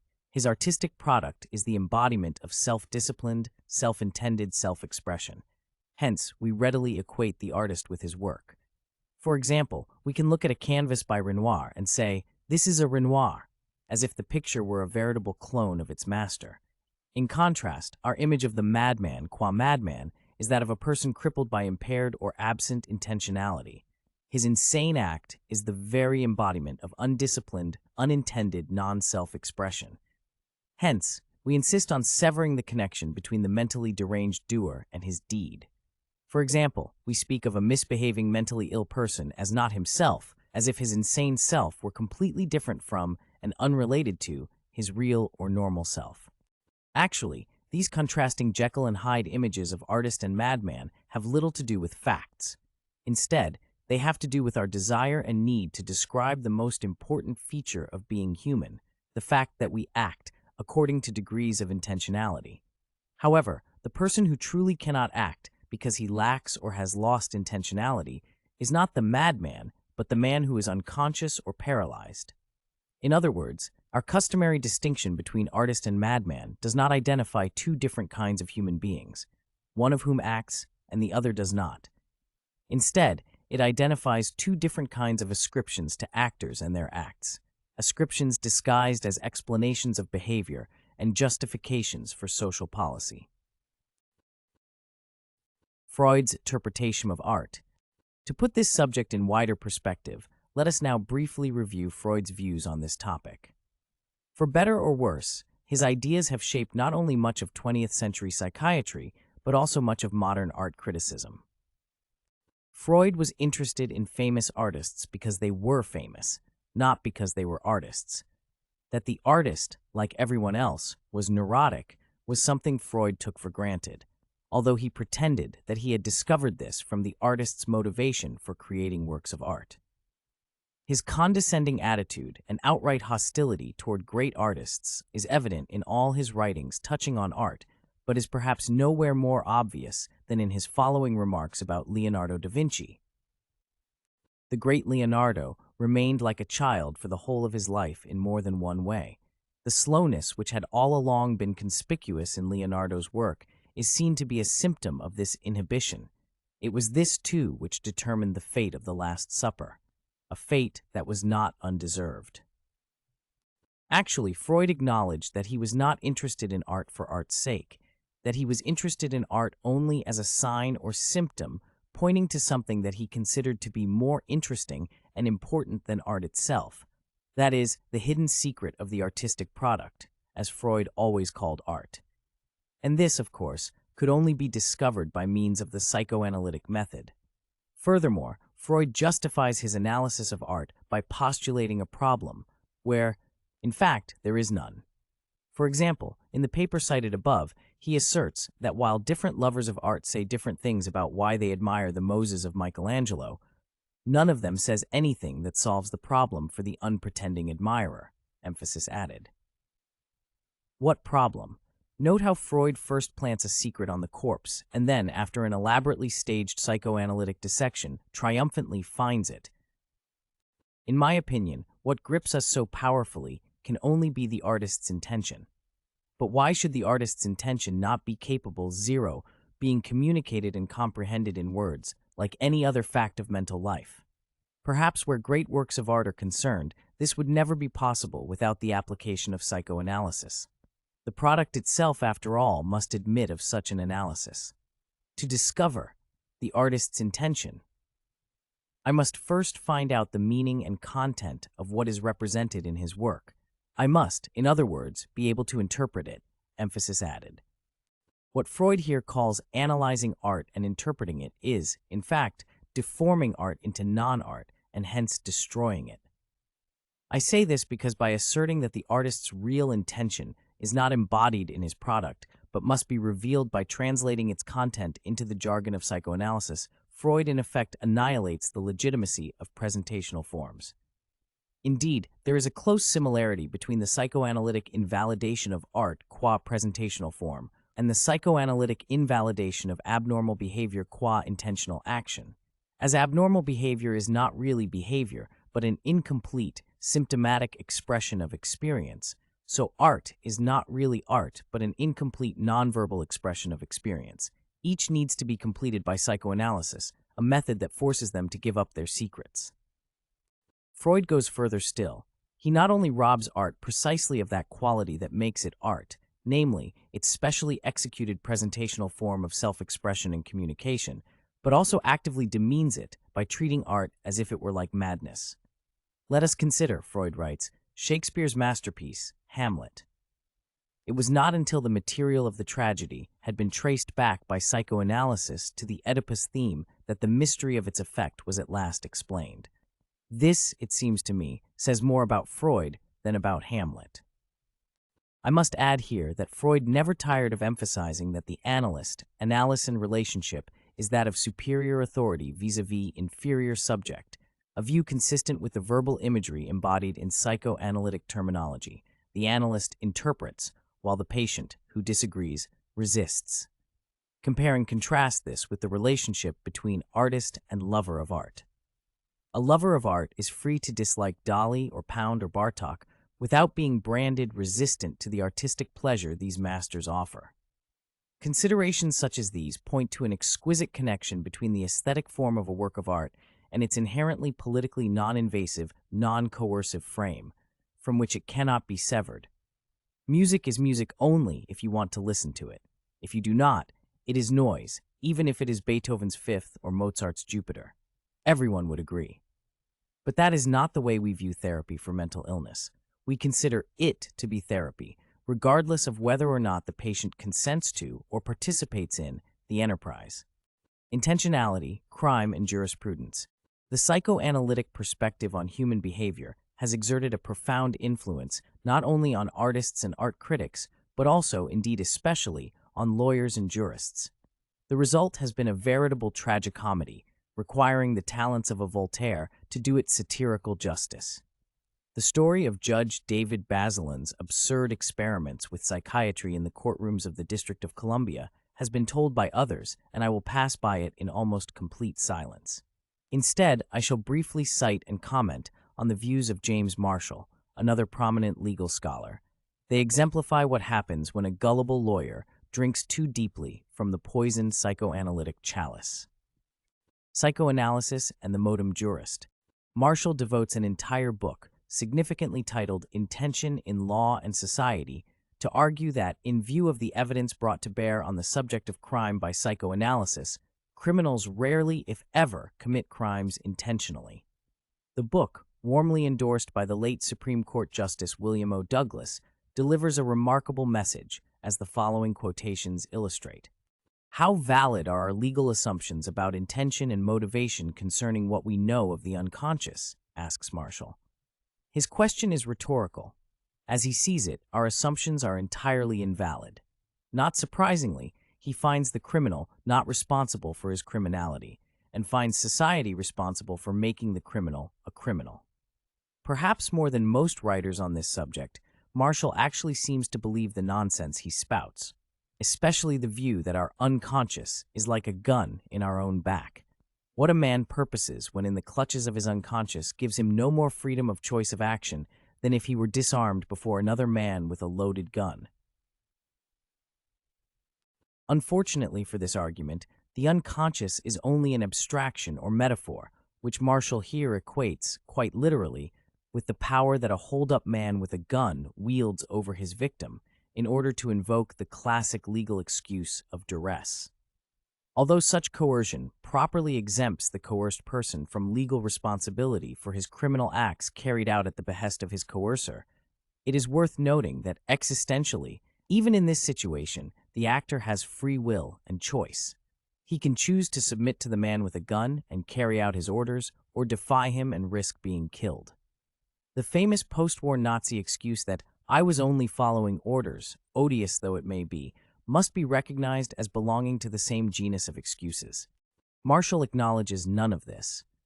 Freedom of choice, he asserts without qualification, is not present when action is dictated principally by unconscious drives. How one knows whether an action is or is not so dictated, he does not tell us. He is satisfied with the conclusion that habitual or repetitive acts are a sure sign that the actor is acting unintentionally. Evidently, Marshall has never heard of habits, but he has certainly heard of illness, individual and collective. The influence of a sick culture can have the psychological effect of depriving the people of choice. I have cited Marshall's views on intentionality because they are typical of those of contemporary intellectuals regarded as having a progressive and psychiatrically enlightened attitude toward crime.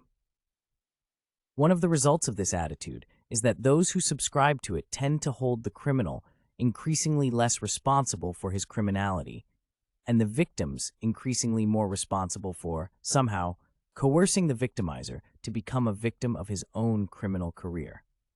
Writ large, James Burnham rightly saw in this posture the suicide of the West. Perhaps that fate indeed awaits us. The suicide of the criminal law seems to be upon us already, as the following development suggests. Negating intentionality, the suicide of the criminal law.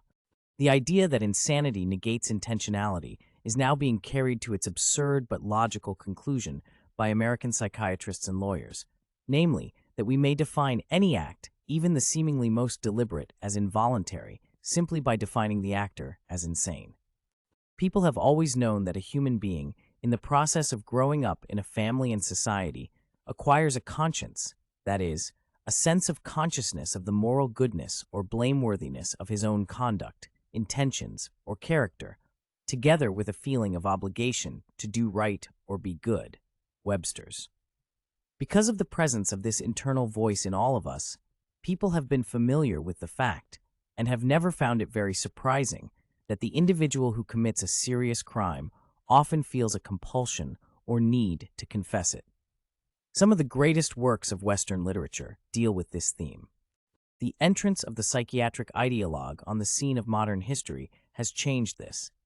He has managed to transform the compulsion to confess into a symptom of mental illness, negating intentionality.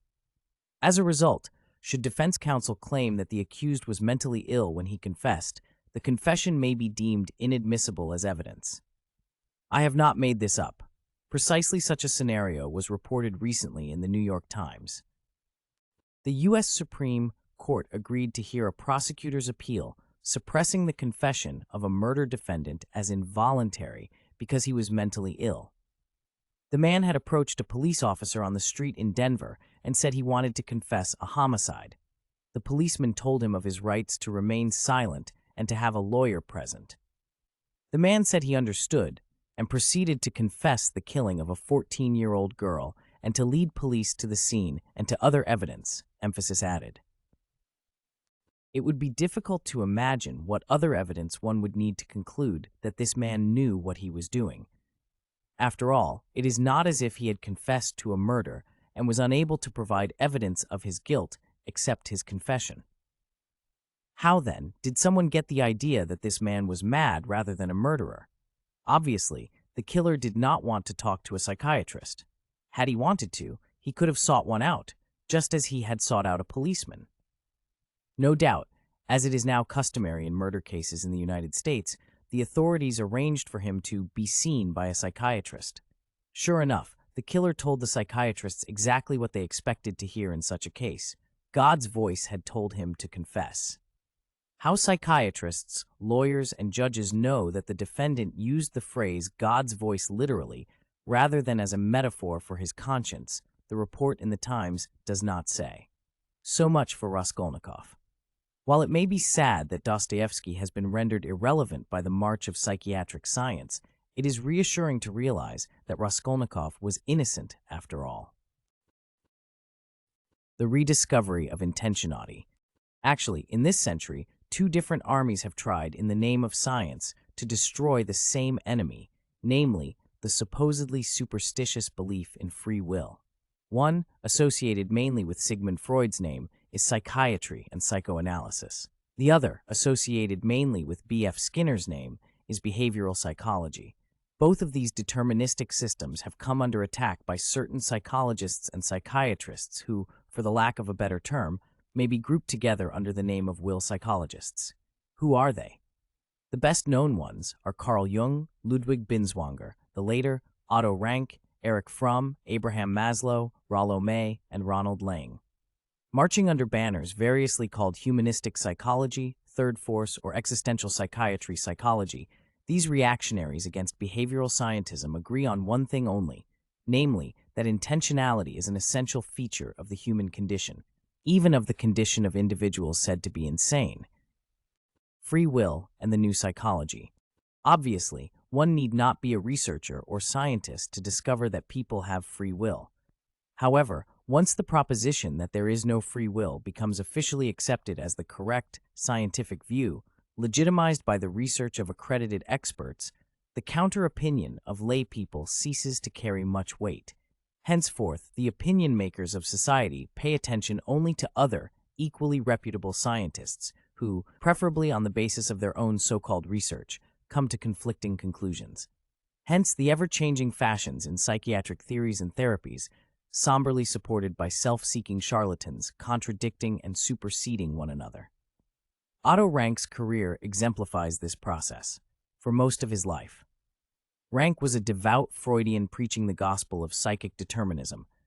Then he discovered free will, and for the last decade or so of his life, became the high priest of intentionality.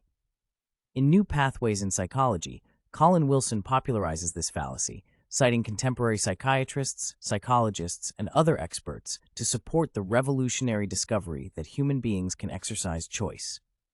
The triviality of the will psychologist doctrine is perhaps best illustrated by the following dichotomy. The determinists, as we have seen, yoke together the absence of intentionality with the idea of insanity and build their systems on that fiction. Whereas the will psychologists, embracing common sense, it must be said in their favor, yoke together the self-evident presence of intentionality in the behavior of a moral agent with the idea of sanity and build their system on that fatuity.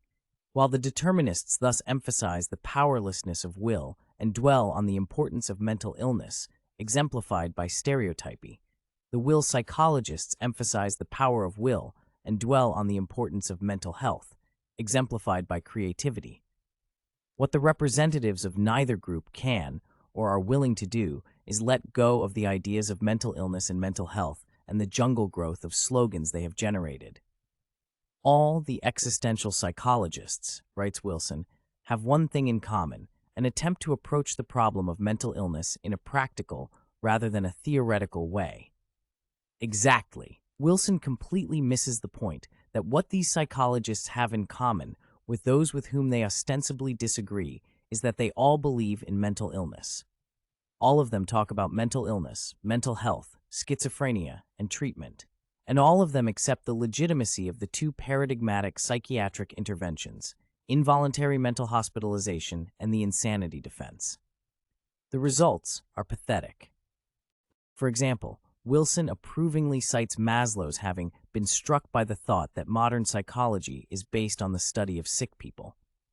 But since there are more healthy people around than sick people, how can this psychology give a fair idea of the workings of the human mind? Nonsense. In the first place, according to the faithful Freudians, and Maslow always counted himself as one, virtually everyone is mentally ill. If so, the assertion that there are more mentally healthy than mentally sick people is false. Secondly, if the ideas and interventions of the psychopathologists are questionable or wrong, why accept, as the will psychologists do, the psychopathologists' criteria of mental health and mental illness? The answer is, because the deterministic and anti-deterministic psychologists are like two ladies of the night working different sides of the same street. Indeed, several well-known psychotherapists have themselves worked both sides of it. Otto Rank, as I mentioned already, went from devout Freudian disciple to determined anti-Freudian psychologist. Wilhelm Reich, from inspired individual psychotherapist to mindless pseudo-biological charlatan. Ronald Lang, from anti-psychiatrist to anti-anti-psychiatrist. In the 1960s, Lang celebrated the superior intentionality of the schizophrenic. Now he celebrates my methods of treating schizophrenics.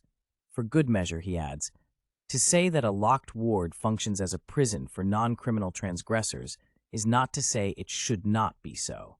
This is not the fault of the psychiatrists, nor necessarily the fault of anyone. Lang's opportunistic self-reversal has become so blatant that even sympathetic reviewers have begun to notice it. Lang became an anti-Langian, nervously separating from left-wing politics, drugs, mysticism, attacks on the family, even anti-psychiatry. As I have tried to show, Lang is merely the most recent of a long series of psychiatrists advancing diametrically contradictory claims consistently sensationalized as new discoveries. Finally, although Wilson makes passing references to intentionality and choice, he casts his own views in the traditional vocabulary of psychiatry. Schizophrenia, he writes, is a disorder in which the robot takes over from the I. So much for a critique of mental illness. The healthy mind, Wilson then explains, needs newness, otherness. Note that Wilson places newness and otherness, not healthy or mind, between quotation marks. So much for distinguishing between literal and metaphorical diseases. Revealingly, Wilson, like many of the experts he admires, speaks approvingly of psychiatric coercions and closed institutions. He refers to the remarkable Synanon experiment, says that the Synanon visit led Maslow to express again his feeling that modern society is sick, and explains that the reason that insulin or electric shock treatment often works is that it forces the T to make a painful effort and starts the flow of vital energy. Wilson concludes with what he calls a sketch of my own general phenomenology of mental health. Clearly, there are no significant differences between the positions of the psychiatric psychological theorists who support the reality of free will and intentionality and of those who oppose it. Intentionality and theology. Educated people today are convinced that the dichotomous view of intentionality I have just reviewed, and which forms so important a part of our contemporary notions of sanity and insanity, rests on and reflects the recent discoveries of researchers into the mysteries of human behavior.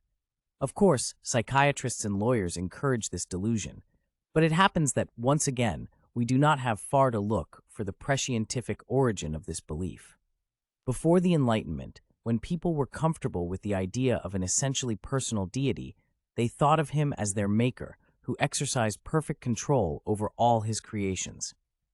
Not a sparrow could fall from a rooftop without God having intended it, was a favorite maxim of the theologians. These experts, who devoted their lives to the study of God, developed the same dichotomous images of intentionality that we now attribute to artist and madman, respectively. In the religious version of this theory, those who understood and obeyed God's will the most perfectly, the saints, were viewed as possessing virtually perfect intentionality, acting completely on their own free will, whereas those who succumbed to the devil and fell under his power, persons possessed by demons, were viewed as completely lacking in intentionality, behaving like automatons without any will of their own. This explains why people went to such desperate measures in an effort to exorcise the victims of that terrible affliction. Plus, QA change. Intentionality and the idea of being human.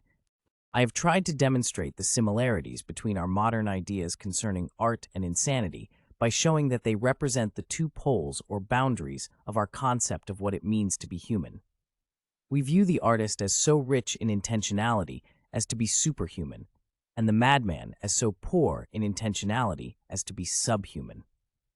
Our crediting the artist with an overabundance of intentionality, and hence humanity, needs no further comment or illustration here. Nor does our crediting the madman with an absence of intentionality and our consequent discrediting of him as a human being. There is, of course, nothing new about denying the humanity of the other. Much of history is but a footnote to it. Nor is there anything new about affirming and reaffirming the essential humanity of the other, even when doing so requires our painfully empathetic identification with him. Terence, ca. 995 to 159 BC, is credited with having articulated one of the earliest and most succinct formulations of this view. Homo sum, humani nil a me alienum puto. I am human. I regard nothing human as foreign to me. This declaration became the credo of the European Enlightenment. The credo of modern psychiatry is thus an inversion of Terence's. Nothing human is alien to me became nothing alien is human to me. The alienated person was thus both seen and defined as a person lacking in intentionality, an image that, in turn, gave rise to the birth of the alienist or mad doctor, later called psychiatrist, who was both seen and defined as an expert on alienation and the keeper of alienated persons. The earliest British cases involving the defense of insanity center on this very issue. For example, in 1812, in the trial of John Bellingham for the murder of Spencer Perceval, First Lord of the Treasury and Chancellor of the Exchequer, James Mansfield, Lord Chief Justice of the Commons Pleas, instructed the jury as follows. In another part of the prisoner's defense, it was attempted to be proved that, at the time of the commission of the crime, he was insane. With respect to this, the law was extremely clear. If a man were deprived of all power of reasoning, so as not to be able to distinguish whether it was right or wrong to commit the most wicked transaction, he could certainly not do an act against the law. Such a man, so destitute of all power of judgment, could have no intention at all, emphasis added. Clearly, this cannot be so.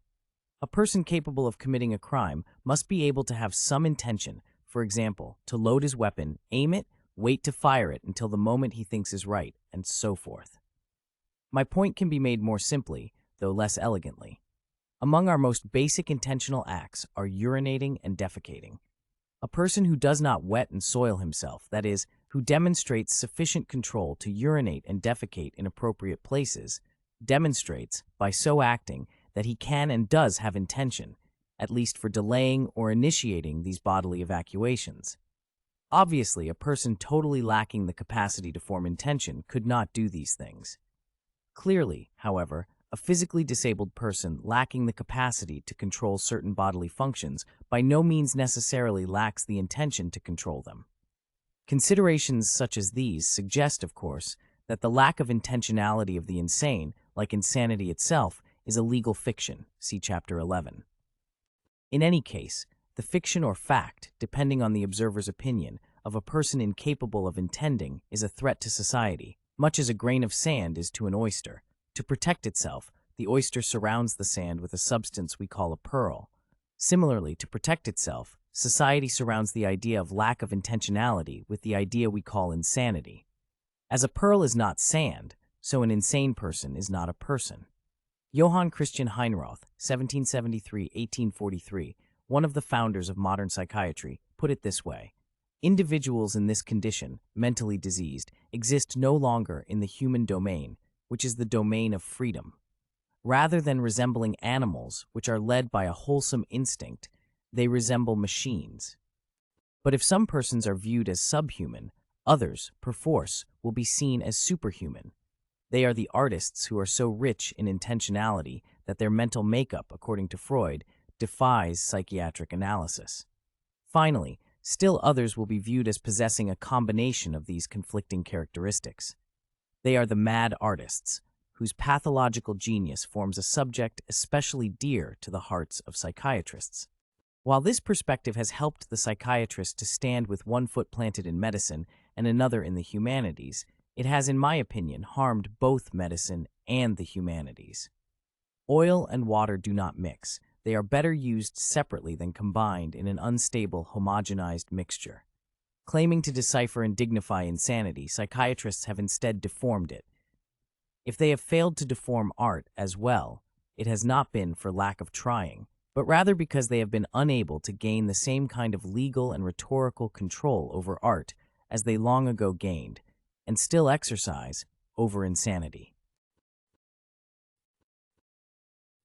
Chapter 8. Mental Illness and the Problem of Responsibility. Insanity is certainly on the increase in the world, and crime is dying out. Formerly, if you killed a man, it was possible that you were insane, but now, if you kill a man, it is evidence that you are a lunatic. Mark Twain. So far, I have emphasized two crucial distinctions between illness and mental illness, between being a patient and being a mental patient, namely, that bodily diseases are identifiable in terms of pathoanatomical and pathophysiological lesions, whereas mental diseases are not, and that typically a person assumes the role of medical patient voluntarily, whereas the role of mental patient is ascribed to him involuntarily. There is yet another, equally important, difference between these two classes of diseases and roles to which we must now attend, namely, that mental illness, especially if it is deemed to be severe, renders the person suffering from it not fully responsible for his actions. This claim is virtually never advanced for bodily illness. To understand mental illness, it is thus necessary to keep in mind its dual reference to disease as a condition of the patient as an organic being and to non-responsibility as a moral attribute or legal status of the patient as a person. My criticism of psychiatric ideas and interventions is similarly two-pronged. I object both to categorizing certain behaviors as literal diseases and certain persons as not moral agents. When we say that an individual acts responsibly, we usually mean that he acts with care. Thus, a person is considered to be responsible if he takes good care of himself and of those who depend on him. If he endangers himself or others, for example, by drinking too much alcohol or spending too much money, he may be called an irresponsible father, a phrase which does not, however, exonerate him from being a bad parent. In such a case, we usually follow the principle that a person is responsible for his being irresponsible. That may sound like a contradiction, but it isn't. The term irresponsible functions here merely as a way of expressing our disapproval of a particular behavior. We also use the term not responsible to conceal our strategy toward the person so designated, exemplified in the courtroom scenario where a defendant is acquitted as not responsible, not guilty, because of insanity.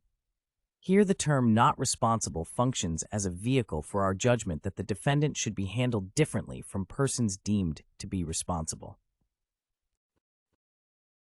The War on Responsibility. Although the idea that insanity may be an excuse for crime is ancient, the insanity defense, as we now know it, is relatively modern. It developed during the 19th century, mainly in England and the United States. While the original impetus behind this practice was the desire to soften the harsh impact of capital punishments inflicted mainly on the poorest and most unfortunate members of society, the psychiatric disposition of persons charged with or convicted of crimes quickly became an important mechanism of social control in its own right. The justification for this mechanism lay in the convenient assumption that the criminally insane were irrational and non-responsible. For example, commenting on the mental state of lunatic criminals, the great Philippe Pinel declared, "Finally, the nervous affection gains over the brain, and then the lunatic is dominated by an irresistible desire for violence." In the same vein, a psychiatrist testifying at a mid-19th century English murder trial asserted that the defendant suffered from a lesion of the will. The judge not only failed to question the metaphoric nature of that claim, but went on to instruct the jury that, if some controlling disease was, in truth, the acting power within him which he could not resist, then he will not be responsible. The question is whether the prisoner was laboring under that species of insanity. In the 20th century, psychiatrists added a new wrinkle to the 19th century dogma of the non-responsibility of the insane, namely, the idea of diminished capacity to form intent and hence commit certain crimes. As the idea of total insanity annulling criminal responsibility was tailor-made for exculpating those guilty of capital offenses, thus sparing their lives, so the idea of partial insanity diminishing criminal responsibility was tailor-made for mitigating the punishment of those guilty of certain felonies, typically by reducing the offense from first-degree murder to manslaughter.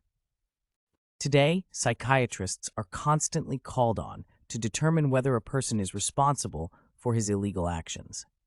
Indeed, the phenomenon of psychiatrists examining persons to determine whether or not they are responsible is as common a feature of our social landscape as is the phenomenon of physicians examining persons to determine whether or not they are ill. How and why the idea that mental patients are not responsible for some or all of their behavior arose and developed is a long and complicated story. Here, it must suffice for us to look back briefly on the two most important sources of this idea, namely psychiatry and psychoanalysis. Psychiatry against responsibility. There have always been individuals who have injured or otherwise disturbed members of their families or other persons. Many such actions or conditions, for example, talking too much or too little, unemployment, vagrancy, self-neglect, were not against the law or, if they were, their control by means of criminal sanctions was impractical or impossible. It has always been necessary, nevertheless, to control persons displaying such disturbing behaviors. Thus, from the 17th century onward, confinement in the madhouse became the method modern societies throughout the Western world chose for the purpose of controlling and containing certain troublesome and troubled persons. Of course, the asylum movement, as it became known, had to be rationalized and justified. This was accomplished by the idea of insanity. It was an idea whose time had come. It offered a view of the behavior of certain men and women that was ostensibly both humane and scientific. The crux of the idea can be stated briefly. As diseases of the heart impair its ability to pump blood, so diseases of the mind impair its ability to reason rationally, as a result of which the person suffering from the disease called insanity or mental illness loses his ability to act responsibly. The insane action or idea, declared the editor of the British Medical Journal in 1875, as surely springs from a morbid derangement in brain structure as a bilious attack springs from a morbid condition of the liver. There is no mystery about it. It is a mental manifestation arising from a physical cause. How did the medical profession reach this remarkable conclusion? Mainly through the work of Henry Maudsley, 1835 to 1918, one of the most celebrated psychiatrists of all times and the acknowledged father of modern British psychiatry. What made Maudsley such an influential physician and famous psychiatrist? He discovered no new diseases, No new methods for identifying obscure conditions suspected to be diseases, no new treatments for diseases. He did something more important. He legitimized the alienist as a bona fide physician. One of Maudsley's most influential books is revealingly titled Responsibility in Mental Disease. In this work, Maudsley argues, in effect, that the insane are not responsible and that only psychiatrists can diagnose insanity. The view that psychiatrists are indispensable for the proper functioning of modern society follows inexorably from these premises. I shall cite some of Maudsley's views to illustrate how the new science of psychiatry went about destroying the old principle of moral agency and personal responsibility. It will be a hard matter for those who have not lived among the insane and so become familiar with their ways and feelings to be persuaded, if, without such experience, they ever can, that a man may be mad and yet be free from delusion and exhibit no marked derangement of intelligence. Nevertheless, it is a fact that in a certain mental disease, a morbid impulse may take such despotic possession of the patient as to drive him, in spite of reason and against his will, to a desperate act of suicide or homicide. Like the demoniac of old into whom the unclean spirit entered, he is possessed by a power which forces him to a deed of which he has the utmost dread and horror, and his appeal sometimes to the physician whom he consults with his sore agony, when overwhelmed with the despair of continuing to wrestle successfully with his horrible temptation, is beyond measure sad and pathetic. This passage presents us with nearly all the moral, medical, linguistic, and legal mystifications that have marked the origin of psychiatry as a modern discipline. Note that Maudsley's example of an insane person is a seemingly perfectly healthy individual who is tempted to commit suicide or homicide. Maudsley himself uses the word temptation in the last sentence of this passage. In other words, Maudsley is describing a moral conflict. A person is torn between committing suicide or homicide and not committing these acts. He simply identifies the option he approves as sane and the other as insane, and then introduces the idea of irresistible impulse, which he claims represents the scientifically correct understanding of the old theological concept of diabolical possession. That the evil temptation and diabolical possession of the theologians has simply been renamed the morbid impulse of the psychiatrist finds support in the fact that each of these terms is applied only to morally disapproved options or acts. Priests never talked about temptation to do good. Sinners were tempted to be sinful, but saints were not tempted to be saintly. Similarly, Maudsley and other psychiatrists never talk about irresistible impulses to do good. The insane are driven by irresistible impulses to commit mayhem and murder, but the sane are not driven by such impulses to love and honor their fellowmen. Moreover, there is an important practical difference between an evil temptation and an irresistible impulse which we must not overlook. Anyone, theologian or layman, could tell whether or not a temptation was evil and was resisted. However, although anyone can tell whether or not an impulse is resisted, if it is not resisted, only a psychiatrist can ascertain whether this is because it is irresistible or because the subject chooses not to resist it. Of course, Maudsley had no criteria for distinguishing between irresistible and no resisted impulses. But the absence of criteria for irresistible impulses impaired his credibility, no more than the absence of criteria for mental illness impairs the credibility of the contemporary psychiatrist. Instead of standards and procedures, the psychiatrist can always fall back on dramatic cases exemplifying that which he cannot define. When a woman, after her confinement, kills her child, whom she loves tenderly, because she cannot help it, there is no serious disinclination on the part of those who take the legal standpoint to admit that it is not a voluntary act for which she is responsible. By claiming that such a person does not intend to do what she in fact does, Maudsley here tries to unseat the time-honored adage that actions speak louder than words. But why not assume that a woman who kills her newborn infant practices the ancient art of infanticide, a practice with which Maudsley must have been thoroughly familiar?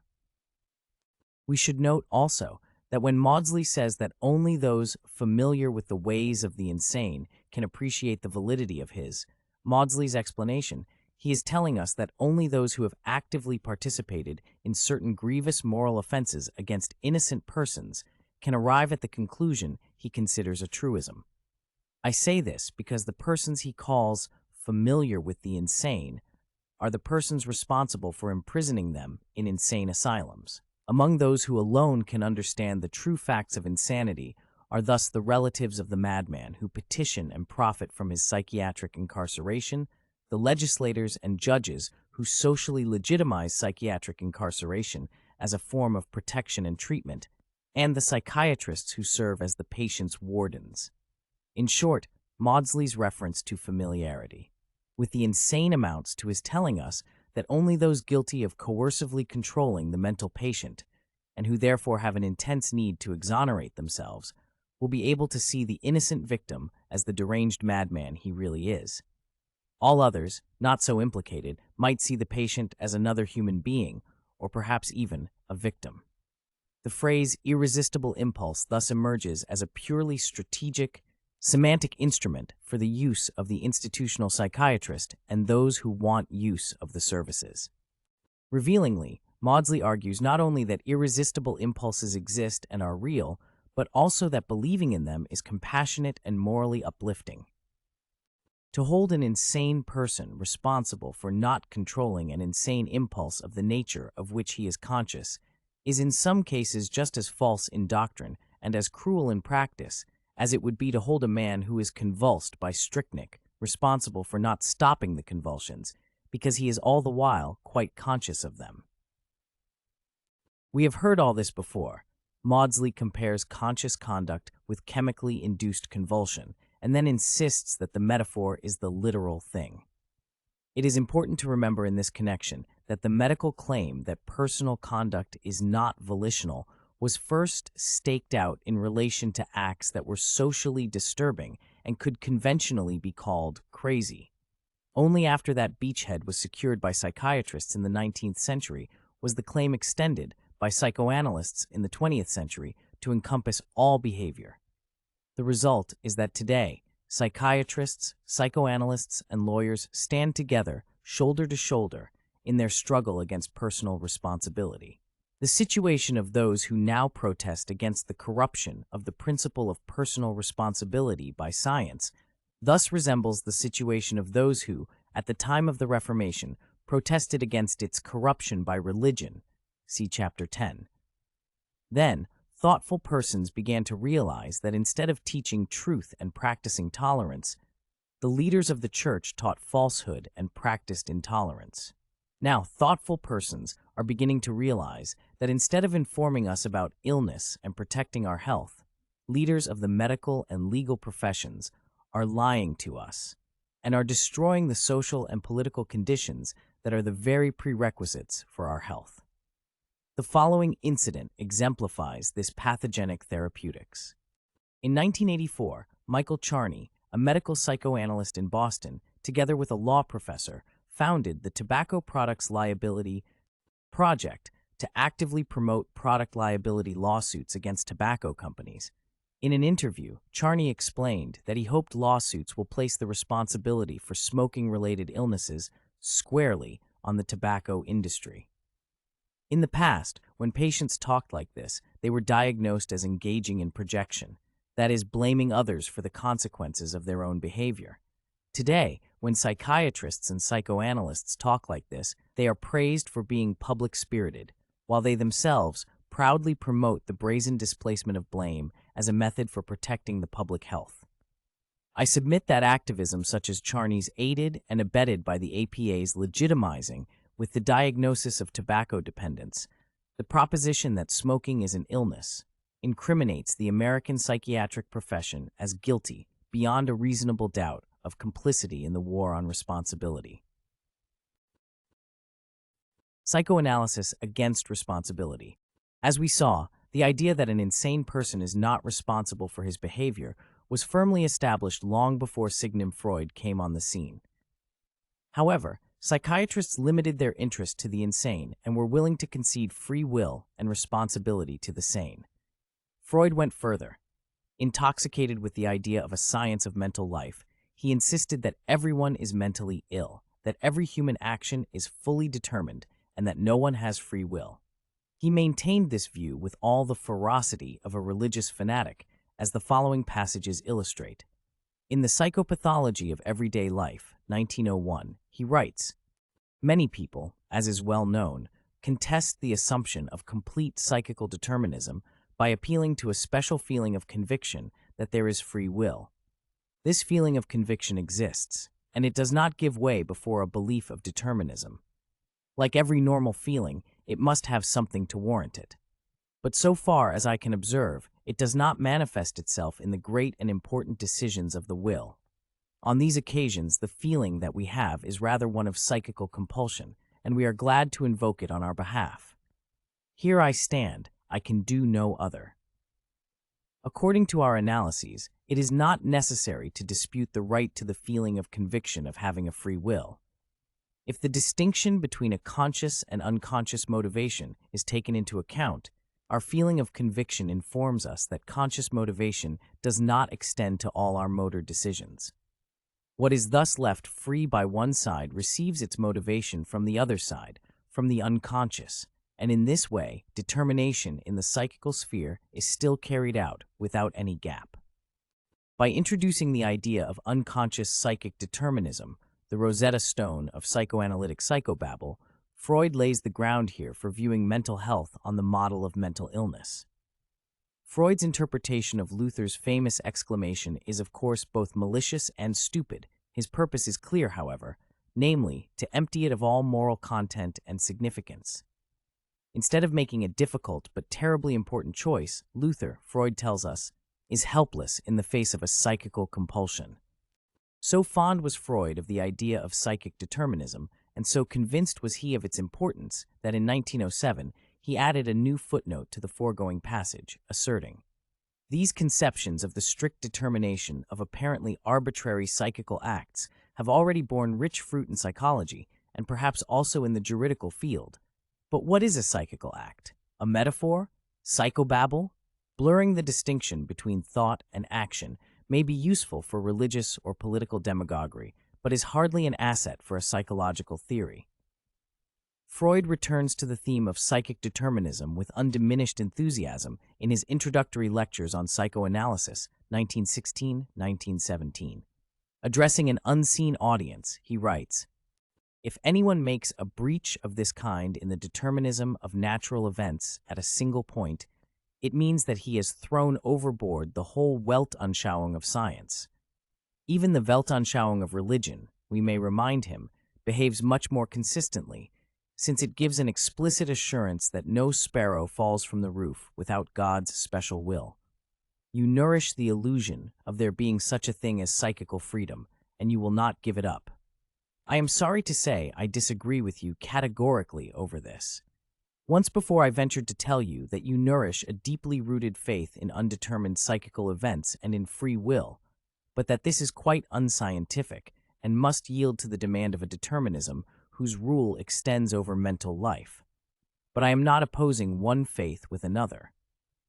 Freud's reference to divine determinism is at once incorrect and ironic.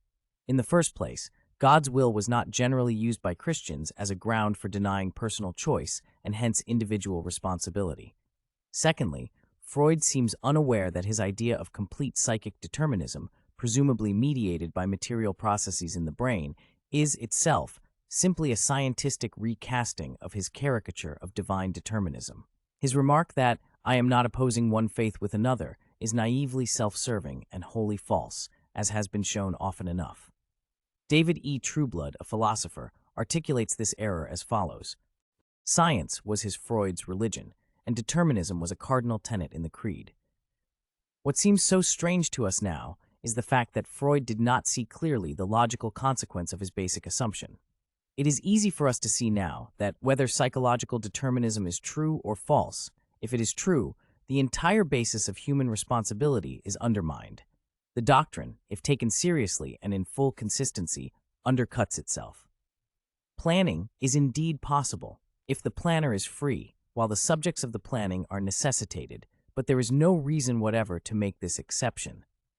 What the planner undertakes has itself been necessitated. Therefore, on the basis of determinism, genuine planning is impossible. Each does what he must, and that is the end of the matter. What is highly important to say is that, insofar as the popular reaction has been one of irresponsibility, it is the result of a sound logical deduction, and in no sense a perversion, emphasis in the original. Although an entire volume of the standard edition of Freud's collected works is devoted to an index, there is no entry for responsibility in it. True to the faith of the master, his acolytes must have felt that responsibility was so unscientific a concept that it was not worth indexing. Although differing in certain ways, old-fashioned asylum psychiatry, psychoanalysis, and modern biological psychiatry thus all agree on the all-important point that the behavior of the mentally ill person is strictly determined. Such a person has no free will and is therefore not responsible for his actions. That this psychiatric psychoanalytic view on responsibility encourages lay people to be irresponsible and physicians to be paternalistic is obvious and requires no further comment. Perhaps because it is less obvious, people often do not realize that relieving a person of his responsibility is tantamount to relieving him, partly or entirely, of his humanity as well. The person who claims that he, not his brother, is responsible for his brother's welfare and happiness stabs at the very heart of his brother as a person. The philosopher W.G. McLagan puts it this way: any regard that we may show for the happiness of others must also be governed by the recognition that as persons they, like ourselves, have not only a natural interest in their own happiness, but a moral interest in values, and thus in the dignity of life. And further, that this latter interest, precisely because values are values and it is a moral interest, must by them as by us be accorded a general priority. How, after all, could we more grossly insult our fellows than by implying, in our treatment of them, that while we indeed have such an interest, they do not? Actually, like many another ideology or religious system, psychoanalysis preaches a self-contradictory sermon on responsibility. According to the Freudian doctrine, a person is not responsible for his ordinary everyday actions because they are determined by unconscious forces, but is responsible for accidents and mental symptoms. I have discussed this basic inconsistency in psychoanalytic theory elsewhere. In short, the psychiatric and psychoanalytic perspectives on human behavior encourage the tactic of treating persons, especially if their behavior is disturbing, as if they were not moral agents. Moreover, this policy is promoted as if it were beneficial both for the persons so treated and the society of which they are a part, and as if it did not and could not possibly have any deleterious consequences. In fact, nothing could be further from the truth. The combined psychiatric-psychoanalytic war on responsibility has cost us heavily indeed, exemplified by the current national crisis in liability insurance, with payments to plaintiffs often premised on psychiatrically supported claims of emotional injury and mental suffering. The disastrous consequences of this war stare us in the face, but we steadfastly refuse to recognize their cause. As an old rabbinic saying has it, no one is so blind as the man who does not want to see. This is why we never ask, what existential cost do we inflict on the person whose moral agency we withdraw? What existential price do we as a society pay for empowering a group of professionals to deprive persons of their status as moral agents, and for treating certain psychiatrically identified persons as if they were not moral agents? These questions, and with them the very possibility of debating the potential conflicts between moral agency, medical care, the safety of society, and other values, are now deeply buried under the rhetoric of mental illness and psychiatric paternalism. Non-responsibility and the criminal law. Since responsibility and no responsibility are ideas whose consequences are primarily moral and legal, it would be foolish to regard them as belonging to another domain or discourse, such as medicine or science. What, asks Michael S. Moore, a professor of law at the University of Southern California and a frequent commentator on forensic psychiatry, have people meant by mental illness such that both on and off juries they have for centuries excused the otherwise wrongful acts of mentally ill persons? This is a good question to ask. Moore, who strongly supports the medical pretensions and political powers of psychiatry, answers it as follows. To be mentally ill is to be seriously irrational. Why does severely diminished rationality preclude responsibility? Because one is a moral agent only if one is a rational agent. Unfortunately, this is not reasoning but merely substituting one phrase for another. The assertions, Jones is irrational and Jones is mentally ill, may seem like two different statements, but are not. Actually, they are the same statement couched in two different forms. Since this is often not recognized, a speaker or writer connecting insanity, irrationality, and irresponsibility can easily appear to be introducing an empirical standard into the determination of mental illness, when in fact he's doing nothing of the sort. If the issue of the definition of mental illness is a moral one, writes Moore, then the legal definition of the phrase should embody those principles that underlie the intuitive judgment that mentally ill human beings are not responsible. It is easy to understand the long-standing historical tendency of the criminal law to analogize the mentally ill to infants and animals. Only when an infant develops sufficiently that his actions are regularly explicable by rationalizing practical syllogism do we begin to see him as a moral agent who can justly be held responsible. The same is true of the mentally ill. Juries have perceived that madness itself precludes responsibility. Moore's foregoing argument founders on a combination of circularity and parochialism.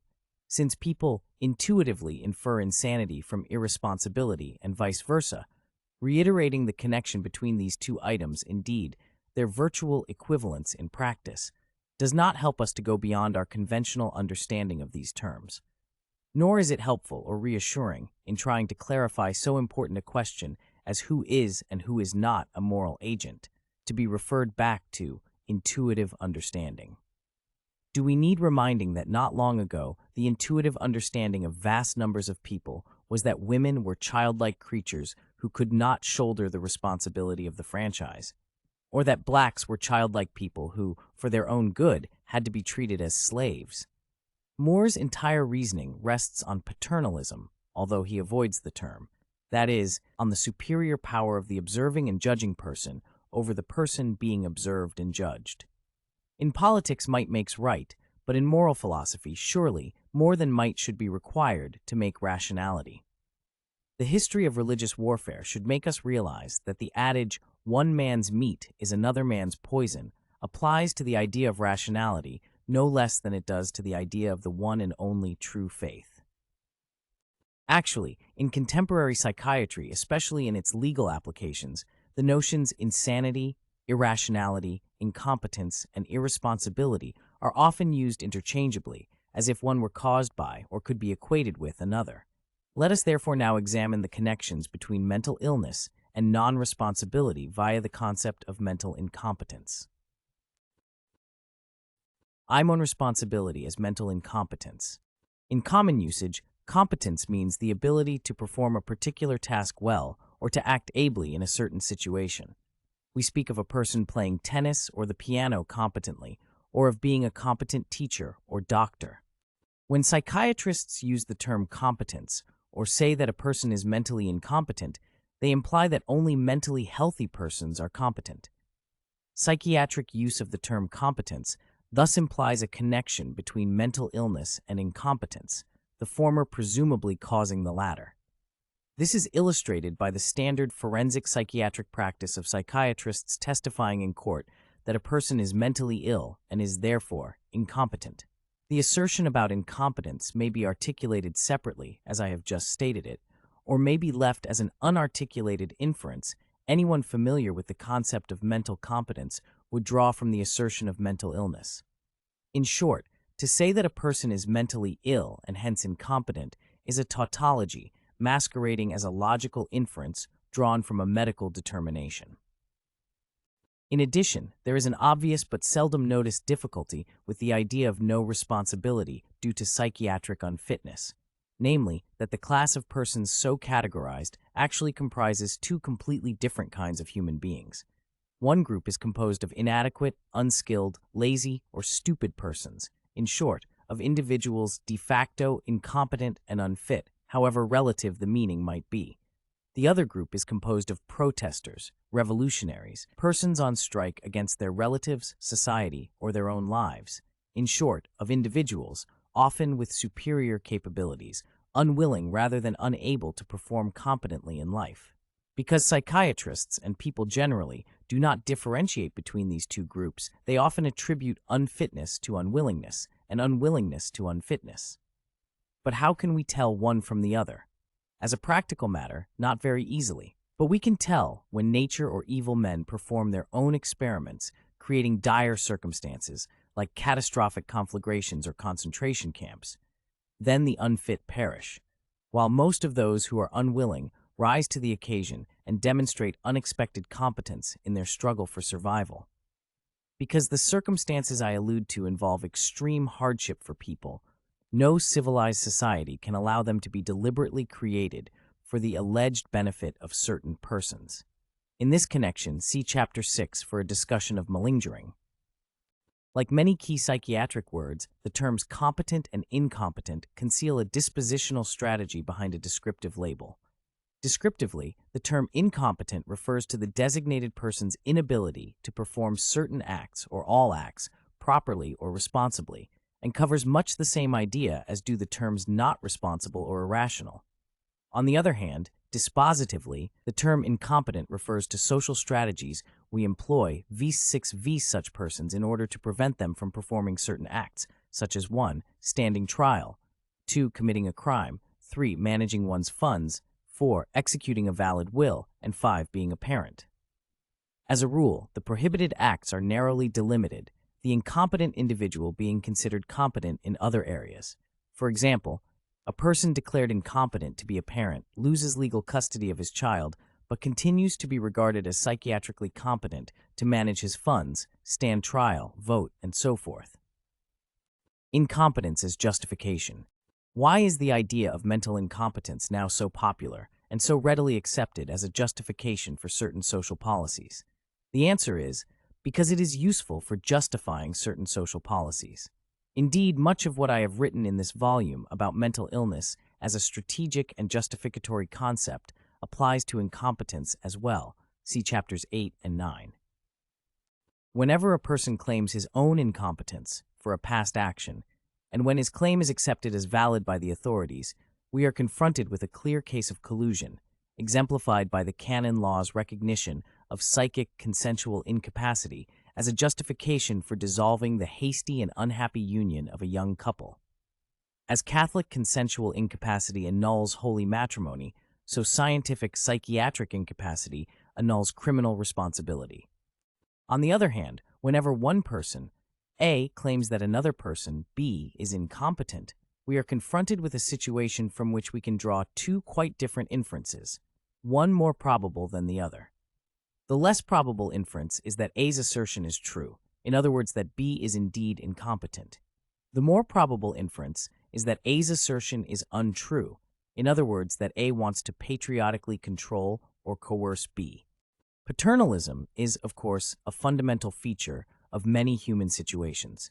The presently fashionable practice of depriving people of their right to decide whether or not they should be tried for a crime or treated for a mental illness because they are mentally incompetent is but the contemporary version of a practice that can be applied and has been applied to many other activities. In the past, it was universally applied to religion. In a theological society, who is considered to be mentally competent to choose his own religion and repudiate the religion of his ancestors, or no religion at all.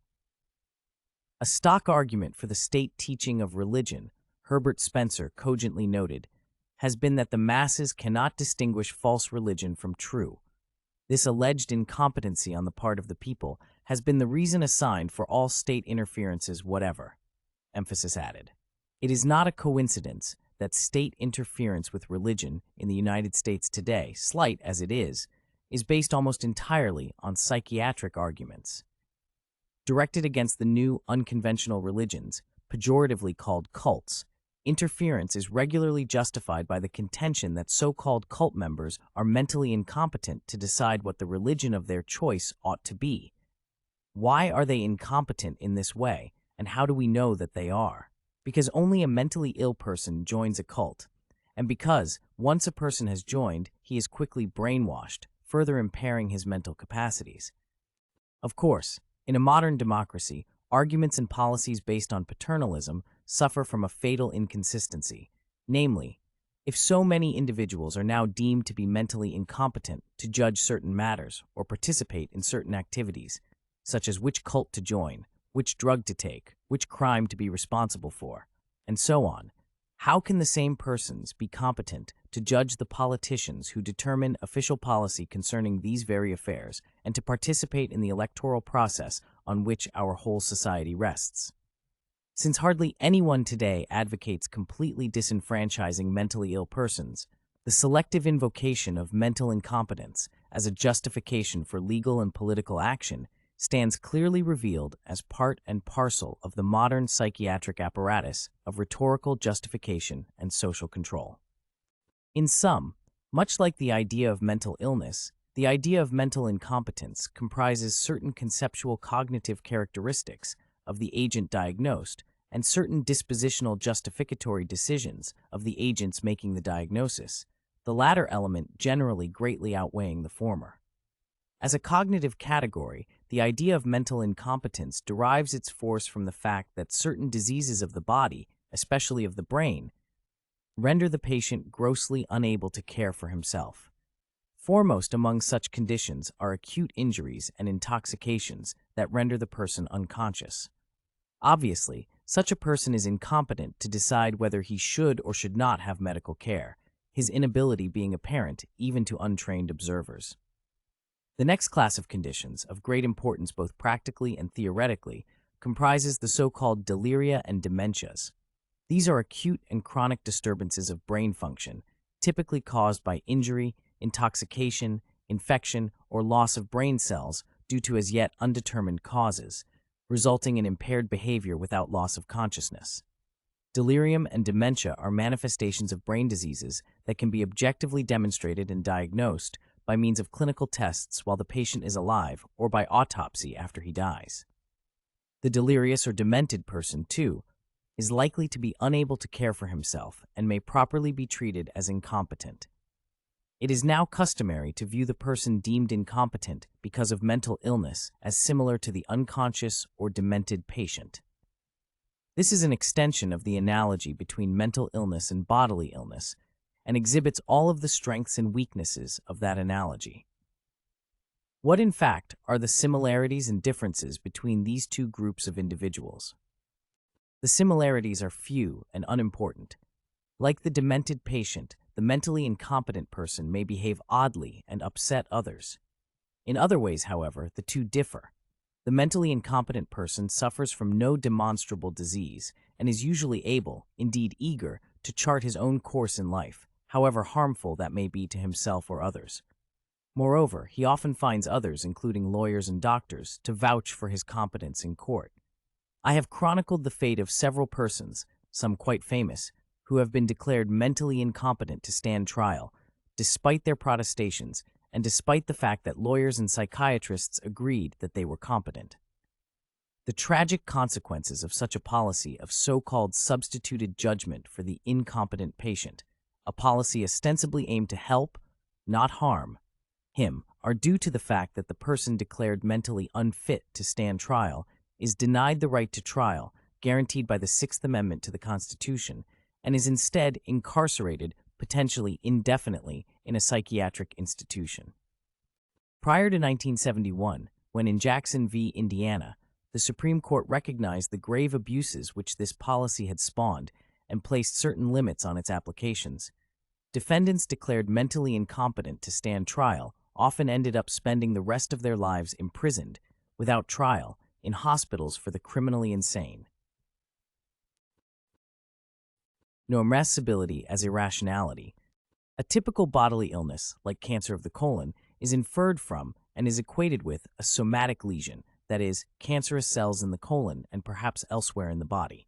In contrast, a typical mental illness, like schizophrenia, is inferred from and is equated with irresponsible behavior, that is, lack of moral responsibility in the conduct of some or most aspects of life.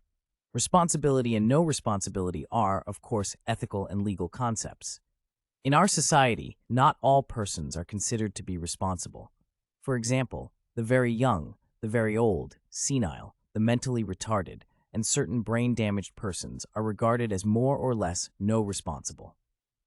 If we ask why some persons are regarded as responsible and others not, the conventional answer, given by psychiatrists as well as others, is that we can treat only rational persons as responsible and must treat those who are irrational as not responsible. Moore takes this to be self-evident. The responsibility of the mentally ill, he asserts, thus turns on their lack of rationality. An agent's serious irrationality by itself reduces or eliminates his responsibility. This is why everyone psychiatrist, lawyer, layperson is so quick to label others as irrational, intuitively realizing that this is the easiest way to deprive a person of his humanity. An individual considered to be lacking the capacity to be responsible is usually also considered, in proportion to his lack of responsibility, to be lacking the capacity to be at liberty as well. Irrationality, the brain, and the person. Some persons never develop the normal use of some of their body parts and functions. For example, the congenitally blind person cannot see, and the congenitally deaf person cannot hear. Others lose the use of certain bodily functions. For example, the person suffering from muscular dystrophy has failing muscles, and the person suffering from Alzheimer's disease has a failing brain. Although irrationality due to senile dementia is just as real as immobility due to disabling arthritis, there is an important difference between them. Judgments about the mobility or immobility of a person's joint rest on a biological standard, whereas judgments about the rationality or irrationality of a person's reasoning or thinking rest on a personal or societal standard. We ascertain whether a person is rational or correctly oriented by determining whether he knows who he is, where he is, who the president is, and so forth. There is nothing wrong with such a standard. What is wrong is that psychiatry conflates and confuses the irrationality of dementia with the irrationality of psychosis. The former is a symptom of a malfunctioning brain, whereas the latter, as I shall presently show, is not. Wherein lies the essential difference between the irrationality of a demented person and of a psychotic one? The demented person displays a defect, typically of his memory. He cannot remember the date or even who he is, and of his ability to reason. He cannot do simple arithmetical tasks that he formerly could easily do. The psychotic person, on the other hand, asserts a false claim, typically of his identity, he is Jesus or God, and of his reasons for engaging in acts injurious to himself or others. He is commanded by God or demons or is protecting himself from non-existent persecutors. If psychosis is not the symptom of a hidden, as yet undiagnosed or undiagnosable brain disease, then what is it? The answer, I am afraid, is too simple. It is a form of behavior. Specifically, psychosis is behavior judged to be bad, injurious to the self or others. It is also a form of behavior closely connected with dishonesty. A person who is honest with himself, true to himself, as Socrates put it, cannot, in my opinion, be or become psychotic, although he may, of course, be called psychotic by others. How, then, do psychiatrists ascertain whether a particular person who has committed a violent act was or was not psychotic? The answer is, they don't. That is the wrong question to ask. The right question is, under what circumstances do psychiatrists and others ascribe psychosis to the perpetrator of a certain act? Before answering these questions, let us briefly consider some typical instances of the assumption and ascription of responsibility and no responsibility. Claiming and disclaiming responsibility. It is important to keep in mind that responsibility is something we both claim and disclaim for ourselves and attribute or refuse to attribute to others. For example, a 5-year-old child is not held criminally responsible by the legal system for killing people in a house fire, which he starts by playing with matches, but he is held responsible by his parents for controlling his bladder and bowels and for washing his hands before meals. Here is an example more pertinent to our present concerns. Certain persons, called terrorists by those who disapprove of them, and patriots by those who approve of them, often claim responsibility for bombings and killings committed by unknown assailants. The terrorist killer and the insane killer both kill. The difference between them is that the former typically claims responsibility for his action, whereas the latter often disclaims responsibility for it. A similar symmetrical relationship obtains between authorities who incriminate innocent persons as guilty and those who exculpate guilty persons as innocent. For example, French military officers claimed that Albert Dreyfus was responsible for crimes he did not commit, whereas American forensic psychiatrists claimed that John Hinckley Jr. was not responsible for crimes he did commit. Hinckley, it should be remembered, acknowledged his guilt. I might seem to be dwelling unduly on responsibility as a crucial parameter of psychosis, but the plain facts about this alleged illness, as against the rhetoric in which it is couched and the theories by which it is ostensibly explained, fully justify this emphasis. What are these facts? They are that a person is considered to be insane if two conditions obtain. 1. That by conventional standards, he behaves very badly typically, threatening to kill himself or others. 2. That he justifies his misbehavior in a conventionally unjustifiable way, typically by claiming that what he has done is good, not bad. Examples abound in the daily press. In December 1976, Roxanne Gay killed her husband, Blenda, a defensive end on the Philadelphia Eagles professional football team, by plunging a knife into his throat while he was asleep. Witnesses at her trial testified that she suffered from hallucinations that her husband, her family, and the police were plotting to kill her. Mrs. Gay was acquitted as not guilty by reason of insanity and was committed to the Marlborough State Psychiatric Hospital in New Jersey. On July 21, 1980, Camden, NJ County Judge I.V. DiMartino ordered that Mrs. Gay be released because she has achieved that degree of mental stability where she is no longer a danger to herself, her family, or society. Actually, Mrs. Gay had advanced two claims, namely that she was insane and that she killed her husband because she was a battered wife. No one nowadays is troubled by the inconsistency inherent in this combination. Being a battered wife supplies a motive or reason for killing one's husband, but a motive or reason for such a deed is precisely what an insane woman is not supposed to have. According to testimony at the trial, there was no evidence that Mrs. Gay was abused by her husband. Characteristically, the New York Times referred to her false claims as hallucinations. The implication so strong today that doubting it is to invite derision is that a woman who hallucinates that her husband is abusing her is not responsible for killing him. The view that mental illness renders its victim irrational and hence not responsible was stated with special clarity and force by Moore. Since mental illness negates our assumption of rationality, we do not hold the mentally ill responsible. It is not so much that we excuse them from a prima facie case of responsibility. Rather, by being unable to regard them as fully rational beings, we cannot affirm the essential condition to viewing them as moral agents to begin with. In this, the mentally ill join, to a decreasing degree, infants, wild beasts, plants, and stones, none of which are responsible because of the absence of any assumption of rationality. The interpretation offered by John Hinckley Jr.'s parents for why their son shot President Reagan and 3 other men illustrates the same point. How could anybody do such a horrible thing? The answer is schizophrenia, an overpowering mental illness that robbed John of his ability to control his thoughts and actions. John is desperately ill. The disease is the culprit, not the person, emphasis in the original. Life indeed imitates art. Almost 400 years ago, Shakespeare used similar language to suggest the same idea, albeit only to underscore the absurdity of exculpating the doer from responsibility for his deed. Hamlet, what I have done, I here proclaim was madness. Wast Hamlet wronged Laertes? Never Hamlet. If Hamlet from himself be ta'en away, and when he's not himself does wrong Laertes, then Hamlet does it not. Who does it then? His madness. But were Hamlet not responsible for avenging his father's murder, Hamlet would not be a tragedy. The horrible act John committed, John's parents keep insisting, he committed through no fault of his own.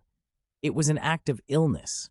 John is a person who morally is one of the finest people you could ever meet. Cui bono? Who profits from this explanation? John Hinckley Jr. is incarcerated in St. Elizabeth's Hospital where, I suspect, he will remain until he dies. Whereas John Hinckley Sr. and Joanne Hinckley have fashioned a new career, perhaps calling would be more accurate, out of their son's historic deed, warning the American public about the devil whom they call mental illness. Insanity and non-responsibility reconsidered.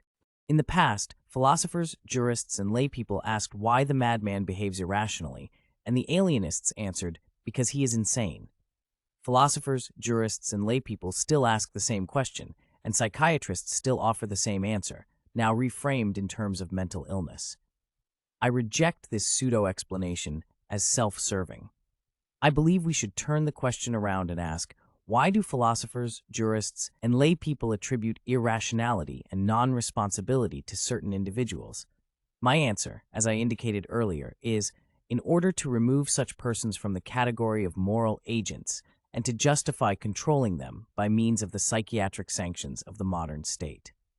The following incident is typical. In August 1985, several groups of ex-mental patients held their annual International Conference for Human Rights and Against Psychiatric Oppression at the University of Vermont in Burlington. After demonstrators made an unlawful attempt to speak to some of the psychiatric patients at the medical center hospital, one of them was not only arrested and charged with unlawful trespass, but was also ordered to undergo psychiatric evaluation for competency and sanity. I have never heard or read of a demonstrator against abortion clinics or South African racial policies engaging in similar symbolic violations of the law, having been ordered to undergo a psychiatric examination to determine his competency and sanity. Mens rea, guilty mind, and the capacity to commit a crime. The law recognizes insanity as a mental condition that may be total, abolishing the person's responsibility for what would otherwise be a criminal act, or as a condition that may be partial, merely diminishing or reducing it. In the former case, the defendant is not punished at all, but is almost certainly incarcerated involuntarily in a mental hospital. In the latter case, the defendant is found guilty of a lower grade of offense, receives a prison sentence commensurate with that crime, and almost certainly receives no psychiatric treatment in prison. Although legal scholars are fond of making pedantic distinctions among terms such as partial responsibility, diminished capacity, limited capacity, and partial insanity, all these phrases come to the same thing, that is, diminished capacity or diminished responsibility, the terms I shall use. The theory of diminished capacity, as described above, is more than a century old. As a practical tactic in law and psychiatry, the defense and disposition of diminished capacity became popular in the United States only after the 1950s. In legal phraseology, the operative concept is that if because of mental disease or defect, a defendant cannot form the specific state of mind required as an essential element of a crime, he may be convicted only of a lower grade of offense, not requiring that particular mental element.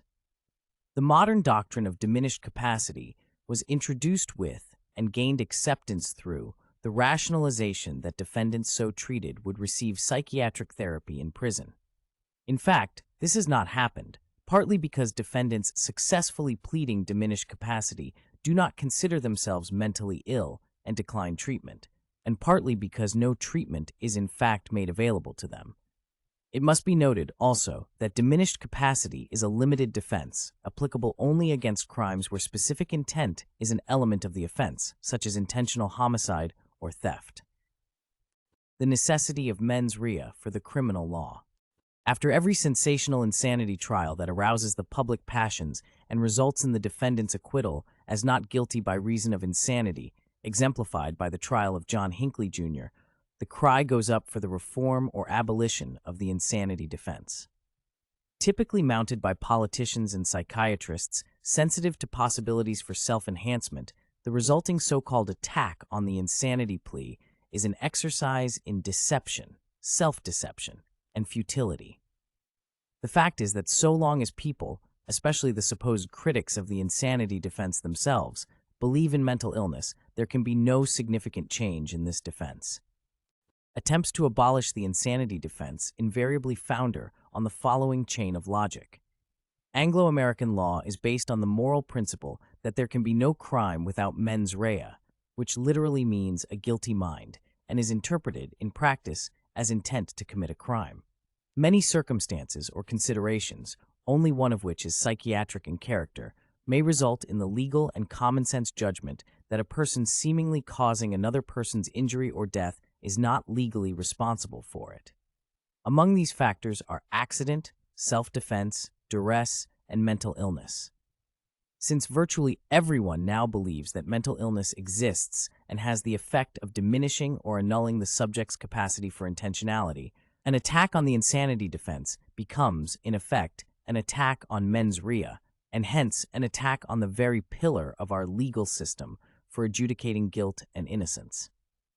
To overcome this impasse, it would be necessary for people either to abandon their belief in mental illness, which does not seem imminent, or their belief that mental illness is synonymous with diminished or annulled mental capacity, which would be oxymoronic, since a crazy person is, by definition, viewed as someone who does not know what he is doing.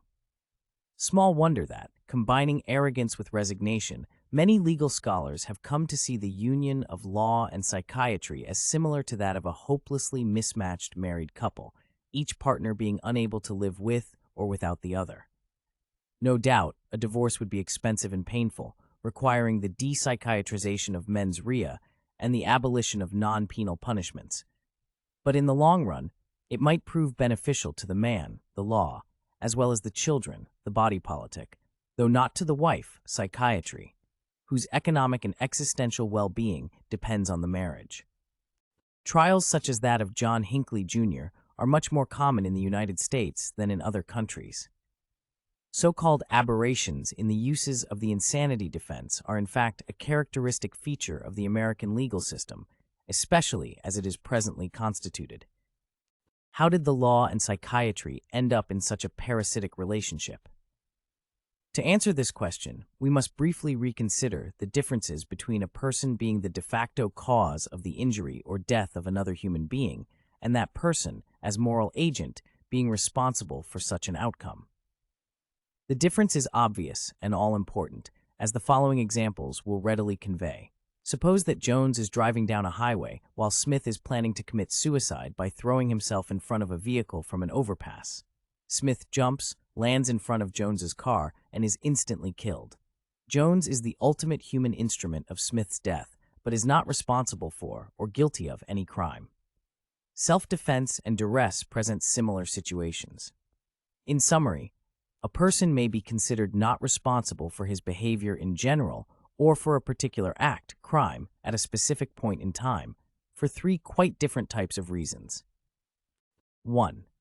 Because the agent is deemed to lack mens rea, criminal intent, for what otherwise would be an illegal act.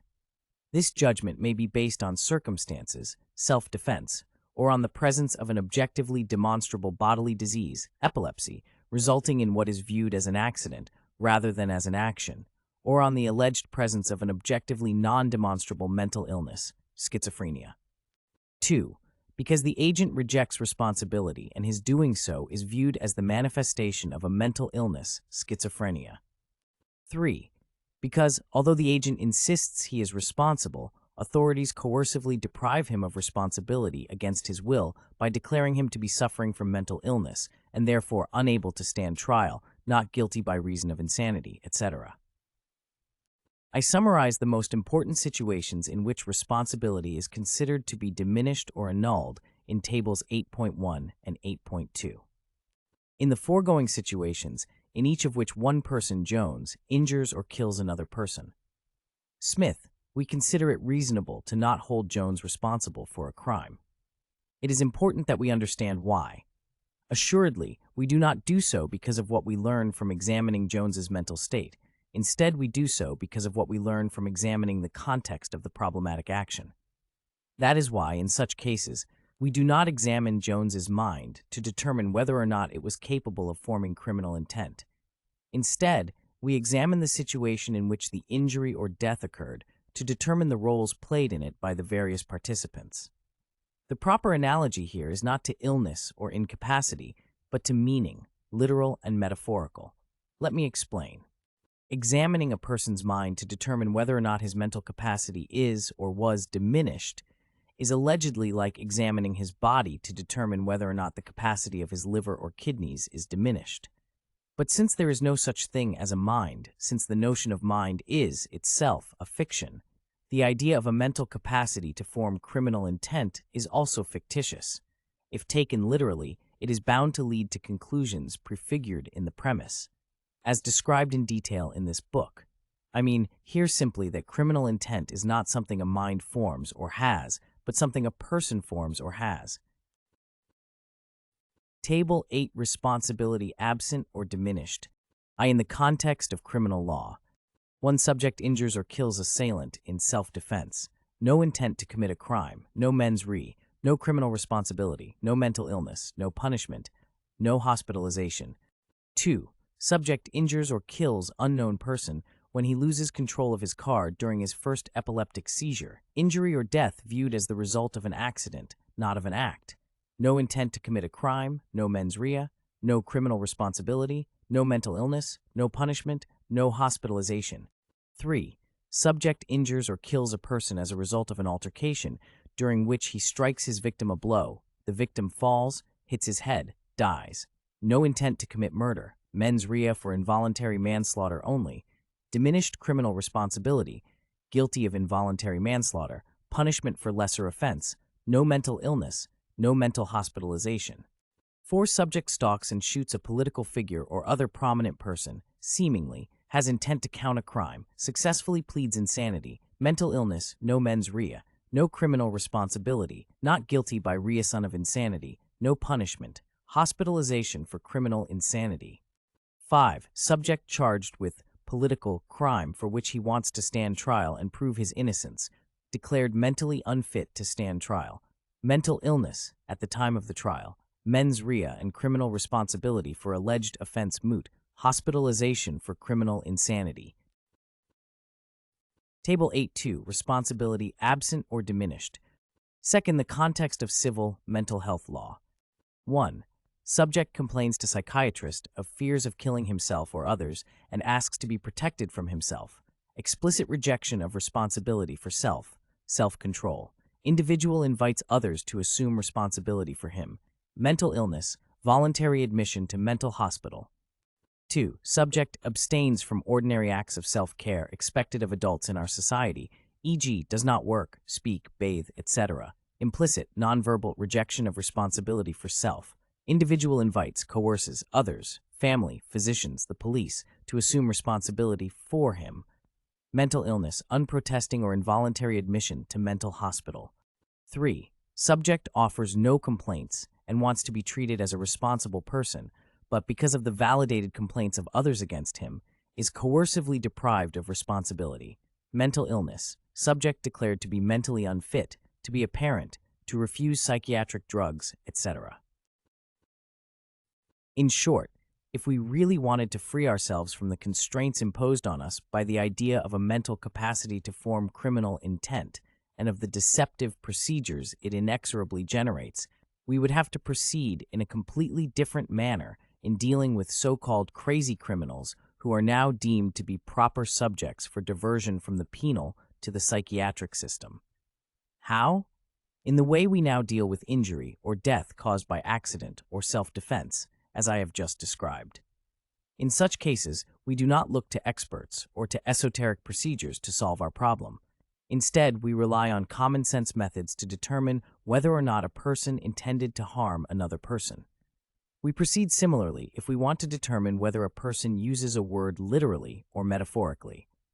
That is, we do not examine the speaker's or writer's mind psychiatrically in an effort to discover whether the word has a literal or metaphorical meaning. Instead, we examine the context in which the word occurs and form our conclusion accordingly.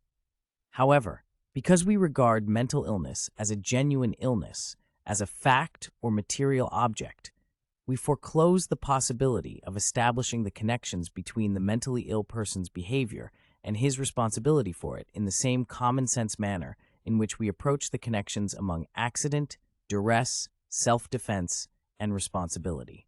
Annulled or diminished responsibility.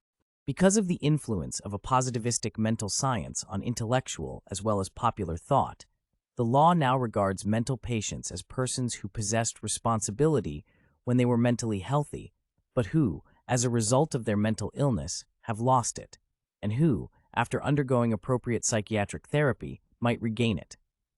This view rests on a tacit analogy between the capacity to be responsible and the capacity of certain bodily organs, especially the sense organs, to perform their functions. For example, a healthy man has sight, which he may temporarily lose because of injury or illness, and which he may regain as a result of successful treatment. Viewing responsibility on the model of eyesight, it is believed that as one type of brain lesion causes loss of vision, another type causes loss of responsibility. However appealing this notion might be, it is false. Being endowed with vision is a physiological fact, but being responsible is a moral attribute.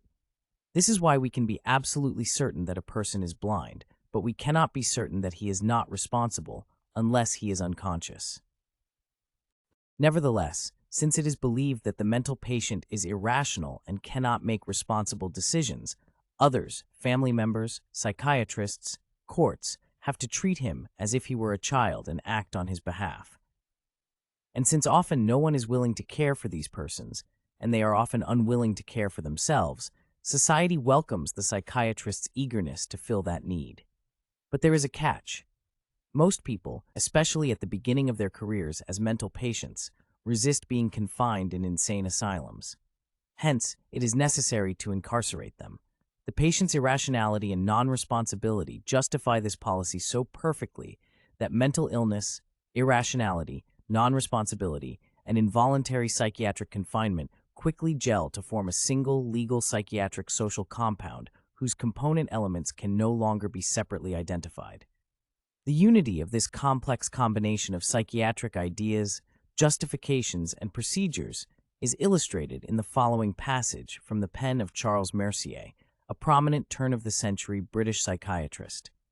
Apart from the fact that it is desirable to cure insanity, and that in many cases a cure can only be attempted within an asylum, apart from the necessity that often exists of secluding a perfectly harmless lunatic in order to prevent him from squandering his means and ruining himself and his family, apart from the desirability of restraining him from performing acts which are not dangerous, but which are disgraceful, and which he himself would, on his recovery, be loudest in blaming his friends for not preventing, there remains the most important fact that the distinguishing feature of the insane is not their dangerous aggressiveness, but their revolting indecency and obscenity. Probably a large majority of both men and women are, or would be, if freed from restraint, more shameless and filthy in their conduct than so many monkeys. It is not merely that the public must be protected from such conduct as this. They have a right, also, to be prevented from witnessing it, and it is for this reason, more than any other, that the seclusion of the insane in asylums is necessary and right. The imagery of disease and the imagery of animality and lack of self-control, and implicitly of irrationality and non-responsibility, are here skillfully blended into a coherent and seemingly irrefutable justification of prevailing psychiatric practices. Revealingly, except for an initial passing reference to curing the insane, there is no hint here that the insane suffer from a disease, that the problem of insanity is in any meaningful sense medical, or that the confinement of the insane is primarily for their benefit. On the contrary, what the author succeeds so well in conveying is that the insane person often presents us with a spectacle at once distressing and disgusting, justifying his segregation from the rest of society. Of course, that is a moral judgment and a recommendation for political action, with which, depending on our own moral and political values, we can agree or disagree. Since neither rationality nor responsibility are facts of nature or measurable performances of the human body, like temperature or blood pressure, how do authorities establish whether a person is or is not rational or responsible? By recourse to the judgments of psychiatric experts who claim to be able to correlate rationality and responsibility with sanity and insanity. A 19th-century British alienist declared, "No mind can properly be considered to be unsound or insane which is not the subject of actual disease, the insanity or unsoundness being invariably the products, the effects, or the consequences of some deviation from the healthy condition of the brain, its vessels or investments, disordering the mental manifestations. Another psychiatrist wrote, "A monomaniac with perverted emotions and homicidal tendencies cannot, says science, control his conduct, and cannot therefore be held responsible for his acts," emphasis added. Ironically, while people now regard such formulations of the non-responsibility of the insane as exaggerated and old-fashioned, they view with enthusiasm presently popular formulations of diminished capacity. That is, the proposition that insanity reduces rather than annuls criminal responsibility. Plausible though it might seem, the idea of diminished responsibility, as ostensibly demonstrated by psychiatrists, is even more absurd than the idea of annulled responsibility, as the following reflections illustrate. The term diminished capacity implies a roughly quantitative view of responsibility, consistent with our judgment that, like health or strength, a person may have more responsibility at one time than at another, and that one person may, in the same situation, have more responsibility than another. By matching different individuals against a conventional standard, we consider some to be weak or in poor health, and others to be strong and in robust health.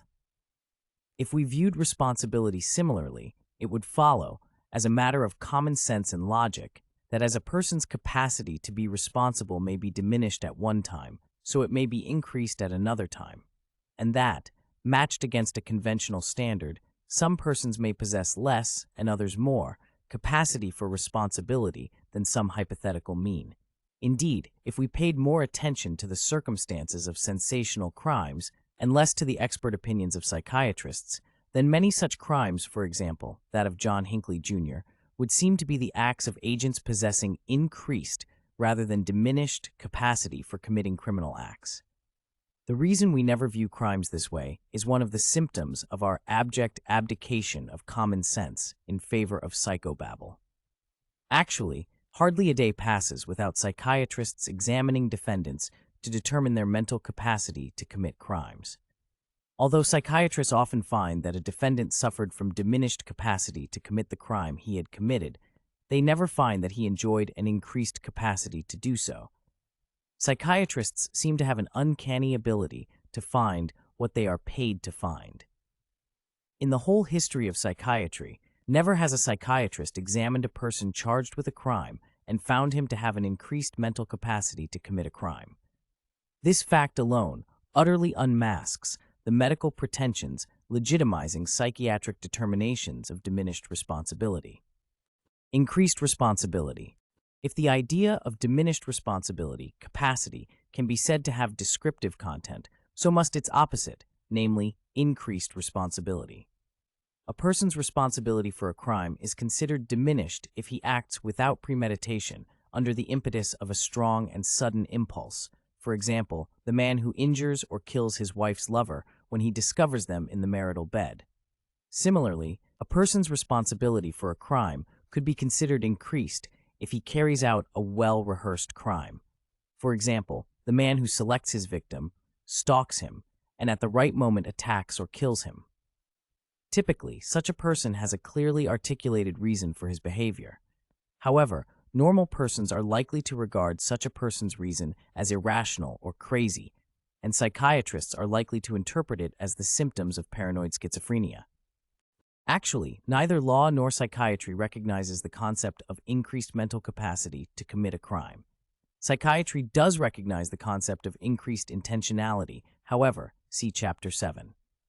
In 1978, then a 42-year-old chronic graduate student in mathematics at Stanford University, Theodore Streleski, killed one of his teachers, Professor Carol W. Delow. An exceptionally articulate and intelligent person, Streleski had what he considered to be an excellent explanation for why he killed Delow. In a review of the story in People magazine following Streleski's sensational release from prison in September 1985, the reporter Diana Wagner writes, he, Streleski, spent 8 years contemplating grievances against Stanford and plotting a murder, systematically drawing up a short list of candidates. The essential thing was to be able to badmouth Stanford and do it with some impact, he says. I considered other alternatives. I considered going to the media directly. He rejected the last option as simply impractical. I realized that I had no leverage, he explains. Television and the media don't cover struggling graduate students, but they do cover murderers. For Professor Carol W. DeLoe, 48, a former Fulbright scholar and the father of 3 children, that dispassionate rationale was a death sentence.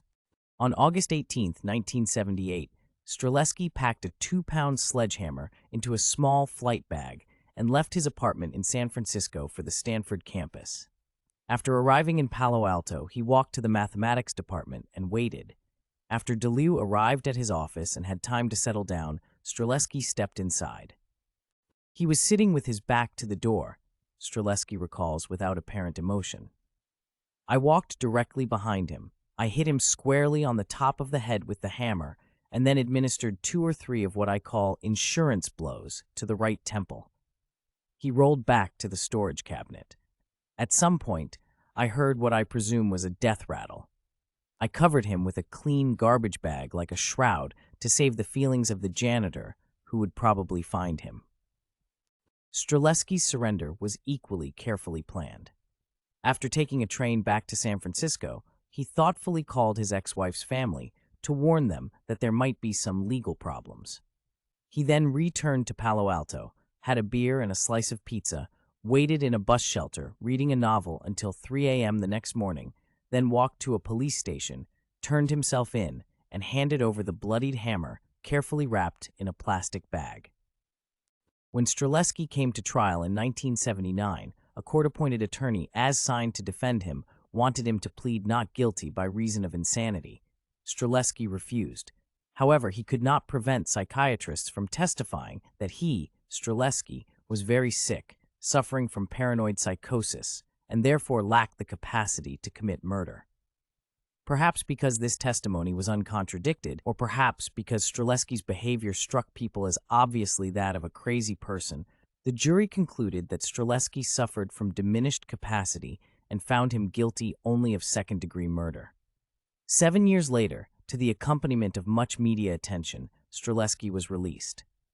My feeling for the jury is mellow, he says, because they gave me the use of the word murderer at the cheapest possible cost. The publicity has been used as a weapon against Stanford. I think I got out of the murder what I wanted. Comments Wagoner, displaying the proper deference toward our reigning mythology. That may be so, but others take a more rational view, emphasis added. The problem, however, was and is not Streleski's rationality, but his morality. Streleski did not lack rationality in 1978 and does not lack it now, nor does he lack intentionality. On the contrary, his capacity to form intention is arguably superior to that of an average, normal person. What Streleski lacks is modesty, self-restraint, and respect for the lives of certain human beings whom he feels entitled to try, judge, and execute.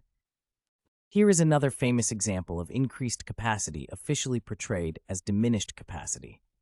On October 21, 1985, Dan White, a former member of the San Francisco Board of Supervisors, who, in 1978, shot and killed Mayor George Moscone and Supervisor Harvey Milk, committed suicide. To virtually everyone, this confirmed the judgment that White was a victim of mental illness, and thus provided further validation for the legitimacy of his successful diminished capacity defense. Certainly, if one views crime through the lenses of psychiatric excuses, then White's suicide furnishes the ultimate proof of his insanity. Revealingly, even some of Milk's supporters saw White's death in this light. It comes as no surprise, said Supervisor Harry Britt, the gay politician who succeeded Milk on the board, that Dan White was a very disturbed man. Added writer and gay advocate George Mendenhall, the suicide points to the fact that Dan White was a mentally disturbed person. Douglas Schmidt, the lawyer who secured White's courtroom victory, put it even more strongly. Now what has happened seems to vindicate our position. Martin Blinder, the San Francisco psychiatrist who achieved instant fame with his infamous Twinkie defense, also used the suicide to support the interpretation that White had been mentally ill and that his illness caused him to commit homicide and suicide. White killed out of a depressive despair, opined Blinder. The suicide is entirely consistent with my diagnosis 7 years ago. I found these interpretations objectionable at the time of White's trial and find them obscene now. Consider the evidence. White was a morally sensitive man. He objected to homosexuality as ethically repugnant. He was a devout Catholic. He gave himself up to a priest after the shooting. If White really had diminished capacity for murder, in plain English, if he had truly not intended to kill Milk and Moscone, then he would have regretted the tragedy he had inadvertently caused and would not have needed to feel guilty. But evidently he did feel guilty. People who do horrible things to other people often do. Judas felt guilty and killed himself. Lady Macbeth felt guilty and killed herself. We do not interpret their suicides as evidence of their having been mentally ill, but rather as evidence of their having done evil deeds. It seems only reasonable to view White as no less human, and hence no less responsible, and to interpret his suicide as evidence of his guilt for the evil he had done. Let us re-examine White's famous diminished capacity defense in the light of his suicide. What exactly did it consist of? Why was there such an outrage in the San Francisco gay community against it? Thanks to the Twinkie defense, White was convicted of voluntary manslaughter instead of murder. Who benefited from this? Clearly, White's lawyers and psychiatrists. They made money and gained fame from it. But how did White profit from this great courtroom victory? He received a shorter prison sentence than he would have if he had been convicted of murder. But perhaps a longer, more appropriate prison sentence would have enabled White to atone for his sins and, by saving his soul, might have saved his life. The liberal conscience may abolish the execution of persons who have perpetrated horrible crimes, but the conscience of the perpetrators may still demand that they pay the ultimate penalty. Like anyone not completely duped by psychiatry, White too must have felt that his defense was as phony as a $3 bill. He must have known, like any unprejudiced observer could infer, that his crime constituted a carefully orchestrated performance. The way he got into the building where his victims were, the way he selected his victims, the way he killed them, the way he gave himself up. Every detail of this tragedy tells us something we dare not admit. What? That White's killing of Moscone and Milk showed evidence of increased, rather than diminished, mental capacity to commit a crime, by which I mean simply that he was more capable of killing than the law's hypothetical average, ordinary person. Although in the past, psychiatrists and priests have often bitterly disagreed, they now agree, ironically, precisely where psychiatry most decisively betrays religion and where religion betrays itself. Despite having killed himself, Dan White was given a Roman Catholic burial. The church will not judge Dan White's soul, a spokesman for the San Francisco Archdiocese told the San Francisco Chronicle. Traditionally, explained the Chronicle, suicide among Roman Catholics was considered a mortal sin against the laws of God, and the victim was denied the last holy rites of the church and the right to be buried in consecrated ground. Things have changed today, said the archdiocesan spokesman. Today it is the church's feeling that a person must be crazy to commit suicide, and we place the insane in the hands of God for his mercy and his judgment. I cannot accept that the church feels it is its duty to judge the conduct of persons who use condoms to prevent conception, but feels it is not its duty to judge the much more important deeds of cold-blooded murder and self-determined death. Indeed, I find it hard to imagine what would constitute a more blatant evasion of a moral authority's duty to judge the issues of intentionality, moral agency, and personal responsibility than the Catholic Church's stand on suicide, exemplified by the life and death of Dan White, or what could constitute a more dramatic example and symbol of our collective flight from moral responsibility. Why insanity equals non-responsibility and vice versa. In the primitive or so-called animistic worldview, all the calamities that befall man are believed to be caused by human beings or agents conceived in the image of human beings, gods, spirits. It was a momentous advance of the human mind to abandon this view and accept that many undesirable things in life, such as storms or earthquakes, are not the deliberate works of enemies or evil spirits, but the consequences of natural events. By and by, people started to regard bodily diseases too as natural events, for which neither the patient nor anyone else was responsible. For example, we do not blame people for having Hodgkin's disease. However, our understanding of this sort of non-responsibility was quickly qualified, as we learned that although a person may not be responsible for having, say, diabetes, he may be responsible for his obesity, which precipitates or aggravates it. Accordingly, we now sometimes consider people to be responsible for their lifestyles, which might cause them to develop certain diseases. In general, then, while we do not consider medical patients to be responsible for being ill, we do consider them, despite their illness, to be responsible for what they do with their lives. This is especially so when the illness is chronic, in which case we typically consider the patient responsible for managing his disease. For example, although we do not regard a diabetic as responsible for having diabetes, we view him as responsible for managing his diabetes.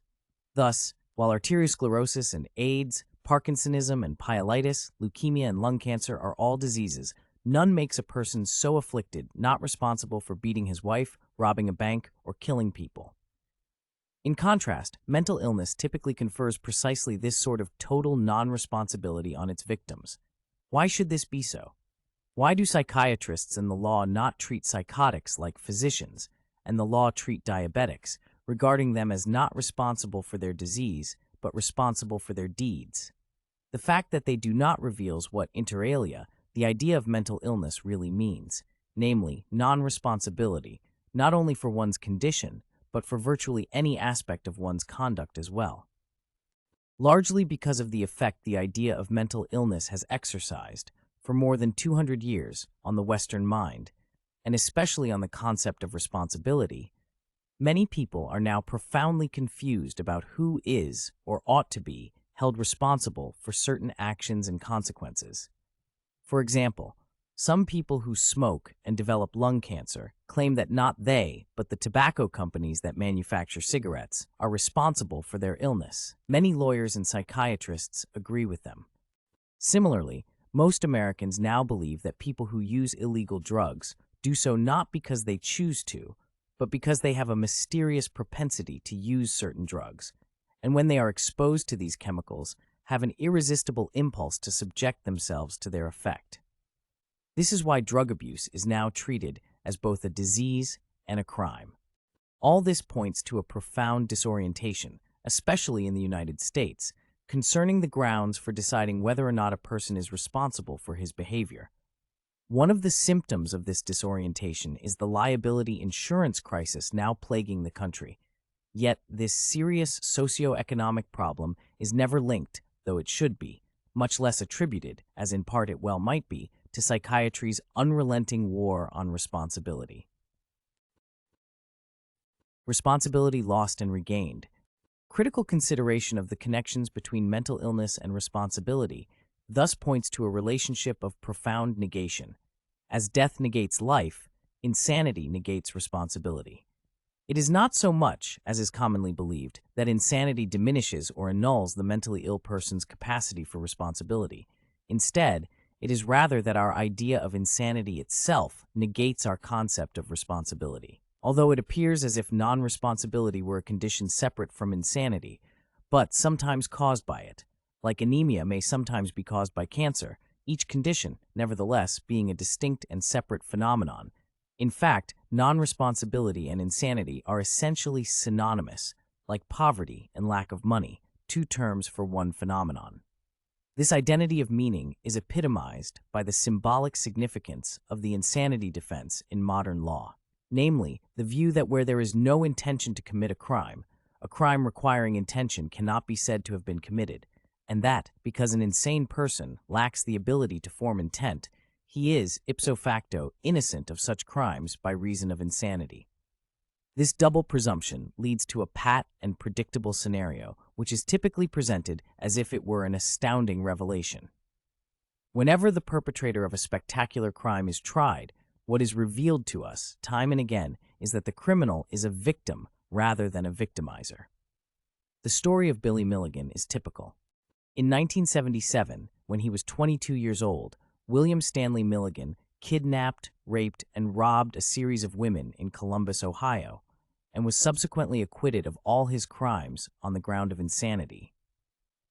What gave his story special journalistic appeal, he was the subject of scores of articles and of a major book, was that Milligan claimed to have anywhere from 10 to 24 personalities, that this claim was not seriously contested in court, and that, as a result, he was the first person in the history of American jurisprudence to have been acquitted on the ground that he suffered from a disease called multiple personality. Characteristically, the book on Milligan tells us very little about what he did to his victims, but tells us a lot about what others allegedly did to him. According to the Dust Jacket, the author presents the moving true story of Billy Milligan, a tortured man who must live with 24 separate personalities contained within one body. The astounded reader gets to know them all, forcing us to understand and sympathize with a very special human being. Above all, it is the frightening and touching revelation of Billy's evolving selves that seizes the imagination and holds the reader spellbound as a victimized boy grows to fractured manhood. It seems that if something is presented as psychiatric science, the public now believes it no matter how absurd. Perhaps the more absurd, the more believable. Credo quia absurdum. Guilty intent or rational intent? Clearly, insofar as people want to dispose of certain troublesome persons in society by means of coercive psychiatric interventions, they will find justifications for such a policy. Accordingly, showing that insane persons who commit crimes possess no less intent, or perhaps even more intent, than do sane persons will not change the minds of the believers in insanity. They will merely fall back to what may, at present, be their strongest position, namely, the argument that the insane person is irrational and hence not a moral agent. Since this claim is a tautology, there is no way to disprove it. The most one can do is to describe it carefully and clearly. Consider a man, like John Hinckley Jr., who shoots the President of the United States and 3 other men, and then explains that he did it to impress a young actress whom he idolized from afar. If I suggest, as well I might, that Hinckley wanted to shoot President Reagan, the believer in mental illness is likely to respond, well, perhaps, but if that isn't an irrational, insane thing to do, I don't know what is. Since my imaginary interlocutor believes that shooting a bank teller while robbing a bank is rational, but shooting Ronald Reagan to impress Jodie Foster is not, there is not much more we can say to each other. Moreover, since my interlocutor equates irrationality with insanity, insanity with lack of intentionality, and lack of intentionality with lack of mens rea presto, John Hinckley Jr. is not responsible for his criminal act. This is exactly the conclusion Moore reaches when he asserts that one is a moral agent only if one is a rational agent. Moore even acknowledges the self-referential character of the idea of rationality, for he states, "Only if we can see another being as one who acts to achieve some rational end will we understand him in the same fundamental way that we understand ourselves and our fellow persons in everyday life." Since most people cannot, or do not want to, put themselves in Hinckley's shoes, by Moore's criteria of rationality, Hinckley is irrational. The fact remains, however, that irrationality has nothing whatever to do with diminished or absent intentionality. On the contrary, irrational persons are likely to be more stubborn, that is, more persistently intentional, than rational persons. Actually, the so-called crazy criminal confronts us with a relatively simple choice between 2 ways of punishing him, namely by depriving him of property, liberty, or life, fine, imprisonment, execution, usually called punishment or criminal sanctions, or by depriving him of his status as a moral agent, psychiatric incarceration, lobotomy, electroshock, drugging, now called psychiatric diagnosis and treatment. Because of their uncritical endorsement of the psychiatric ideology, most people, that is, leaders in psychiatry and law, and their multitudinous following, do not articulate the choice this way. Instead, they say it is a choice between punishing a person because he is an offender and not punishing him because he is a mental patient. This linguistic prejudgment, as Sir James Fitzjames Stephen has remarked, precludes changing our present criminal psychiatric system of social controls. But why exactly do I think this system ought to be changed? Because it punishes persons both guilty and innocent of lawbreaking, the latter often more severely than the former, and because it nominally excuses persons guilty of crimes and then punishes them under medical auspices. Although most experts on psychiatry and the law are satisfied with the conclusion that irrational persons are insane and hence not responsible for their acts, perhaps the reader is not, and I will therefore add a few more remarks on the intentionality of the so-called insane criminal. Typically, an insane criminal is a person who kills his wife or children, allows himself to be captured without trying to elude the police, and explains his act by stating, "God told me to do it." In our day and age, that statement, in conjunction with the act, is accepted as irrefutable proof that the killer is insane. Indeed, such an act together with such an explanation is now viewed as similar to a disfiguring tumor that has eaten away a part of a person's face or body. The former person is as obviously suffering from insanity, psychosis, as the latter is from cancer, a malignant neoplasm. If insanity is defined by being so exemplified, then of course that's the end of the matter. But it is not the end of the matter of intentionality. On the contrary, it is its beginning, and a very interesting beginning it is. Suppose that Jones tells Smith, "Please close the door," whereupon Smith gets up from his seat, walks to the door, and closes it. Would we say that Smith did not intend to close the door? That he lacked the capacity to form an intent to close the door? Of course not. What we would say instead is that Smith decided to close the door and that his decision was based on Jones's request. However, when a person identified as insane offers an explanation of exactly the same type, by asserting, for example, that God told him to kill his wife, we foreclose the possibility of seeing his intentionality in such a commonsensical way. Instead, we obscure the obvious by saying either that the insane actor is irrational and hence not responsible, or that his act was not based on choice, decision, or intent, as previously described, but on an irresistible impulse. Actually, long before this question became a pressing legal problem, Hobbes had struggled with it and concluded, "Fools and madmen manifestly deliberate no less than the wisest men, though they make not so good a choice," emphasis in the original. Does, then, the view that the mentally ill person is incapable of intending, planning, and controlling his antisocial actions, as formulated by psychiatrists and psychoanalysts, represent scientific progress as it is now generally believed? Or does it represent a stubborn denial of certain obvious but painful facts of life, as I maintain, and hence a profound retrogression to prescientific thinking? The unholy matrimony of psychiatry and law.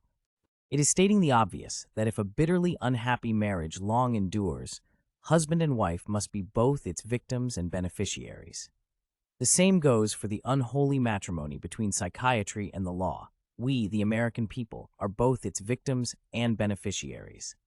By enabling us to divert certain criminals from the penal to the psychiatric system, the fiction of mental illness as destroyer of mens rea protects us from guilt for punishing guilty but crazy criminals, by eschewing formally punishing, and as a result, by capriciously under-restraining and over-restraining persons guilty of crimes.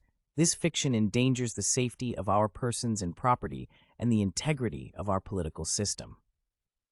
The following story exemplifies the way our safety is now endangered by the policy of diverting so-called crazy criminals from the penal to the psychiatric system. A young man is committed for the 8th time in his life to a North Carolina state hospital because of mental illness manifested by violent behavior that included attacks on family members. On the day the patient is scheduled to be released, his parents meet with the psychiatrist and plead with him not to release the patient, who is still threatening to harm the family. Nevertheless, the patient is released the same day. That night, he stabs his sister approximately 20 times. My long-held contention that psychiatric excuses are no less ill-founded than psychiatric incriminations, and that their consequences are perhaps even more disastrous, is illustrated almost daily by reports of crimes committed by criminals allowed to go unpunished because of psychiatrists. The following story is typical. Fired Bay worker kills ex-boss, dies in gun battle. January 7, 1986. A one-time federal auditor ambushed and killed his former boss yesterday in a Sunnyvale office park. The attacker had been fired and convicted of extortion for making threats against his bosses in the past. Court records reveal that he had been spared prison after a psychiatrist advised that he was not dangerous. In my opinion, the threats that he made were a situational response and unlikely to be repeated. Psychiatrist Karen Gudikson of Oakland wrote in December 1984, Miller was placed on 3 years probation. Unfortunately, there is, literally, no end today to such stories. But one more should suffice. On October 22, 1985, a young woman named Mary Ventura, recently released from a mental hospital, pushed another young woman, Catherine Costello, under a subway train in New York. When apprehended, Miss Ventura said, "I am sick." "Yes, Miss Ventura is sick," echoed an editorial in the New York Times. Miss Ventura, we are to understand, is not responsible for her act.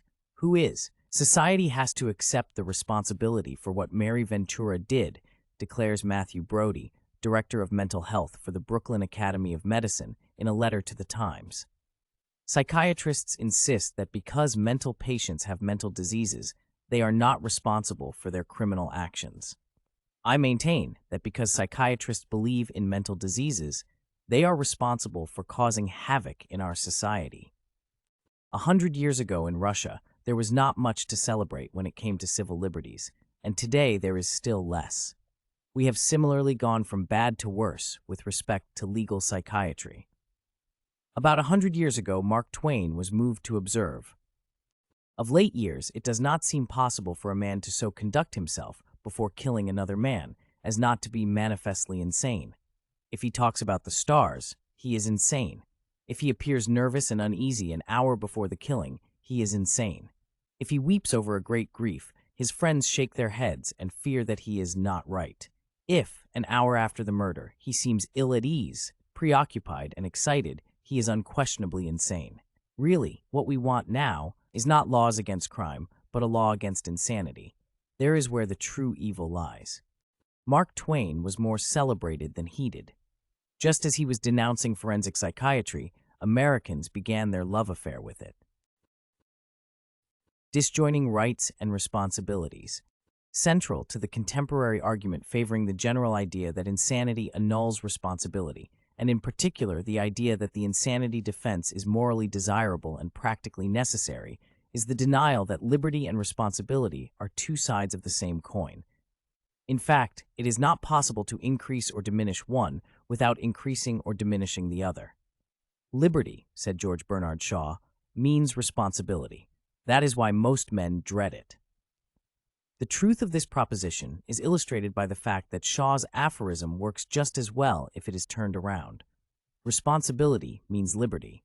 That is why most men dread it. This is indeed why not only many so-called mental patients, but many so-called normal persons as well, dread and reject responsibility. Ignoring the organic connections between individual liberty and personal responsibility, the typical expert on psychiatry and the law, regardless of whether he is psychiatrist or lawyer, now advocates holding insane persons less and less responsible while giving them more and more rights. The result is an overt deprivation of responsibility and a covert deprivation of liberty, the latter masked by a deceptive rhetoric of fictitious rights. Among these fictitious rights, the involuntary mental patient's right to treatment stands out as a monument to the hypocrisy of our age of madness. As I have shown elsewhere, the patient's right to treatment is in fact the psychiatrist's right to torture the patient in the name of treatment.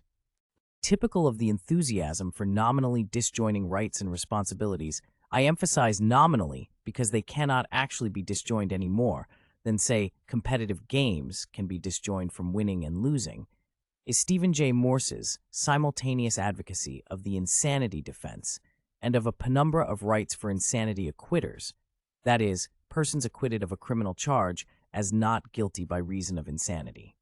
How is it possible to assume such a self-contradictory posture? One of the things that makes it possible is using a debauched version of the English language, see Chapter 11. Thus, Morse, a professor of law at the University of Southern California, pontificates about the actor's dangerousness and need for incarceration, emphasis added, as if the lawbreaker had a need to be incarcerated. But of course, he does not. If he did, we would not need a system of law enforcement. Nor is this all. Morse's intellectual repertoire contains such other items as the certain knowledge that all behavior is caused. Causation is not the issue in the insanity defense. Non-culpable lack of rationality and compulsion is.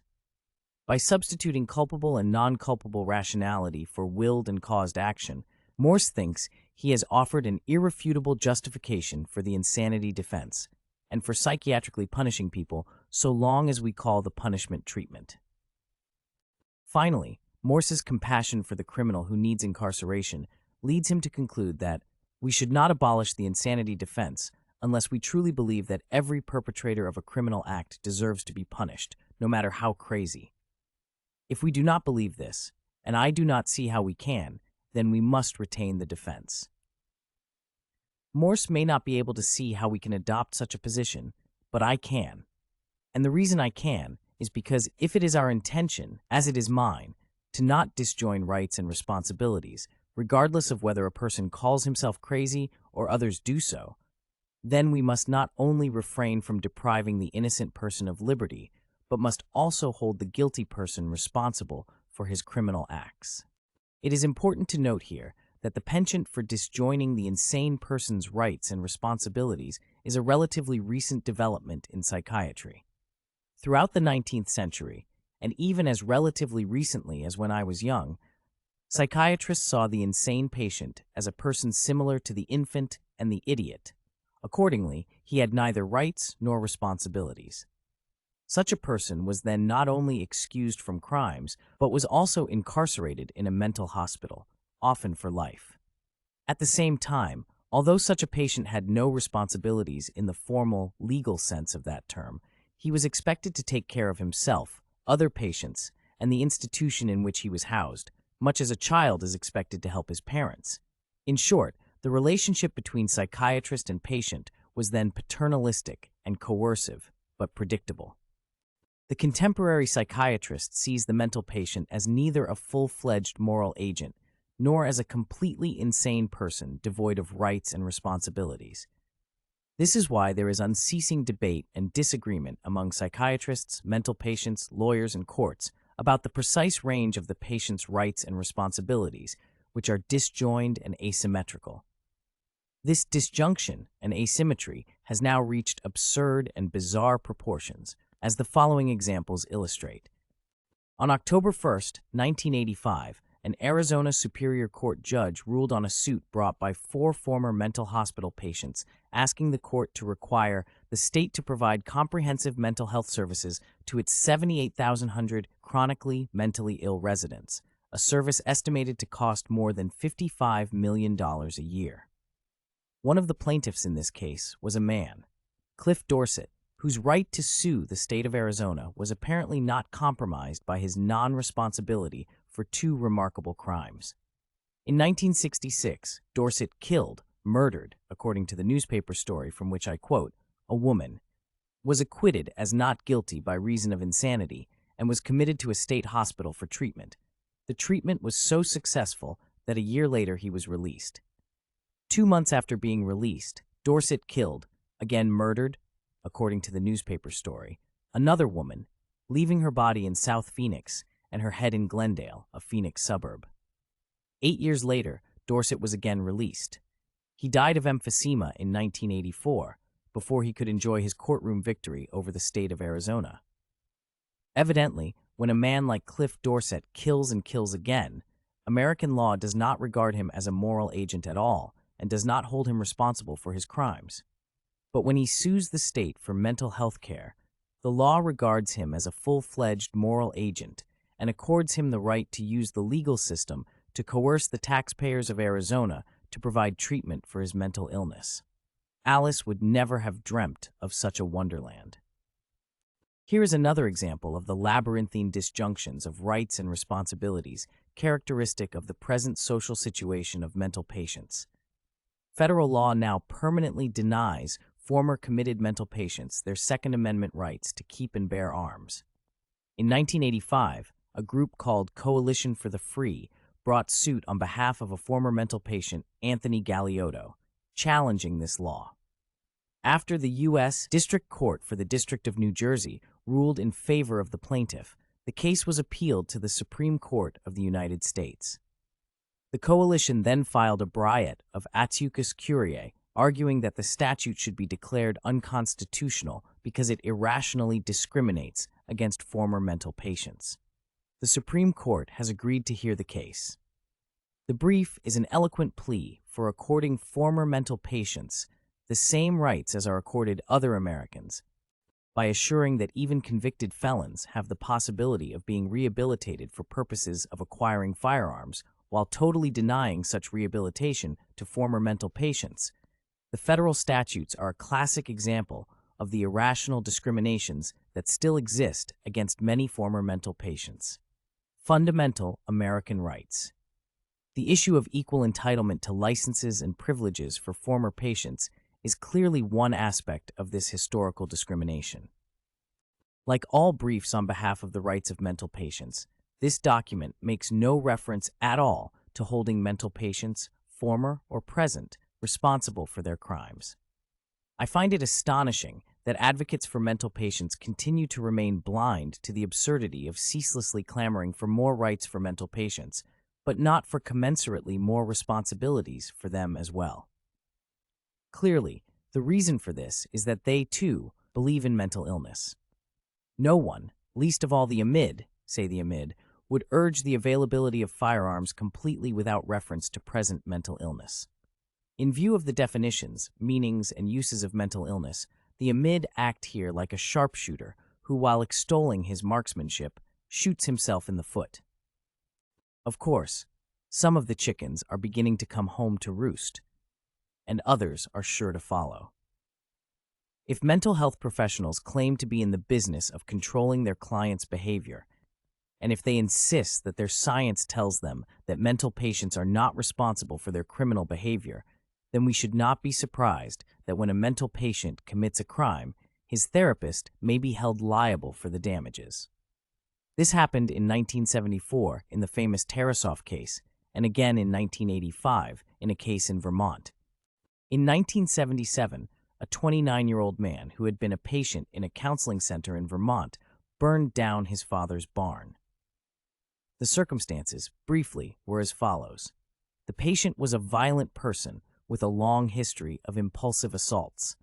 A week before the incident, the patient's father asked him to falsify a Social Security document.